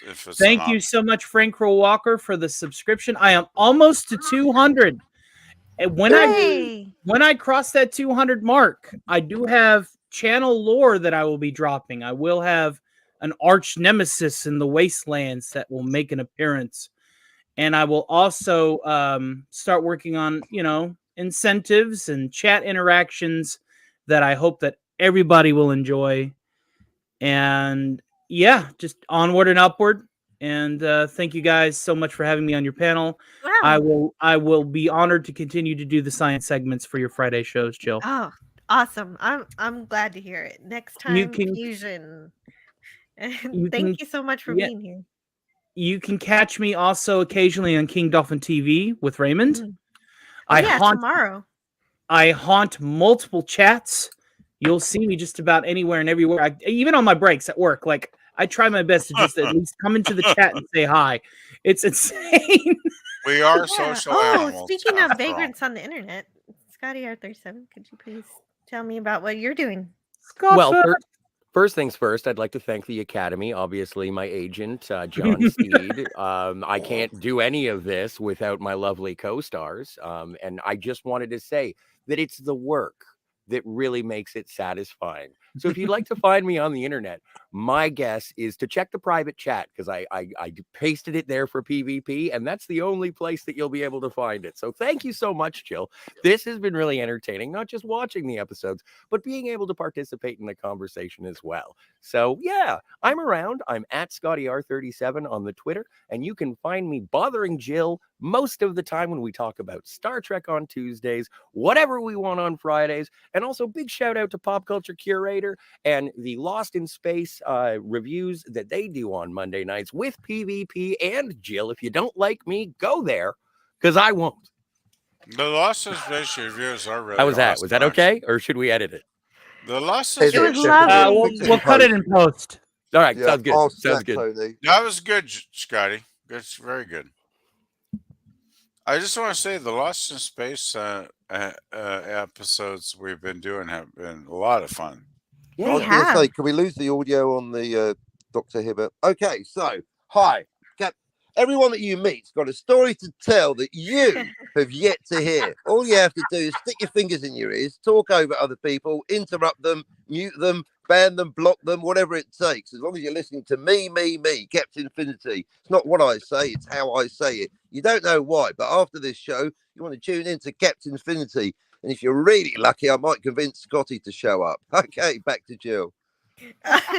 Well done. That was great. what a wonderful promo Excellent. for the captain. Yeah, that was very, very good. And I felt like I I'm was really afraid of that sword that woman's holding too.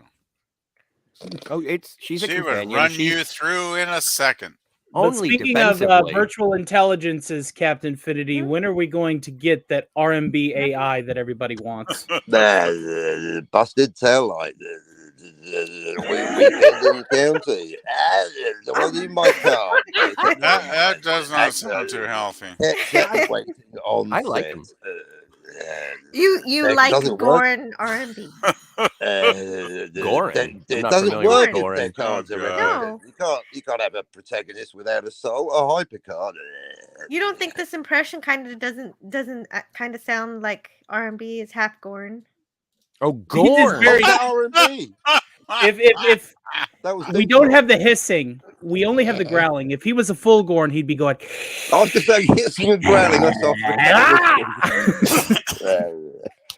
Okay, that's this is That's good. enough now. No. I'm Seriously. sorry. I Come on shouldn't have now. done that. Yeah, this is getting weird.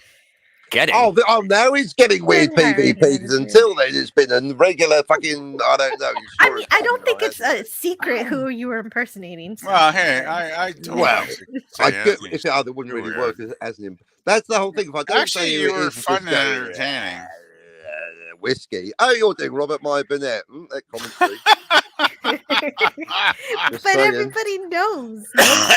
Are you saying some people are hearing this and they don't know? Color timing on Tango Shalom. They don't know. Anybody that doesn't get the RMB joke has not been here for a long time. But I like him. I'm a fan I of love him, and that's I why love I it. like the Captain Infinity I'm channel because lovable. it's very I clear used that to he really loves like him listening too. to Burnett's channel, but I totally lost interest like a year ago. Honest debate. You're wearing a mask. He's just got too defensive.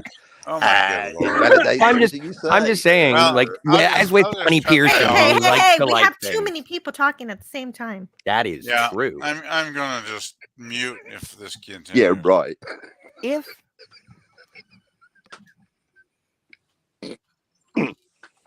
just like Donnie Anyway, Pearson. Scotty? Fuck this. any topic that we're gonna handle. Okay, you know what, guys? I This wanted to stream hear what used Scotty to had be to say, but I just wanted guess, to. I just wanted to say that, like Donnie Pearson, like everybody has their particular likes and dislikes, and I know that not everybody agrees with RMB's position on certain things, but I think he's made one of my favorite movies, and I think he's fairly earnest and honest, and he has his rivalries just like anybody, and yeah, so I don't know, I'm a fan of his, and I so really I just love wanted to let it. I used Free to be. Enterprise. I'm not so sure how genuine he's being about his opinions, but I hope he is, and I wish him all the best. Nah, me too. Scotty, wearing glasses invalidates your opinion.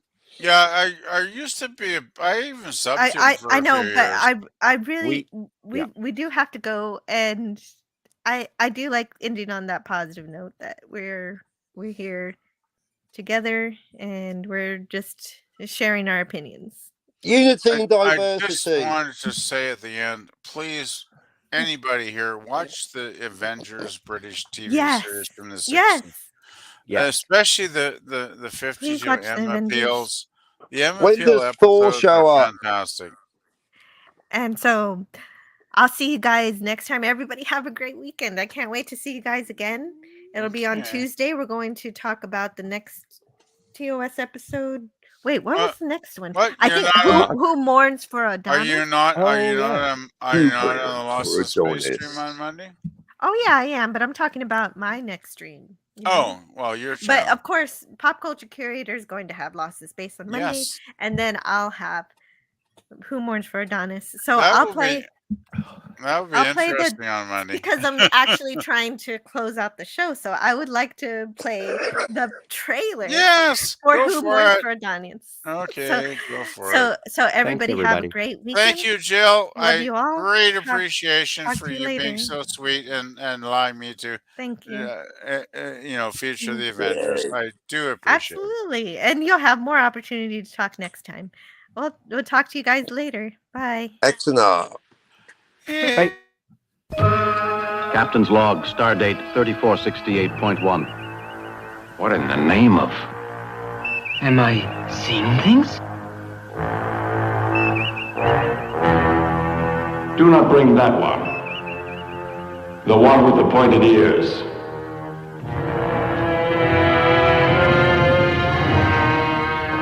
Welcome to Olympus, Captain Kirk. Let the lesson begin.